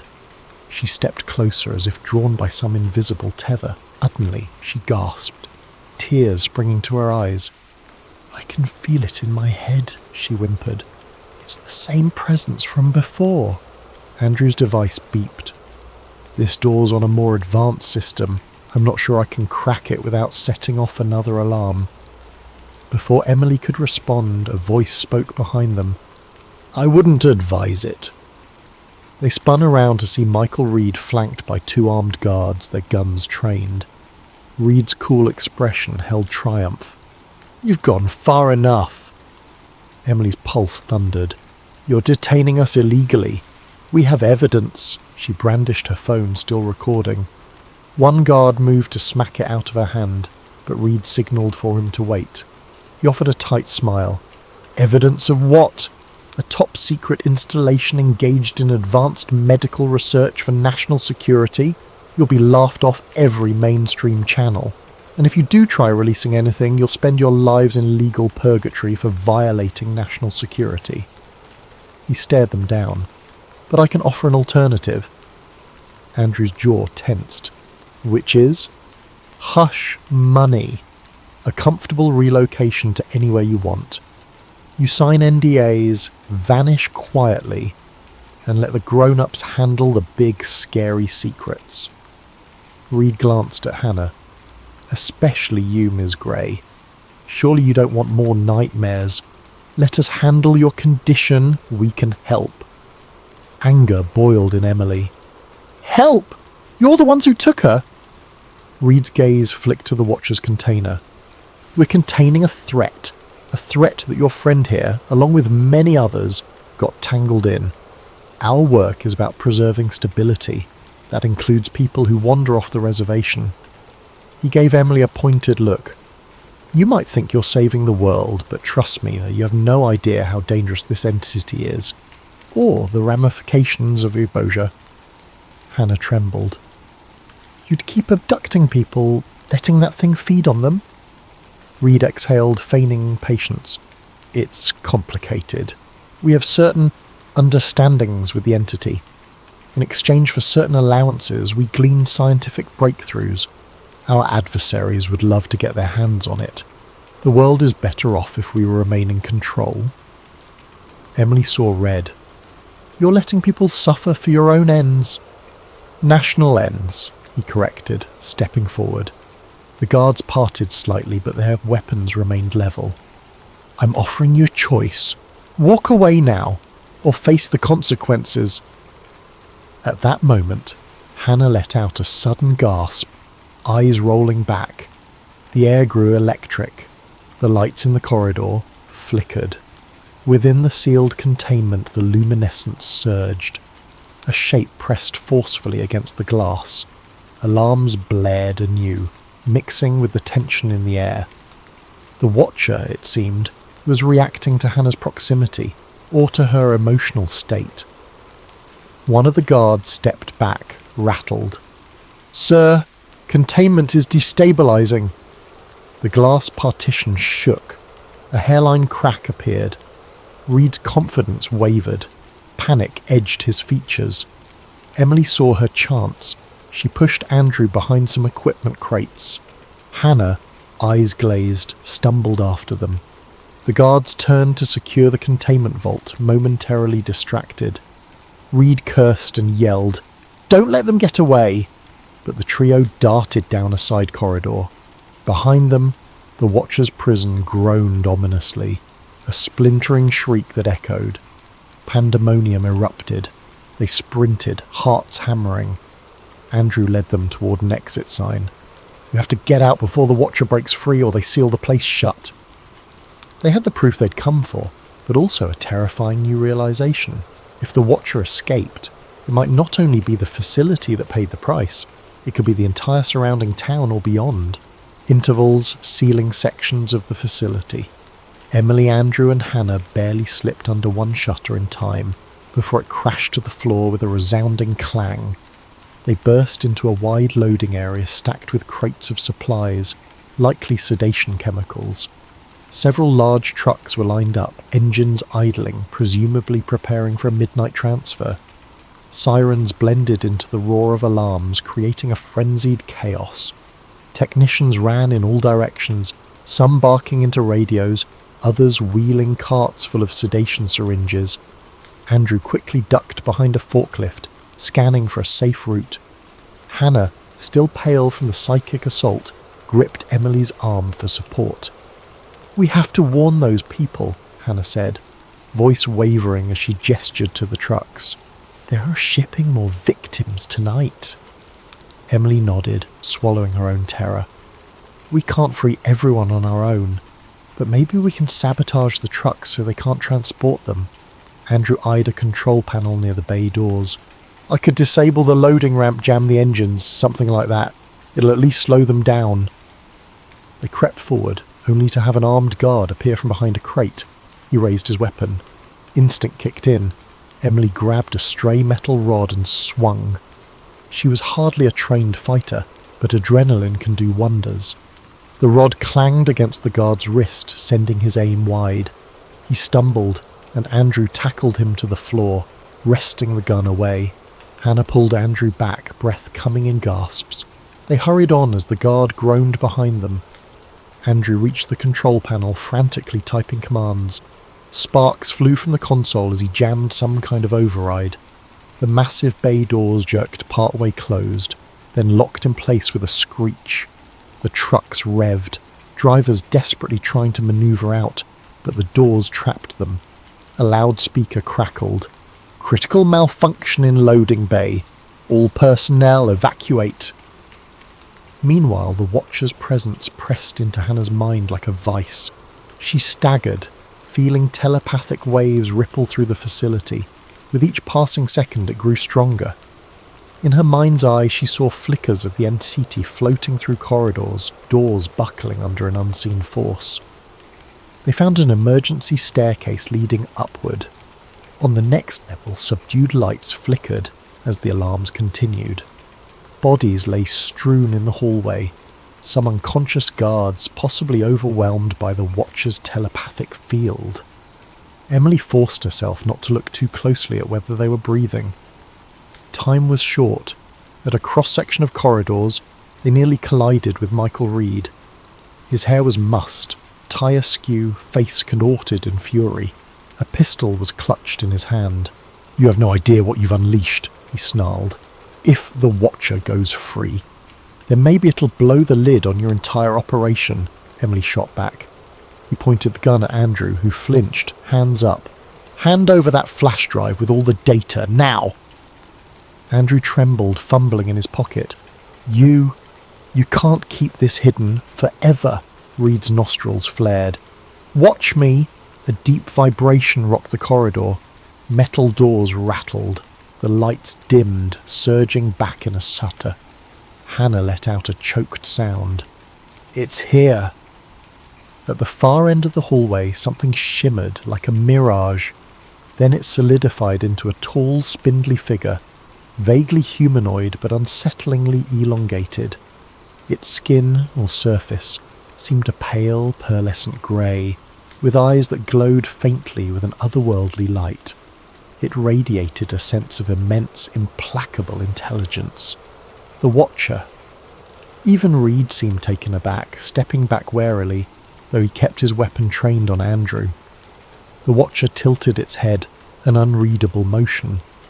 Emily felt a tidal wave of pressure inside her skull, as if those glowing eyes were peering directly into her mind. She sensed a mix of curiosity and cold detachment, as though humans were mere specimens. Hannah doubled over, hands on her temples. The Watcher took a step closer, and doors in the corridor swung open as though willed by a telekinetic push. Reed fired a shot at the alien, but the bullet pinged off the wall, deflected by some unseen force. The Watcher's gaze pinned Reed in place, a wave of telepathic energy knocking him back. He slammed into a wall, the pistol skittering across the floor. Emily inched forward, phone still recording. Fear warred with her journalistic instinct, but the camera was her only weapon to expose the truth. The Watcher's attention shifted to Hannah. It reached out. Physically or psychically, she couldn't tell. Hannah let out a strangled cry. A chaotic swirl of images flooded Hannah's mind. A cosmos teeming with swirling lights, bizarre structures floating in the void, and a sense of some grand experiment. She saw other humans in pods, glimpses of entire networks of ships orbiting Earth in secret. The Watcher's voice resonated without words, yet it communicated volumes. It was collecting data, studying them, a cosmic anthropologist or perhaps a collector. Emily picked up faint echoes of the same images, as though the link extended to her through Hannah. Reed, battered but furious, grabbed the pistol again, aiming at the back of the Watcher. Emily found herself torn. Should she let him shoot the creature that might enslave them all? Or was that a worse risk? But before he could pull the trigger, the Watcher turned. With a single psychic thrust, it sent him flying down the corridor, crashing into unconsciousness. Suddenly, alarm sirens pitched into an unearthly wail, and the building's overhead lights began strobing. The Watcher turned its luminous eyes upward, as if sensing the source of the disruption. Andrew pointed to a side door. "We should get out of here," he hissed. But Hannah was transfixed, locked in telepathic communion. Emily and Andrew pulled at her, and finally she stumbled away, breaking the connection. The trio sprinted, hearing the echo of the Watcher's presence behind them. It didn't chase in a conventional sense. It seemed more concerned with clearing a path to escape the facility entirely. They found an auxiliary exit, locked from the inside. Andrew managed to pry it open using a crowbar from a nearby maintenance closet. Fresh night air rushed in. Outside, floodlights swiveled madly, but the area was chaotic. Vehicles ablaze, staff fleeing, and an unearthly hum throbbing in the air. In the distance, a shimmering vortex of light flickered across the desert sky. It looked like a tear in the night, swirling with the same colour as the Watcher's glow. Hannah clutched Emily's sleeve, panting.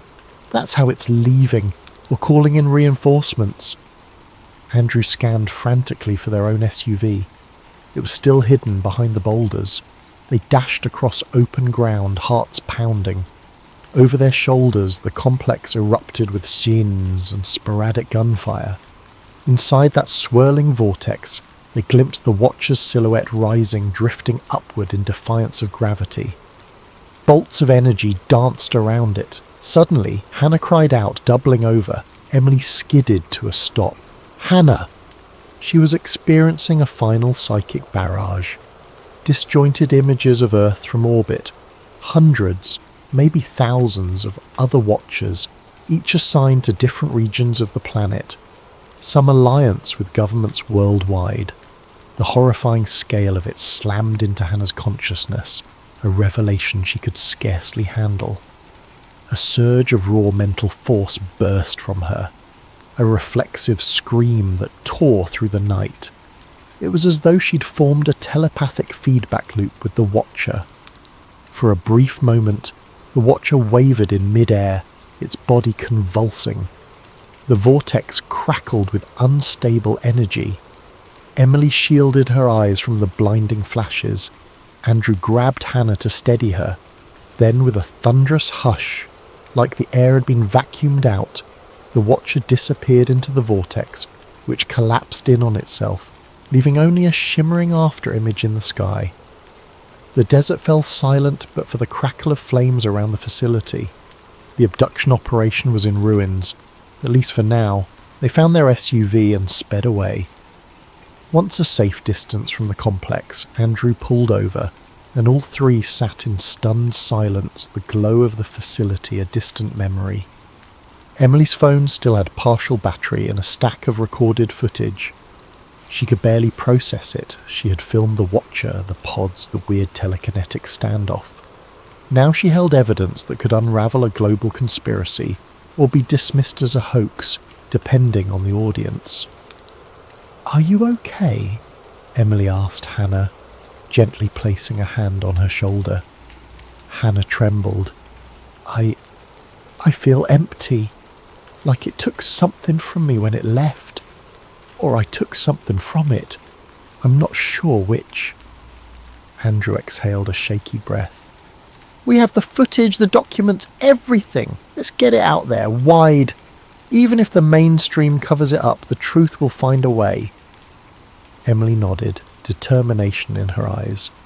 "We owe it to everyone who was trapped in those pods, and to every abductee that might still be out there." They drove through the night, hearts heavy yet hopeful. At dawn, the story was uploaded across multiple platforms, midnight frequencies, conspiracy forums, independent video hosts. Emily didn't bother contacting mainstream news. She knew they'd either laugh or find themselves mysteriously blocked. But the smaller corners of the web lit up, viewers reeling at the footage of the watcher, the pods, and the ominous presence of government forces. Some hailed it as undeniable proof. Others cried hoax, but the seed was planted, the story out in the wild. If Michael Reed or his superiors tried to contain it, they'd have a hard time chasing every download and re-upload. In the weeks that followed, rumours abounded that the facility had been sanitized, that Michael Reed had vanished, or that he'd been reassigned to an even more clandestine role. Meanwhile, Hannah faced lingering nightmares and occasional psychic flashes, glimpses of starlit corridors or swirling galaxies. She was slowly healing, but the scars were not just physical. Andrew used his tech skills to stay ahead of any attempts at legal retaliation, employing encryption and backups to keep their evidence safe. Emily's viewership soared among those predisposed to believe. Critics labelled her a sensationalist, but she pressed on. Late one night, as she wrapped up a new podcast episode, she saw a single faint, shimmering light flicker across the sky above her home. It was gone in an instant, leaving her with a familiar swirl of dread and wonder. Switching off the microphone, Emily whispered, "They're still out there. Maybe they always will be." She glanced at her phone, which had begun vibrating with the new tips and sightings from around the globe. In her mind, she heard an echo of the Watcher's presence, something that felt like a cautionary farewell or perhaps a promise. Far away, in the hush of small-town streets, life went on. Children attended school, families gathered for barbecues. The local news played soft features about local sports, but in the margins, a different reality glowed. One where cosmic beings surveyed humanity like experimental subjects. And people like Emily Brooks, Andrew Miller, and Hannah Gray stood at the threshold, determined to keep watch on the Watchers. Their fight for disclosure had only just begun. Hello everyone, and welcome to tonight's instalment of Sleep Theories, the channel dedicated to quieting the noise of everyday life by exploring the hidden realms of mystery and intrigue. Before we begin, please take a moment to comment below telling us where in the world you're tuning in from, what time it is for you right now, and, if you feel like sharing, how your day has gone. And if you haven't already, please subscribe to Sleep Theories so you'll never miss another story designed to gently carry you into the depths of curiosity while keeping a calming pace. Our tale this evening is titled Shadows of the Mind.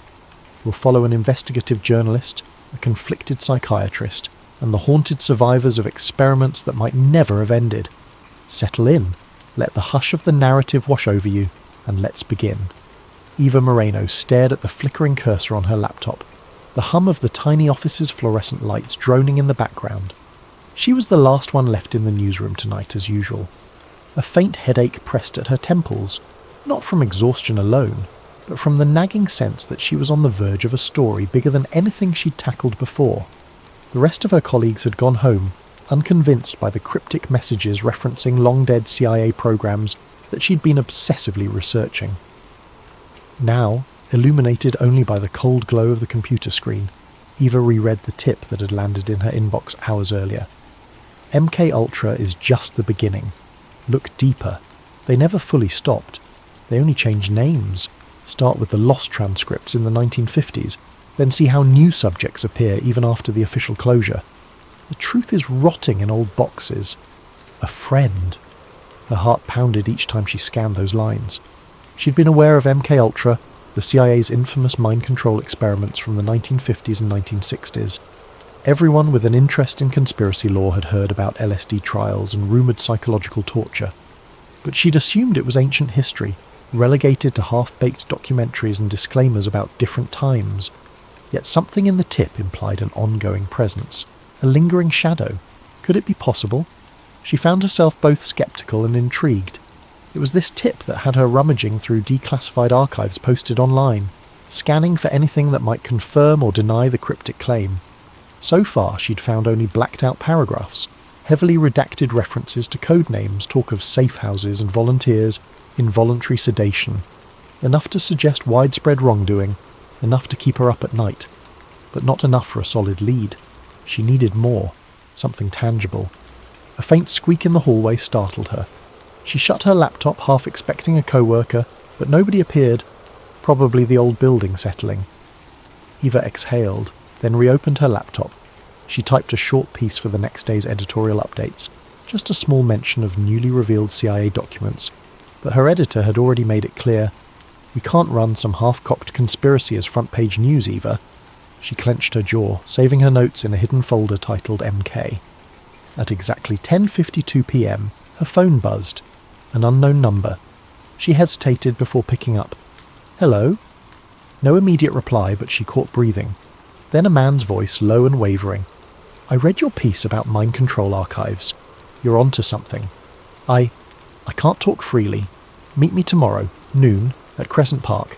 I have patient files you need to see." The line clicked dead before she could respond. Her heart hammered. Patient files? Something ongoing? She packed up, a swirl of thoughts fueling a mild adrenaline surge. The tipster sounded spooked. She typed a quick text to her friend Manny from the crime desk. "If I vanish, ask about Crescent Park."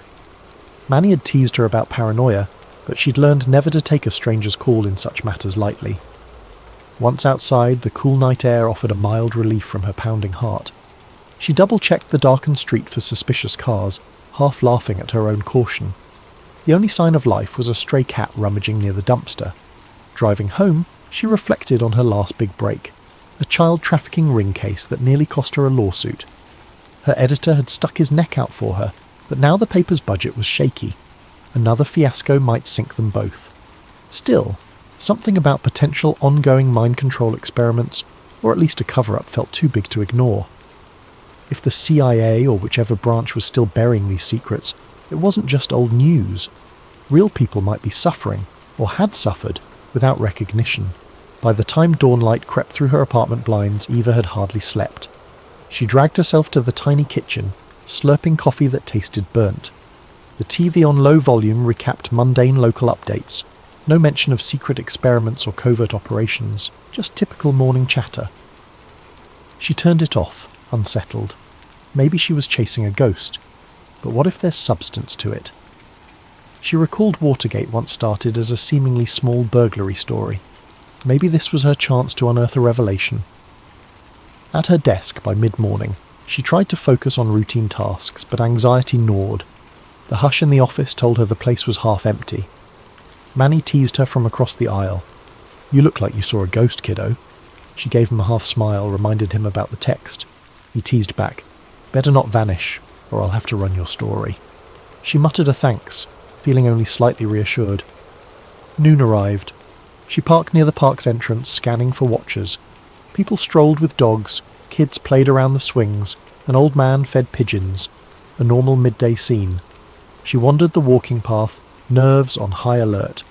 Then she spotted a man leaning against a large oak tree, looking distinctly uneasy. 30s, short hair, dark-rimmed glasses, clutching a manila folder. He locked eyes with her and gave a small nod. "Ms. Moreno?" he asked. She nodded. He introduced himself as Doctor Samuel Green, a psychiatrist who had stumbled upon irregularities in certain patients' backgrounds, cases that seemed linked to bizarre LSD-induced trauma from decades past. But these patients were younger, not old enough to have participated in the historical MKULTRA.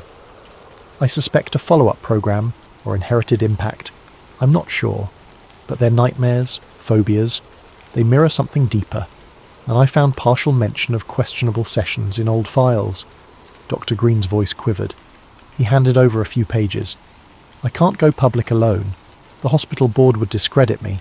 But maybe you can gather enough to make them speak." Eva skimmed the pages, glimpsing references to unusual therapy sessions, sensory deprivation, and dose regimens. The language was reminiscent of those old CIA docs, yet these logs were dated within the last decade. Chills ran down her spine. Could it be a direct link or a copycat operation? As they spoke, Dr. Green's phone buzzed.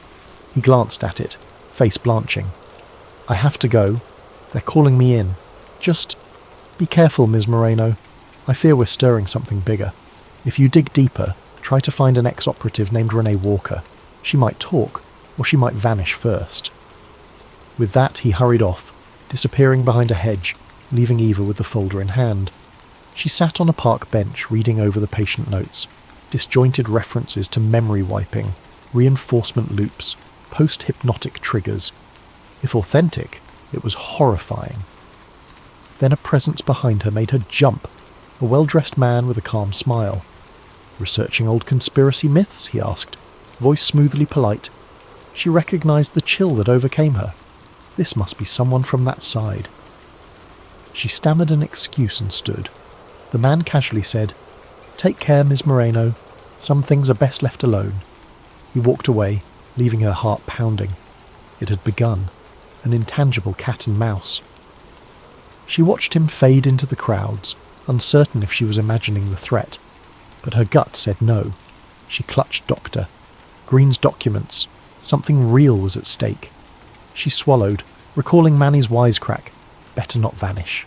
She willed herself to remain resolute. If these covert experiments were ongoing, ignoring them was unconscionable. She'd chase each lead, despite the lurking menace. The story had chosen her, or so it felt. She refused to let fear muzzle the truth. Eva pressed the elevator button for the sub-basement at her newspaper office. She rarely ventured down there. Only old archives, dusty microfilm, and a supply room that smelled of mildew.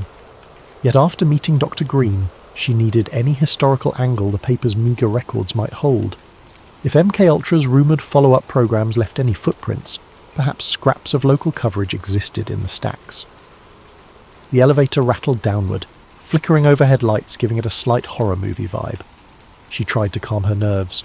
The strange man in the park, the phone call with Dr. Green, these felt like the opening act of a noir thriller. Yet real life was seldom that cinematic, she reminded herself. Fear only helps if it spurs caution. She rummaged through rusted file cabinets in a dim corner. A single flickering bulb cast dancing shadows. Among manila folders labelled Health Medical 1970 to 1985, she found an unremarkable subfolder titled PsyOps/LSD Trials. Her pulse raced slightly. She'd never known that the local paper had such a subfolder. Inside were a few yellowed clippings from the late 1970s, referencing a rumoured government clinic that tested psychoactive treatments. But the articles were incomplete, ending abruptly. One paragraph suggested a link to a travelling Project Mindscape, but no follow-up piece was found. Eva carefully snapped photos with her phone. She recognised the hallmark, references to CIA disclaimers, local officials claiming ignorance. The bylines were from a now-deceased reporter, Margaret Allen. If only Margaret were alive to share her notes. Maybe Manny, the crime reporter, could help her find more leads on Margaret's old records. She swallowed the dryness in her throat, trying to quell the sense that she was venturing into territory that left previous reporters spooked or worse. Late that afternoon, Eva followed up on the phone numbers listed in Dr. Green's partial patient notes. Many were out of service, but one answered, a trembling voice of a middle-aged woman named Anya Caldwell. She was hesitant. "I'm not sure I can trust you," she said, stammering. Eva explained that, Doctor. Green pointed her toward Anya, promising confidentiality. After a long pause, Anya invited Eva to come by her apartment at dusk. "I just want the nightmares to stop," she murmured. Nervous but determined, Eva arrived at a modest, slightly run-down building on the city's outskirts. Anya greeted her with wary eyes, ushering her into a living room cluttered with half-finished puzzles and stacks of self-help books. She looked exhausted, with dark circles beneath her eyes. Over a shared cup of lukewarm tea, she recounted bizarre fragments. "I remember, being a teenager, told I was going to therapy for depression, but it felt more like tests. They'd show me swirling lights, ask questions while I was half-dazed. Sometimes I'd wake up not knowing how I got there." Her voice shook. "They kept calling it a clinical trial for advanced therapy. My mother said it was recommended by a government-sponsored mental health initiative. That was decades ago, but even as an adult I have these triggers, flashes of a cold lab, men in suits, strange tones piped into headphones." She pressed her hands together, trembling. "If your Dr. Green is right, I was part of something bigger. The idea that it's connected to MK Ultra terrifies me." Eva fought an impulse to comfort Anya physically. She settled for a gentle, reassuring tone. "You'll find the truth," she promised softly. She felt a deep ache in her chest. This woman's trauma wasn't a sensational story. It was heartbreak. The impetus to expose the conspiracy became more personal. She took careful notes, then offered Anya a contact for a free legal advisor if needed. In that moment, Eva realised she was crossing from mere observer to advocate, whether she liked it or not. That evening, Manny called unexpectedly. "Eva, I was rummaging in the old broadcast tapes from the 1980s. Found something labelled Mindscape Test in a dusty corner. Want to see?" She drove over to Manny's place. They watched the battered VHS on his ancient player. Grainy black and white footage flickered. A panel discussion, presumably from a local TV show, featuring a stern older man who claimed to be a psychological consultant, discussing LSD therapy in hush-hush government cooperation. Another figure's face was blurred. Manny tapped the screen. "Look at that silhouette. Doesn't it remind you of Dr. Green's mention of an operative named... Oh, was it R. Walker or something?" The name Renee Walker flared in Eva's mind. In Dr. Green's notes he'd suggested a Renee W. might be an ex-operative. The blurred figure indeed had a female voice, talking about the moral conflict of messing with minds in a monotone heavily disguised. Manny's eyebrows rose. Could this be her? If so, she's been trying to blow the whistle for decades. The final frames froze on the older man referencing national security as reason for secrecy. The show ended abruptly with a sign-off date of 1983. They made a copy of the VHS on Manny's digital converter. This might be precious evidence if it linked a real face to a hidden operation. Manny agreed to keep quiet while Eva pursued the lead further. She left with an uneasy sense that each new clue was simultaneously clarifying and tangling the bigger picture. Secret therapy trials, an ex-operative with regrets, hush-hush LSD expansions decades after MKUltra was shut down. Driving home in the dark, Eva checked her rearview mirror repeatedly. The distinct sense of being followed brushed over her nerves. Once she glimpsed headlights behind her that matched each turn, but eventually they veered off. Paranoia or reality? She recalled the man from the park, that grin laced with implied threat. She half laughed at her jumpiness, yet a gnawing tension remained. This story was stirring powerful forces. She could almost feel the intangible watchers creeping in. Her phone buzzed near midnight. Dr. Green again, voice taut with worry. "I got pulled aside by hospital administration. They want me to stop referencing these LSD trauma theories. Something about protecting patient privacy, avoiding baseless accusations. I sense official pressure. We must move quickly, Ms. Moreno, or we lose momentum." She responded that she'd discovered a possible lead. Someone named Renee Walker might have crucial knowledge. Green said he'd heard that name whispered in old psychosurgeon circles. "I'll see if I can find a contact for her," he offered. They agreed to meet discreetly soon. Before hanging up, he added, "Be careful." I suspect we're hitting a nerve with the agency folks. That night, Eva double-locked her apartment door. She rummaged through her laptop, printing out the newly found documents. She didn't want them only in digital form. Too easy to alter or delete if her system was hacked. She stashed the physical copies in a taped-up binder under her bed. A flicker in her computer screen made her heart jolt, as if someone might be remotely accessing it. She quickly turned off Wi-Fi. Possibly a glitch. Possibly not. She laid in bed, thoughts whirling. So far, she had a meltdown tapestry of half-truths. Old LSD projects, traumatized patients, clandestine 1980s interviews, a possible ex-operative named Walker. The pattern suggested that the original MKUltra's dark legacy had mutated or never fully ended. If she published now, she'd face immediate pushback. If she delayed, she risked losing Dr. Green or Anya's cooperation under intimidation. Balancing these risks felt like treading a razor's edge. In the stillness, she recalled how Anya's eyes brimmed with fear, how Manny bravely rummaged archives for her. She wanted to protect them, to do justice by their stories. Sleep crept in slowly. Outside, city lights glowed, oblivious to the hidden war for truth happening in shadowy corners. As she drifted off, the last thought crossing her mind was the question, if I push deeper, how far will they go to silence me? And am I truly ready for that fight? Eva's editor glowered at her from behind a cluttered desk the next morning. I'm not shutting down your story, he clarified, but you'd better bring me something solid. No cloak and dagger rumours. I can't risk a defamation lawsuit or a government clampdown. This paper's fragile enough, kid. She nodded, biting back a retort. She understood the precarious finances. She also knew she had more leads to chase, so any immediate confrontation here was pointless. Around lunchtime, a call came in from a blocked number. She picked up, half expecting Doctor, Green or Manny. Instead, a woman's voice, husky with a slight rasp, spoke. I read your piece on historical LSD trials in the local aggregator. You're more correct than you realise. If you want real answers, meet me at the old bridge, 9 p.m. tomorrow. Park discreetly. Come alone. Click. The line died. Eva's pulse spiked. Another tipster? She guessed this might be Renee Walker, the ex-operative. The hush in that voice suggested caution. She decided to keep the meeting from Manny for now, not wanting more people at risk. She texted Doctor. Green. Potential major source. Will update if it pans out. He simply responded, watch your back. That evening, as Eva locked up her desk, she nearly collided with a tall man stepping into the hallway. He wore a tailored suit, eyes cool with confidence. Ms. Moreno, he said softly, I'm Marcus Tate, Government Relations. We appreciate your interest in historical CIA documents, but caution you to verify authenticity. Many fabricated stories circulate. The tone was polite, but the underlying message bristled. She recognised that name, Marcus Tate, someone rumoured to hold a senior intelligence position, known for smoothing over controversies. She forced a tight smile. Thanks for the tip. I always verify sources. He nodded, letting a silence hang.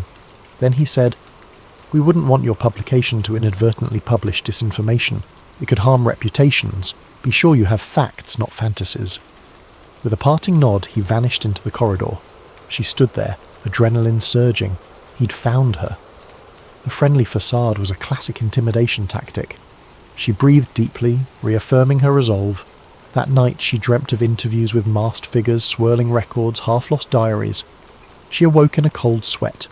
Checking the time, 4 a.m., she realised she wouldn't sleep further. She rummaged through her notes. Anya Caldwell's anguished recollections, Dr. Green's partial patient logs, the hush around Project Mindscape, plus Manny's discovered VHS clip. The puzzle edges were forming. They all indicated that MKUltra had spawned follow-ups under different names. The cruelty of it, unwitting subjects manipulated for psychological experiments, fired her outrage. She jumped at the ping of an incoming email. A hush of dread passed over her. Possibly Manny with a new find. She opened it to see a single line. Stop. We see you. Remember the children's story that ended in tragedy. No sender, no signature. Her hands trembled. She quickly forwarded it to Manny with the subject line. Threat. Fear and anger twisted in her chest. But backing off now would be cowardly. She decided to press forward. Come morning, Manny visited her desk, eyes grim. That threat email. Should we call the police? She shrugged wearily. The police might brush it off as a random troll, or they might be compromised if this is deeper. I'll keep it documented, though. Manny frowned, placing a small digital recorder in her hand. At least carry this for tomorrow's meeting. Record everything. If you vanish, we'll have a clue. She gave a shaky smile, appreciating the support. She also texted Doctor Green to ensure he was safe. He answered that nothing new had happened, though he felt uneasy at the hospital, noticing a suspicious stranger loitering outside his office. The sense of watchers multiplied, as if a net tightened around them. That afternoon, Eva visited Anya Caldwell's apartment again, bringing groceries as a small gesture of kindness. Anya looked more frazzled than before, eyes red, hands trembling. She said she'd had another flashback. I woke at 2 a.m., hearing the voice of a man telling me to recite phrases. My heart pounded. Then I realized it was a dream, or a memory. She rubbed her temples. It feels like they planted triggers in me, half-lost commands. I can't separate reality from induced illusions. Eva consoled her gently, promising progress was being made. She didn't mention the upcoming clandestine meeting. The last thing Anya needed was further agitation. Instead, Eva recorded a short statement from her about the therapy sessions as a child. Tears welled in Anya's eyes as she recalled a windowless room, swirling colours, the smell of antiseptic. They'd strap me to a seat, talk about unlocking hidden recesses of the mind. I was just a kid, her voice cracked. Then it all went black. Leaving Anya's place, Eva felt both anger and heartbreak. This woman was living in a psychological labyrinth shaped by monstrous experiments. She clenched her fists. No matter the risk, the truth must surface. As dusk approached, Eva found her mind swarming with scenarios of the next day's meeting. She packed a small messenger bag with essential items: phone, digital recorder Manny gave her, spare battery, some printed docs for reference. She wore comfortable dark clothing, wanting to blend in at night. She half expected a spy novel twist, pursuit by unmarked cars. But the actual day remained quiet, as if the forces arrayed against her were letting her approach the meeting unimpeded. Her phone chimed. Manny again, urging caution. If anything goes sideways, call me, or text a single letter to indicate trouble. She typed an appreciative reply, fighting a swirl of both gratitude and guilt. She was dragging Manny into dangerous waters, but she needed an ally. That evening, the city lights flickered against a starless sky. Eva rummaged for the steel in her spine that had propelled her through tough stories before. Yet tonight felt different.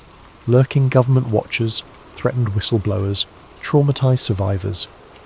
She double-checked her apartment's locks, set an alarm for early morning. She'd meet the mysterious caller at 9 p.m. tomorrow. The hush in her apartment felt oppressive, as though shadows on the walls were more than mere illusions. Her last act before bed was to rewrite her notes into a more coherent timeline. 1950s to 1970s, MK Ultra official timeline. 1983, local TV interview with an ex-operative, likely R. Walker, discussing a spin-off project. 90s to 2010s, Dr. Green's patients show LSD-induced psychological trauma, some referencing secret therapy. Present, threats from a man named Marcus Tate, presumably an agency official. She underlined tomorrow night, Old Bridge, Renee Walker. She imagined the conversation that might unfold, the revelations that might come. A swirl of dread and excitement coalesced in her gut. If this was indeed Renee, the puzzle's missing piece might fall into place, giving the story unstoppable momentum. At midnight, lying in bed, phone on her nightstand, she stared at the ceiling. She pictured the silent watchers, the cunning Tate, the heartbreak in Anya's voice, Dr. Green's caution. Sleep eluded her again. She whispered to herself, "We're all just threads in a bigger tapestry. But maybe, if we weave them together, the truth can't be cut." The beep of the clock turning 12:01 a.m. sounded eerily loud, marking the transition to the day that could change her life. She closed her eyes, mustering the nerve for what was to come. The next day breezed by in a haze of tension, each hour feeling like a coil tightening. Eva barely focused at work, her mind fixed on the upcoming meeting at the Old Bridge. By late afternoon, Manny sidled over to her desk, concern etched on his face. "You sure about going alone?" She nodded, feigning confidence. "If I show up with a crowd, this source might vanish," Manny exhaled. "Then keep me posted. We can't lose you to some dark fiasco. She promised she'd text him the moment she left the meeting. The unspoken fear hung between them, that these conspirators played dirty. Just before 9 p.m, Eva parked a few blocks away and walked the rest. The old bridge, a disused iron span over a shallow river, sat in a dimly lit portion of the city seldom patrolled by normal evening crowds. Broken street lamps gave it a half-forgotten gloom. She clutched her phone and Manny's digital recorder, scanning the area for watchers. A solitary lamp at the bridge's midpoint cast a sickly glow on corroded metal beams. The hush here felt oppressive. Near the lamppost, a cloaked figure stood with hunched shoulders. Eva approached cautiously, heart thudding. As she drew near, the figure lifted a hood, revealing an older woman's face lined with weariness. She spoke first, voice rough but subdued. "You're Eva. I'm Renee Walker. That's all the introduction we have time for." Renee's gaze flicked about as though expecting an ambush.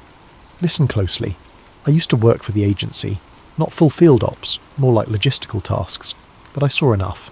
MK Ultra was official from mid-50s to 73, we know that. But they rebranded. They carried on select sub-projects under new code names, tested mind manipulation on unsuspecting people. LSD was just one tool. They tried hypnosis, synthetic compounds, memory erasure. It goes deeper than official records show." Eva's pulse quickened. She pressed record discreetly. "And does it continue to the present day?" she asked. Renee inhaled shakily. "In fragments, yes. Various labs quietly funded. Some doctors recruited. I parted ways decades ago, overwhelmed by guilt. I tried hinting at the truth in that old 1983 broadcast, but I was discredited, threatened." Renee handed Eva a small flash drive. On here are partial logs from the 1990s. They mention a Project Halcyon, a newer iteration focusing on advanced mind conditioning. I can't confirm if it's fully active now, but I suspect it never ended. She paused, scanning the darkness. They never fully let go of the dream of controlling thoughts, altering behaviours, and the worst part, many subjects have no idea they were used. Eva pressed for specifics about LSD experiments. "From what I gather, Anya Caldwell might be a victim." Renee frowned. "Yes, that name surfaces in old rosters. She was one of the teenage participants identified as emotional vulnerability prospects. They used sedation, subliminal triggers, aiming to shape behaviour patterns. It was monstrous. Some attempts at total reprogramming, they said." A tremor passed across her lips. "I can't undo the past, but I can help you expose it." The hush of the night weighed on them. The dull roar of the distant city traffic underscored how separate they were from normal life. Eva felt sick imagining countless lives like Anya's. She asked, "Who's directing it now? Is it the CIA, a private contractor?" Renee shook her head. "Could be a black-budget wing. Marcus Tate is a top figure in suppressing all public references. If he's after you, be extremely careful. He's cunning, well-connected." Suddenly footsteps echoed on the far side of the bridge. A flashlight beam swept across rusted railings. Eva's heart lurched. Two silhouettes approached. "We need to go," Renee hissed, pulling Eva aside. The footsteps quickened. Eva glimpsed suits and glints of drawn handguns, possibly Tate's men. "Split up," Renee whispered, "and hide the flash drive." Eva stuffed the drive into her jacket pocket. They parted ways at the middle of the bridge, each slipping into darkness behind opposite support beams. The footsteps reached the lamppost, a hushed voice speaking. They were just here. Another answered, "Spread out. Check the perimeter." A chill of adrenaline shot through Eva. She crouched low, quietly texting Manny. "Bridge. Surrounded. May need help." Peering from behind the beam, Eva watched one agent pass mere feet away. She held her breath. He scanned the shadows with a small flashlight. Luckily, a shrill siren from a distant street corner spooked them. Perhaps a random police cruiser. The men, evidently not wanting a confrontation, retreated. Eva seized the moment, creeping in the opposite direction along a narrow catwalk under the bridge. Heart pounding, she emerged onto a deserted side street, then sprinted to her car blocks away. No sign of Renee. She hoped the ex-operative also escaped. She hopped in her car, hands trembling, and sped off, only allowing herself to exhale when the headlights behind her revealed no pursuers. Her phone beeped, a text from Manny. "Hang tight, on my way." She replied that she was safe for now, heading to an all-night diner. Manny insisted on meeting. The swirl of fear and relief left her half nauseous. Manny slid into the diner booth, breath ragged. Eva recounted the confrontation. Manny looked alarmed, but also intrigued. "So now you've got a flash drive from a presumably high-level operative. That's gold, or a hornet's nest," she nodded. "Both, likely." She'd scrolled quickly on her phone, discovering the flash drive was encrypted. She'd need a friend skilled in decryption, someone not easily traced. Manny offered a contact, a freelance hacker named Jules who owed him a favour. They ordered coffee and greasy fries, neither having eaten. In a subdued tone, Manny murmured, "We should confirm, Doctor. Green's safe. If Tate's men are stepping up, Green might be a target too." Eva texted Green. No immediate reply. Anxiety spiked. "We might check his office tomorrow if we don't hear back." Their phones buzzed simultaneously with news alerts. Local psychiatrist under investigation for data breach. Manny read the headlines in dismay. They're going after Green's professional license. Could be Tate's doing, trying to muzzle him. Eva felt a pang of guilt. Her story might have put Green in the crosshairs. She resolved to push forward faster. The unstoppable momentum of a cover-up often thrives on time. If they revealed enough evidence soon, the conspirators might not contain the fallout. They parted near dawn, Manny heading home to rest, Eva returning to her apartment. The memory of the men on the bridge lingered in her mind. The hush in her living room felt oppressive. She locked her door, triple-checking. Renee risked her life to supply that flash drive. I can't let it go to waste. She shot a final text to Manny. "We'll decode the drive tomorrow. Then we blow the lid off. I won't let them bury this." As she sank onto her sofa, she wondered about the moral weight of dragging all these people into a confrontation with an invisible machine that had been perfecting secrecy for decades. The lingering question, how many times had truth been stifled before? Yet the small voices of survivors, the haunting guilt in Renee's eyes, the betrayal felt by Dr. Green, all demanded an answer. Sleep eluded her once more. Outside, the city's neon glow tinted the horizon.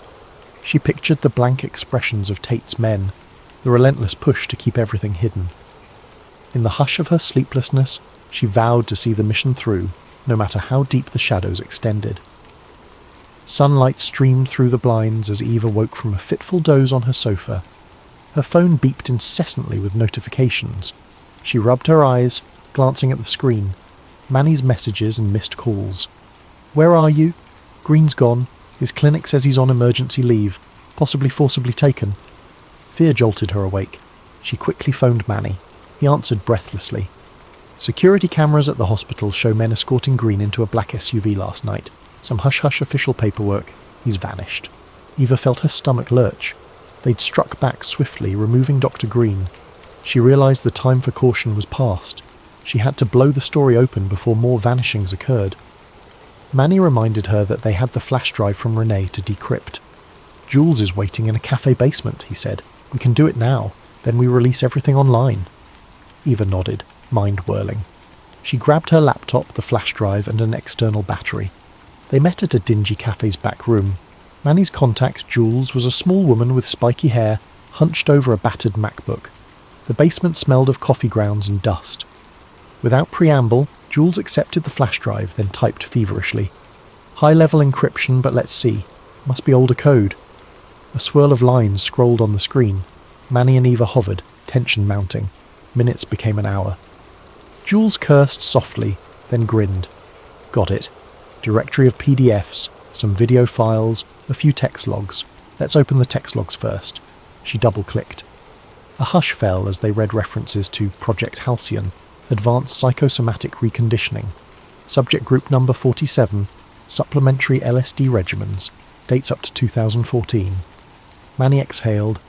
They continued these mind control experiments well into the 21st century. Good God. Scrolling further, they saw mention of key personnel, M. Tate, in an oversight role. Manny's eyes flared. Marcus Tate, so he's not just covering old secrets. He's actively overseeing a new iteration. This is the smoking gun. Additional lines detailed sedation protocols, session durations, and modifications to memory imprint techniques. The moral horror was tangible. One PDF attached, titled Survivor Case Anya C. 1979, revealed Anya Caldwell's role in an adolescent program. Another named Doctor. Green recognized him as a potential risk if discovered. Manny and Eva exchanged grim looks. They'd found clear proof that Green was in danger for a reason. Manny hissed, "We must publish. Now." As they prepared to upload the files to their paper's server, Eva's phone rang. Marcus Tate's number displayed, a twist in her gut. She answered with trembling calm. Tate's voice was clipped. "I assume you have something from Ms. Walker. We have Dr. Green in custody for national security reasons. We can talk terms." Her anger fled. "You kidnapped a psychiatrist? You're insane." Tate responded calmly.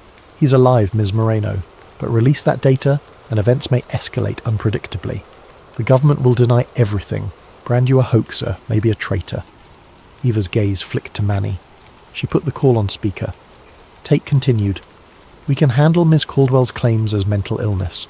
The ex-operative Walker's testimony is hearsay. We only fear if you tie it all with falsified documents. Step away, and Dr. Green's life returns to normal. He might even reappear, cross us, and we can't guarantee anything." The line clicked dead. Manny shook his head in disgust. "He's basically blackmailing you with Green's safety." Eva's hand trembled over the laptop trackpad. Manny whispered, "If we give in, we bury the story. They keep Green hostage, or at least muzzle him. If we publish, Green's in real danger, possibly Anya or even us as well. But the truth, it could save countless future victims." The weight of that moral dilemma pressed heavily. She thought of Anya's broken memories, Doctor, Green's unwavering courage. The unscrupulous power of Tate's threat hung like an anvil. In that hush, Jules cleared her throat. "I can upload everything anonymously to multiple whistleblower platforms. Once it's out, they can't stop it, but it has to be your call." Eva closed her eyes. A swirl of guilt for Green, but a deeper responsibility for all potential victims. She realized that if she caved, they'd remain forever manipulated. She recalled the vow she made after meeting Anya. No more hiding. Eva typed a quick final note into the top of the doc, summarizing the new revelations, then nodded at Jules. "Do it." In seconds, Jules hammered a few keystrokes. The screen showed progress bars uploading the entire folder, text logs, PDFs, old videos, to a major document leak website. Manny simultaneously drafted a story for their own paper's site, referencing the leaked files. They set it to auto-publish within the hour. No turning back. Within minutes, social media chatter exploded. Major leak reveals possible continuation of MK Ultra under codename Halcyon. Manny's phone vibrated non-stop. Eva's email inbox flooded. The fuse was lit. She expected an onslaught of official denials, trolls, maybe half-truth excuses, but at least the genie was out. The hush of decades was shattered. The next steps unfolded in a blur. Large news outlets picked up the story. Government press liaisons fumbled with, "We are investigating these unverified documents." Statements. Conspiracy forums erupted with triumph. Mainstream anchors expressed cautious skepticism. Eva glimpsed a fleeting moment of satisfaction amid the swirl, though worry for Dr. Green overshadowed it. Late that evening, Manny called, breathless. "Breaking news. Dr. Green turned up at a roadside motel, disoriented. He says men dropped him off, told him to keep silent, but he's alive." Eva felt tears of relief. She sped to the motel, finding Green shaky but physically unharmed. He recounted being interrogated in a sealed room, forced to sign a non-disclosure. Then once the story went public, they deemed him worthless as a bargaining chip. "They might spin this as me being delusional," Green said, trembling. "But the docs are out there now. They can't bury it all."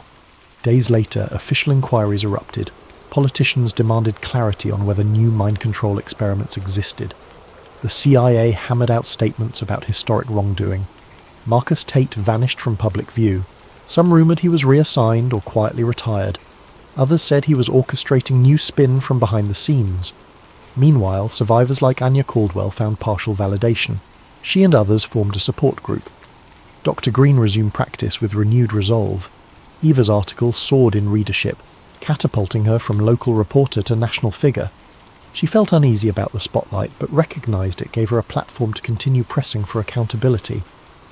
Manny teased that she'd become a journalistic hero, though she felt more relief than pride. The cost had been high: fear, risking her friends, and nearly losing Dr. Green. In the weeks that followed, talk of Halcyon overshadowed earlier controversies. Investigations opened, lawsuits formed. Yet as time wore on, factions in government worked to recast the data as inconclusive or tampered with. The net effect? Some believed wholeheartedly, others dismissed it as a sensational hoax. The full truth remained muddled. But at least the seeds were planted, shining a harsh light on an unsavoury legacy that refused to be quietly erased. In a reflective moment, Eva visited Anya's small apartment, bearing a fresh bouquet. They sat quietly, sipping tea. Anya thanked her for exposing the hidden hand that scarred her youth. "I may never get all my memories back," she said softly, "but knowing I wasn't crazy, that means everything." Eva squeezed her hand. She realised that even partial victories matter in a landscape of secrecy. One drizzly morning, Eva received an unmarked package at her desk. Inside lay more classified files, referencing tangential mind experiments in other states. No note, no return address, perhaps from another whistleblower. She gazed at them, heart heavy. The shadowy machine was bigger than she'd imagined, still shifting, still covering tracks. But she felt neither terror nor despair this time, only a renewed sense of mission. We've come this far. We keep going. Standing by the office window, she watched raindrops on the glass. The hush of the day felt oddly comforting. She recalled the swirling LSD session logs, the battered survivors, the hushed voices. A swirl of regret for those who never saw justice, but also a sense of hope that one day more pieces would come to light. The truth, once illuminated, can't fully be shoved back into darkness. And thus, among the swirling secrets, Eva Moreno resolved to remain that persistent light, shining however she could into the darkest corners of Shadows of the Mind.